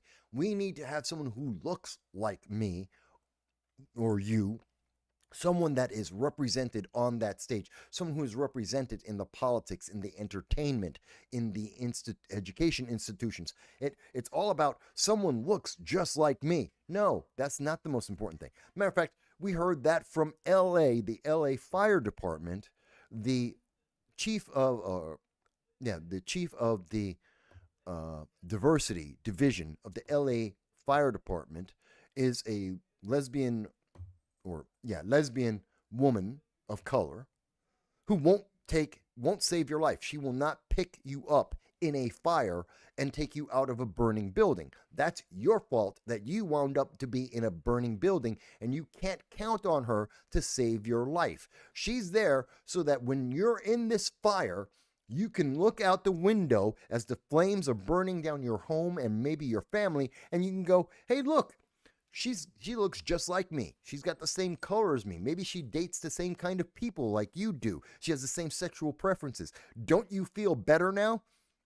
When some other fireman who actually can do the job actually picks you up and saves your life, you can be hauled outside as all of your possessions burn up, and you can then look up knowing that you've lost everything, and you can take solace in the fact that there is that DEI hire in the LA Fire Department who is there and has the same skin tone, maybe the same gender preferences as you do. And won't that make everything all better for you? Yeah, that's the kind of mentality that is in the Democratic Party and in their vice chairman. And that's why Malcolm Kenyatta ultimately is one of the vice chairmen, because that's the message they want to push. That is the message they have been pushing for at least the last 10 years, and that's what they're going to be doing in 2026. But I played that clip about David Hogg specifically so that you could evaluate and understand that David Hogg was voted as one of the vice chairmen of the Democratic National Committee because he's anti-Second Amendment. And this is incredible to me.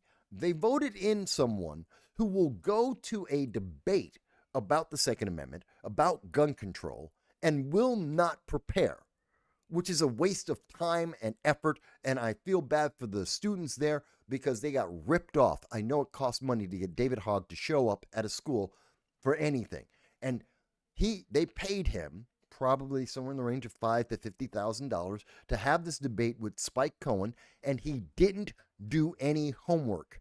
He didn't take it seriously. He thought Spike, as a libertarian, wouldn't do his homework. Yes, Spike did. He thought that he would just be able to say whatever he wanted and no one would question him and no one would doubt what he said. And Lily Tang Williams, and plain nut, you're correct, Lily Tang Williams was there and she did call him out. And that made national news, so they couldn't hide that. But this is the quality, the caliber of people that are being put into the Democratic National Committee, which should tell people what they can expect from Democrats in 2026 and 2028. They don't care. This isn't about having the best and the brightest. This isn't about people who have earned their positions and represent the people. This is about pushing a political ideology down the throats of everyone around. David Hogg is relatively young, although he's living off of one event in his life. Everything he does, every dollar that he makes is coming from the one event that he survived in his life. And congratulations to him for having survived. Good for him. And yes, he's turned it around to be able to make money off of that one event in his life. But that's not really a career. That's him taking advantage of emotions.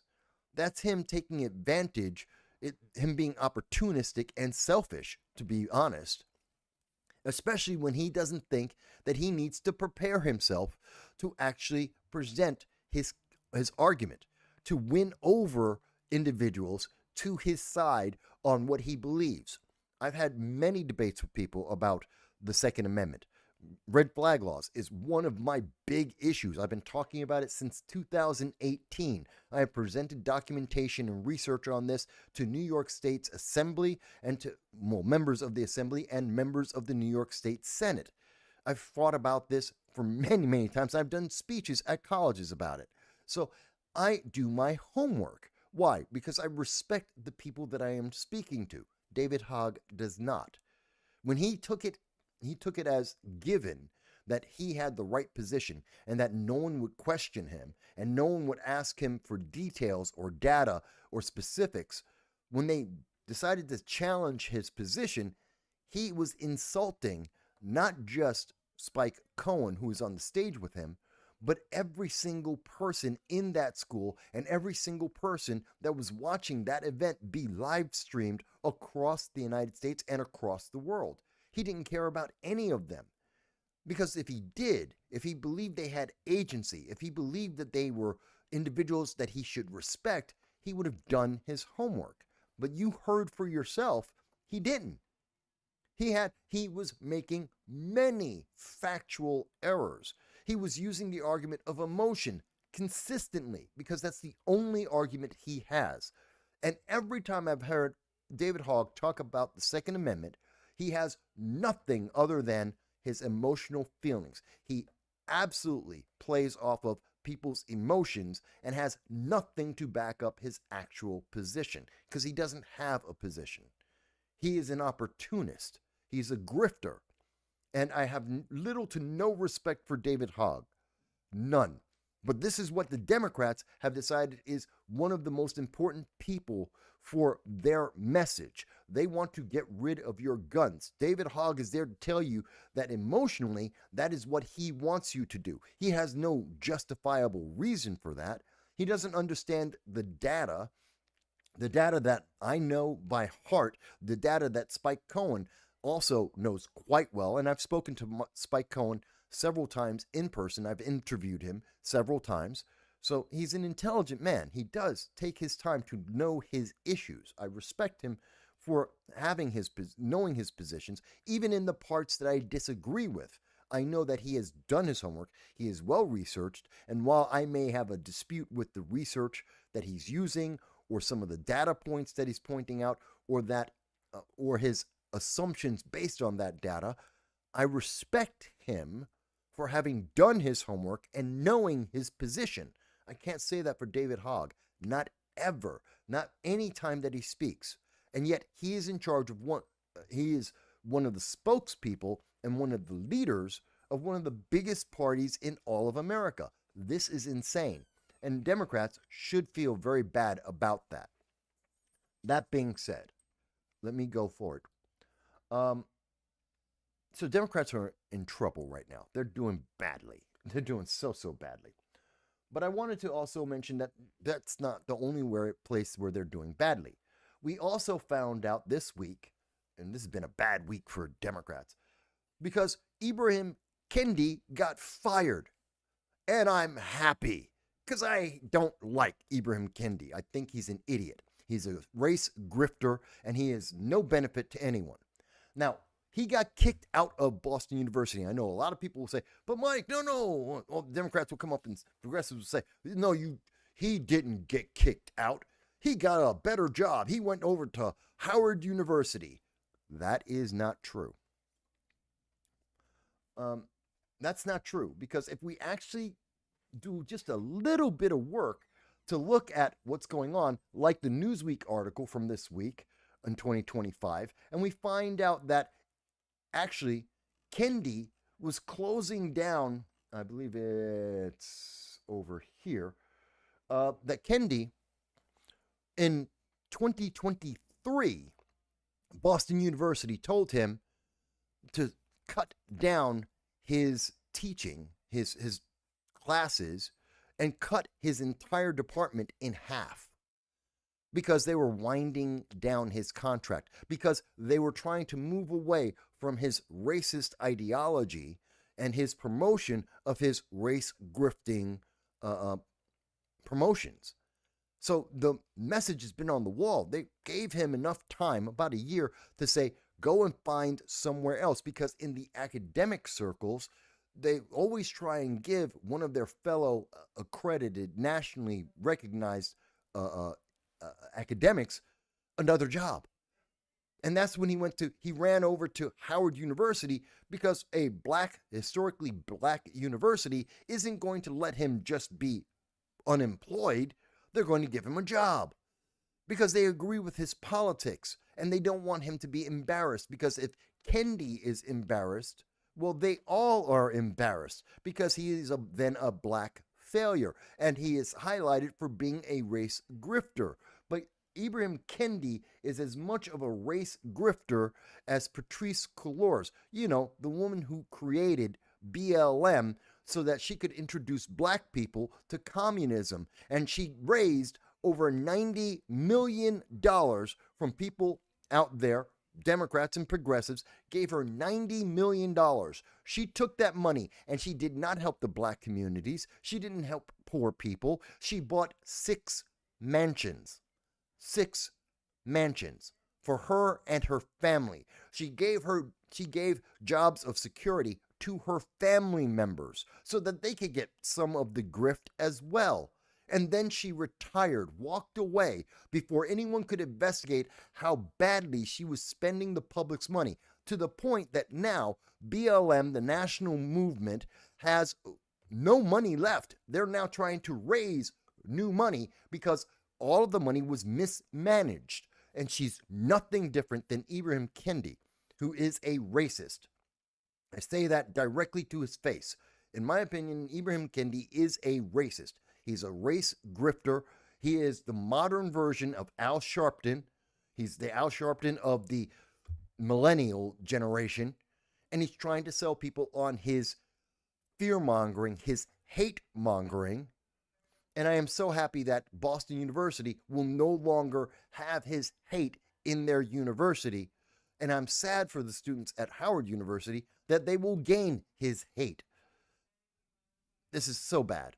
But I wanted to bring that up because I think it's very, very important that we point these things out, because there is almost no difference between Ibram Kendi and his selfish grift than what we see with David Hogg and his grift. They're both based on emotion and no fact, and they are based on taking advantage of people and to push and promote their political ideology rather than actually help anyone in America or anyone in the world, because they don't care. That's what comes across to me in their actions, in their words, in everything that they are doing. By the way, it is now, you may not have heard about this, but somehow, and I'm looking forward to this, I was talking about this during the Wednesday Roundtable, a live stream that I do with the Liberty First Foundation, a panel discussion about politics that are affecting us and the constitutionality of them.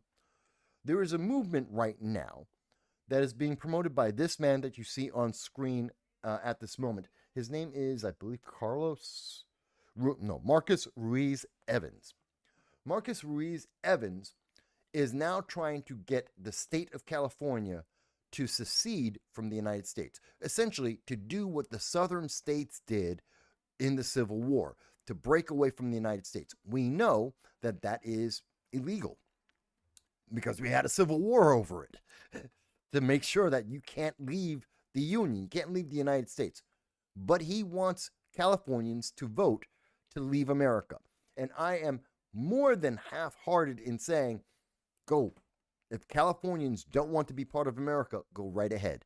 They can become their own third world nation, because California gets a third, $153 billion of its annual budget comes from the federal government itself. And I am more than happy to not have my dollars, my taxes, contribute to California and their racist ideologies that they shove down people's throats, their gender affirmation, their race grifting I don't want to fund any of it. The open borders and their benefits to illegal aliens, their protecting of individuals like the 8 ISIS members from Tajikistan that hid in America for a year in California because California was a sanctuary state.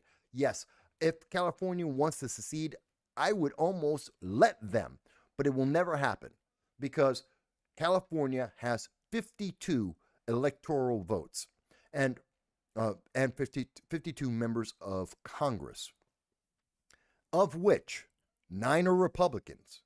So there's about 45 Democrats in Congress that would be suddenly lost, and 2 members of the Senate that are all Democrats that would shift the power balance in America to the right, to center right, instead of to the left.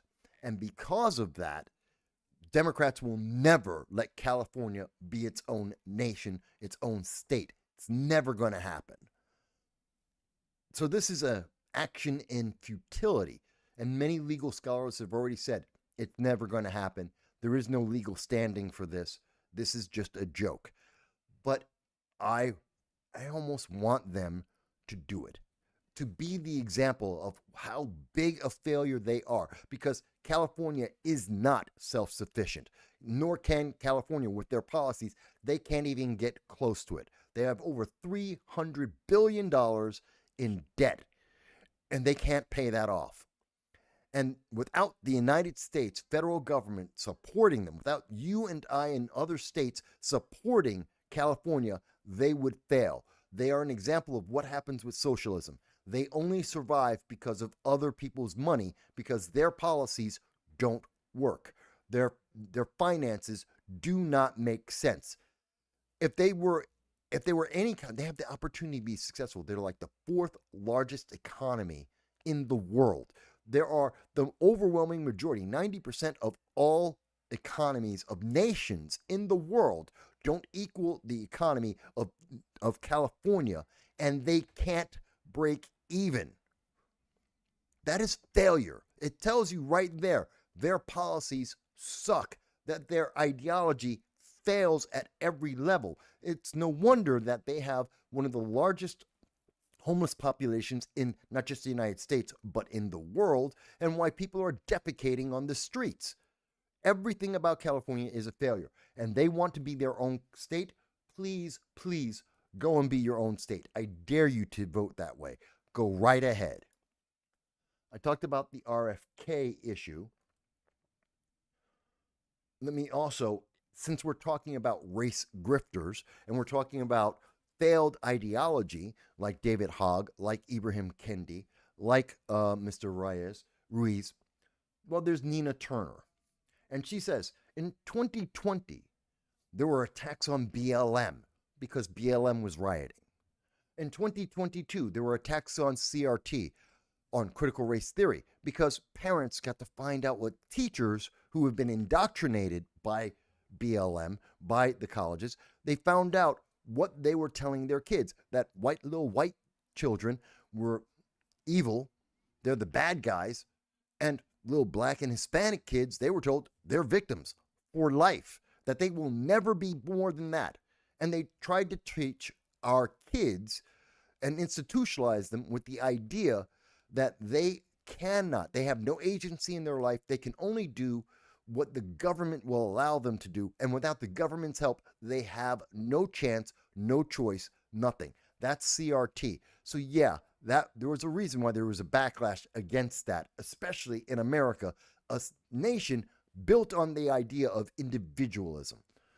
In 2024, there were attacks on woke, which is just what we have seen. Was the woke movement is the entertainment wing of everything else that had preceded it, of the PC movement, of the BLM movement, the critical race theory, of intersectionality. That's what woke is. It is taking those different policies, which are all essentially the same thing, racism, sexism, put in different packages to different groups to try and make them become more socialist, more progressive, more failed, to destroy these groups and the infrastructure that they live in, And that was put into a package that we have seen in more of the consumerism and also in our entertainment to try and sell us this idea that it's normal to be a racist like BLM, that it's normal to try and convince our kids that they have no agency in their lives, like the gender affirmation that they tried to push down the throats of parents, forcing them to live up to the whims of 9-year-olds. This is insane. And so, yes, there was a pushback against that because it's not in the best interest of the public, of our society, or our children. And then in 2025, there are the, quote, attacks on DAI. Yes, we're getting rid of a policy where the best person isn't picked, just the right check mark. And we have seen over and over again, every time that we have seen individuals picked because they have the right checkbox, whether it's because of their race or their gender preference, that we have seen failure follow right along with them. Again, I refer to the LA Fire Department and their pick for their DEI division, and she is a failure. By her own words, she will not save lives, which is the purpose of the fire department. She fails. And she does that because she thinks her job is to just be black, be her gender and her gender preference, and that's going to make you feel better as all of your possessions, possibly your loved ones, burn up in front of your face. Yes, there's a reason why we're against DEI, because the best and the brightest have nothing to do with it. It has only to do with what checkbox, what equity do you fulfill. That is all about political gamesmanship, and that has no place in America, a nation built on meritocracy and individualism. But somehow Nina Turner takes all of those things and says, that means black. All of those things are about black people. They're talking about black people. Well, first of all, Nina, you seem to have a very low opinion of black people if you think all of these failed ideologies, these failed policies, these examples of abject failure that were rejected by people of every color, of every gender persuasion, if everyone is rejecting this universally, virtually universally, across this nation and around the globe, and you think that represents black people, you think failure represents black people? I'm sorry, Nina, I don't. I think black people are a lot of things. They're individually many things. Black people in America, African Americans, are not a monolithic group.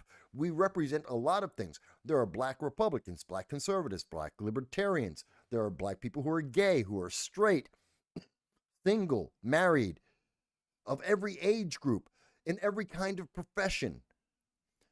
So why does she have to identify black people as failures? Because that matches the victimhood that David Hogg takes advantage of, the victimhood that Ibram Kendi takes advantage of, the victimhood that now Howard University will be promoting.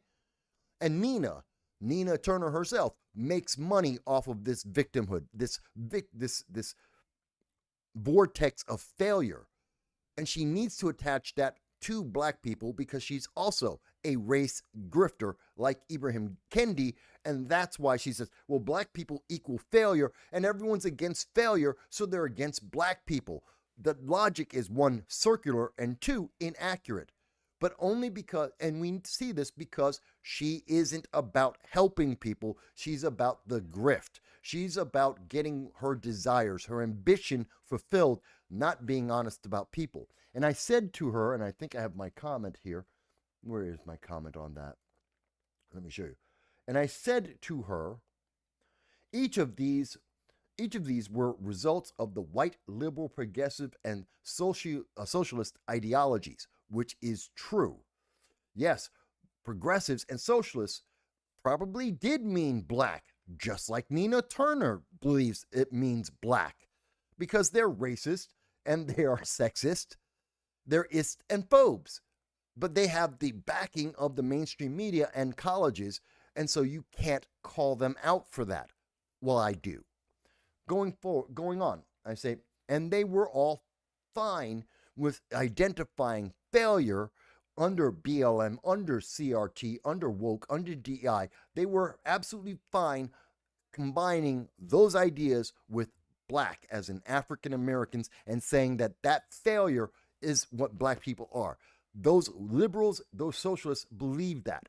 And now that America is fed up with the bias that she has been championing and shoving around all over X and all over the media, now she's complaining. Now she's upset because her grift isn't as successful. She's not making as much money. Kind of like Sean King. You don't hear about him very much. Rachel Dolans, you don't hear her a whole lot anymore. Why? Their grift stopped working. People realized and said, hang on, it's just like Patrice Cullors. We're going to give them $90 million.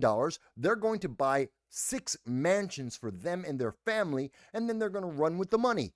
And no one is going to benefit. Just their family, because it's selfish and it's a grift and has nothing to do with reality. So I want to call her out. That's why I talked about David Hogg and Ibrahim Kendi and Nina Turner, because they're all examples of where the Democratic Party and the progressive movement in the Democratic Party is taking you in 2026 and 2028. And no one is going to say that openly because they're afraid of being called a racist, an ist, or a phobe. Guess what? I'm not. And they aren't going to actually stand up and answer this because they don't want to identify the reality of what they have been saying. And everyone else is afraid because no one wants to be called an ist or a phobe. I don't care. The truth is the truth. I'm not talking about my truth because there is no such thing. I'm talking about the truth because it's empirically, semantically, mathematically, that is the truth. And they know it. By the way, I wanted to talk about Doge. I know there are comments. Hang on. Actually, let me take a quick look at the comments here. I know I'm rushing a little bit because I'm going to be done rather quickly. We've been on for about 4 hours. 4.5 hours. So I wanted to end this at about 5 hours. So I'm going a little bit quicker because I didn't realize I was taking extra time at the beginning. My fault. So Peace Logic says, there's so much to understand about politics and fixing all our problems. It's a lot to digest. A lot of grifters are using emotions. I'd be excited for AI to point out all the logical fallacies. You won't see that in AI because the programmers are indoctrinated in that same ideology. And we have seen already, it's already been proven, the AI only will pick up on the subtle biases of the programmers, the developers, and it will become even more, it will be exactly the same kind of bias, if not more, than what their programmers had. So if the programmers are into DEI or CRT, BLM, if they believe in these woke ideologies, they're going to program those ideologies to be favored versus any other program, any other way of thinking. And they're going to make that seem like that's the correct thing and push that. So AI is not the solution. Never was. Independent knowledge is the answer. Peace Logic says, can the right AI be an arbiter of truth? Most people don't have the time to figure out what's true.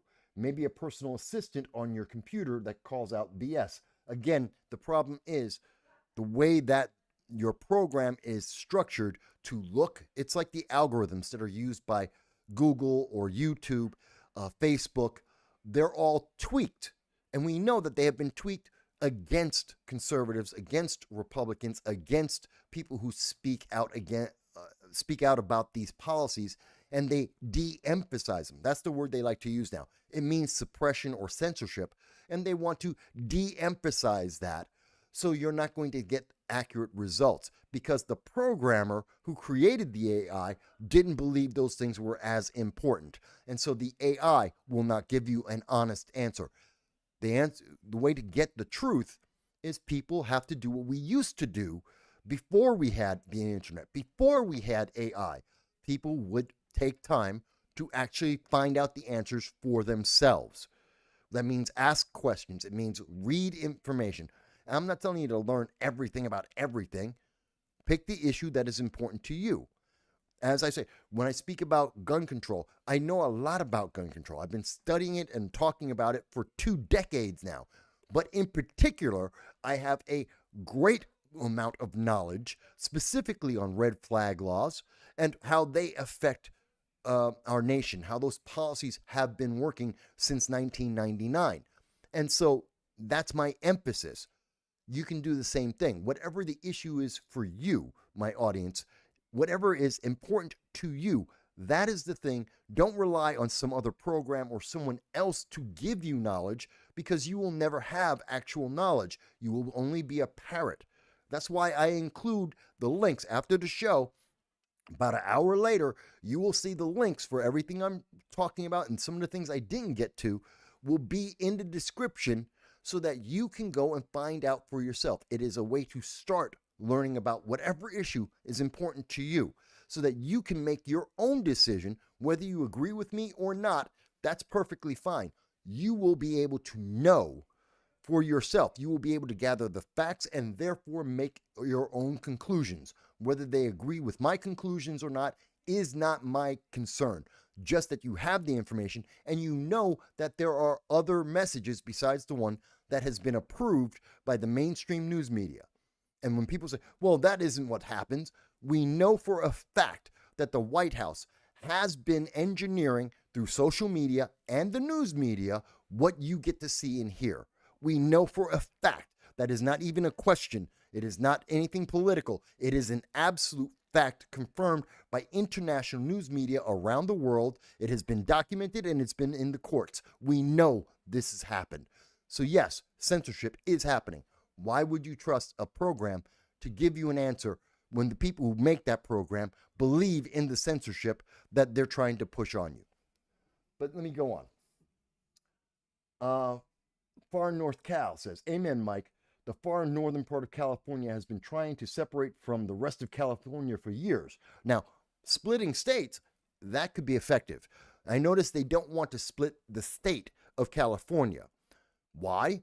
Because then they would lose control. Again, the Democrats wouldn't be able to have that unilateral block of votes like they do by having one state. If they had 2 states there, yes, there would be a progressive part of California, and then there'd be a more conservative part. Maybe not a red state, maybe a purple state, but it wouldn't be just Democrat control. And they would lose power in the House. They would lose power in the Senate. And because they would lose power and potentially donations, they will never let it happen. That's the truth of it. Grace says, I have seen DEI hurt black employees because companies usually just grab a person of color because they have a quota. And more qualified people are left stuck dead in a dead-end job. It does happen, absolutely.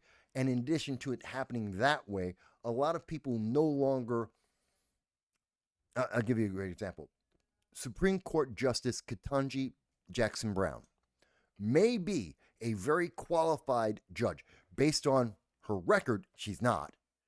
And if you don't agree with me, look at her record. Look at how many of her decisions have been overturned and how quickly those, I think it was nine of her cases have been overturned, and they were all overturned within about a year and a half of her making the decision.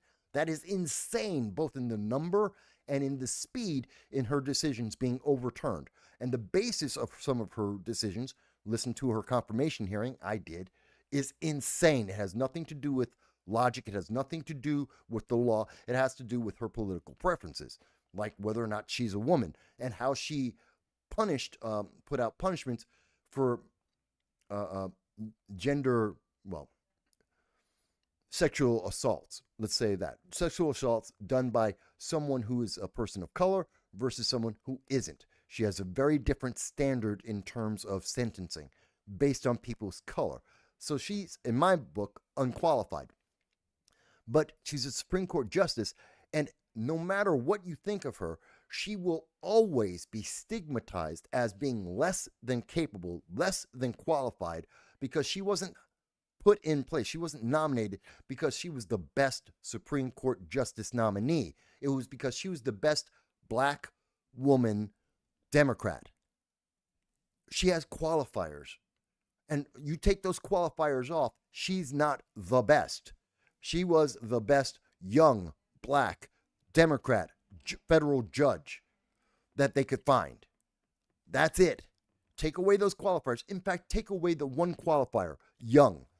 If they were willing to look at Supreme Court justices or nominees that are 55 and older, there were 11 other women who were black and federal judges longer and more qualified with less overturned cases that were perfectly Democratic. They're hyper Democrats, and they could have gotten the position. She only was the best because of the qualifications, and that's the problem with DEI. She isn't the best. She's the best under the limitations that people are allowed to look at, and that means she's not qualified at all. And that will follow her for her life. And that is a negative. And that also feeds into everyone who looks at her and says, I want to be inspired. Thurgood Marshall was inspiring. He's phenomenal. Clarence Thomas is inspiring. Ketanji Jackson Brown, she's not inspiring. Because they earned, when you look at the other justices, they earned it. Sandra Day O'Connor, what's her name? She died.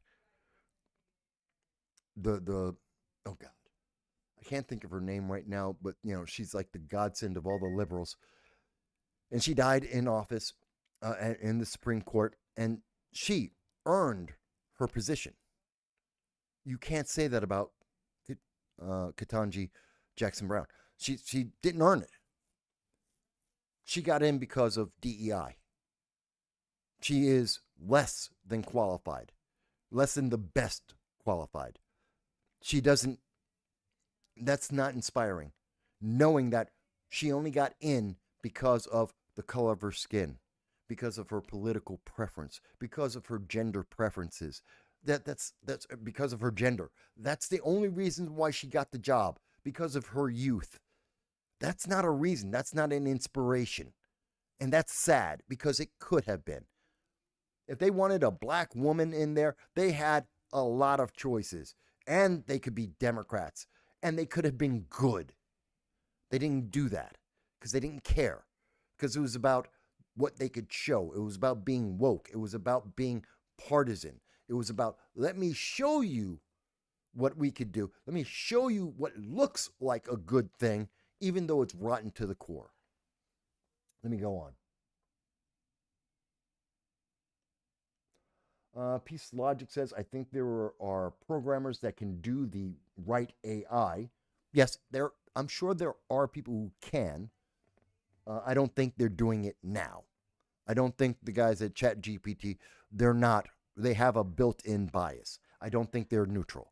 I think what you could do is you have one team of programmers, and then you'd have another team that let them both have biases. Have a left-leaning, progressive team of AI programmers, and have a right-leaning group of AI programmers, and then put those programs together, feed into the bias, but have the bias be equal on both sides, and then combine those biases, those two different AIs, into one AI so that the biases balance off of each other. And then we would get something that's actually neutral and probably better. That's what I think would be a better way to do it. Let's see. Peace Logic goes on to say, you just don't believe that there are people that are unbiased and have the money to develop that programming to assist in finding the truth. No, I do not believe it. You're right. I don't believe it. Everyone has a bias. That's fine. Some biases are stronger than others. Absolutely. But when we're talking about programs like AIs, which we absolutely need as little bias as possible, and we know that Silicon Valley is massively, like 90% of individuals that work in Silicon Valley identify themselves as not only Democrats, but as progressives and or socialists. That is extremely to the left. And because we have that extreme bias to the left, I don't believe that you're getting an unbiased product. That product, at the end of the day, over time, will enforce that bias.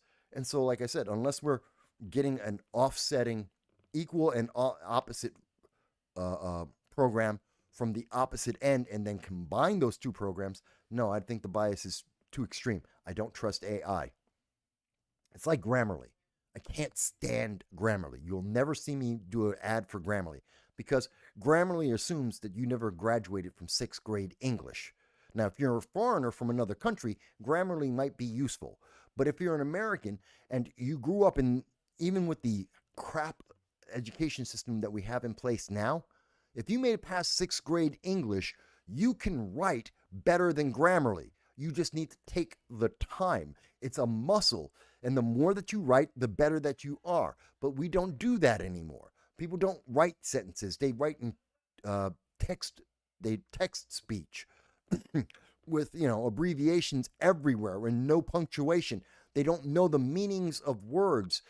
And if you did, you'd be able to write fine because we've written things. We don't need Grammarly. You need to think. And we don't do that anymore. And that's the problem. I hate Grammarly because Grammarly dumbs people down. It denies them knowledge. It denies them the ability to think clearly for themselves. It makes you a dependent slave. And you can only say whatever that program is saying for you.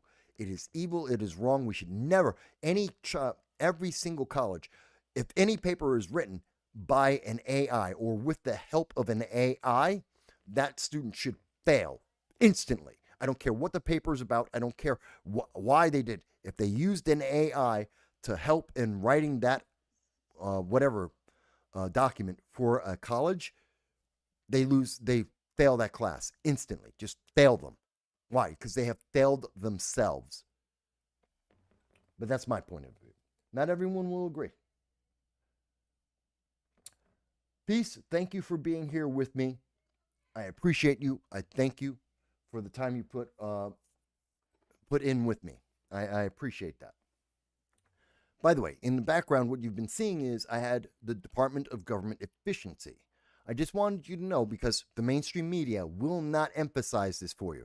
As you see, if you've read this, you'll see that we found that there was $45 million in scholarships for DEI in Burma. This is funded by U.S. taxpayers. This is you and me. Our money is being taken out of our pockets to go fund people to learn how to be more diverse and equity and inclusion in Burma, where they reject all of this crap. They're not going to do it. They took the $45 million, absolutely, but they're not going to push DEI. They don't want to be California. They're not going to be California. That is not part of their society. That's not part of their culture, and they reject it. But they'll take the money, and we gave them that. And because we printed that money, because we took it out of your pocket and your kids' pocket and the future of America, now you are even more poor because inflation went up because we printed $45 million. And it gets even worse. But Doge has been doing its job. Okay. Yep, we're at 7:37, so I'm 7 minutes over. The other thing about Doge is, and this is the last thing, and then I got to go. I got to go, guys. I'm running late today. I wanted to stop at 7:30. So Doge, people are upset about Doge and its access. I want you to understand that people are resigning rather than letting Doge do their job to go in and find government waste. We now know, it is stated by Doge, that the Treasury Department has been never once not given money to any organization, to any country, to even terrorists. They've always given away your money without a single complaint or question. That is why we have so much waste. That's why we have $36 trillion in debt. And I'm glad that we're finally identifying it so that we can say, maybe we should say no. Maybe we should pause. Maybe we shouldn't give our money to the Houthis just because they say, oh, we're hungry. Sorry. No, because you're going to still be hungry and you're going to buy a rocket and use it against us. But that's my feeling. All right. I've said a lot. I've been on. I'm over by 8 minutes because I got to go run and take care of something. I thank you all. Please share this. Please like. Most of all, please subscribe. I look forward to you guys being with me next week and every week at 2:30 p.m. Eastern Standard Time. Thank you so much. I love the comments. I look for your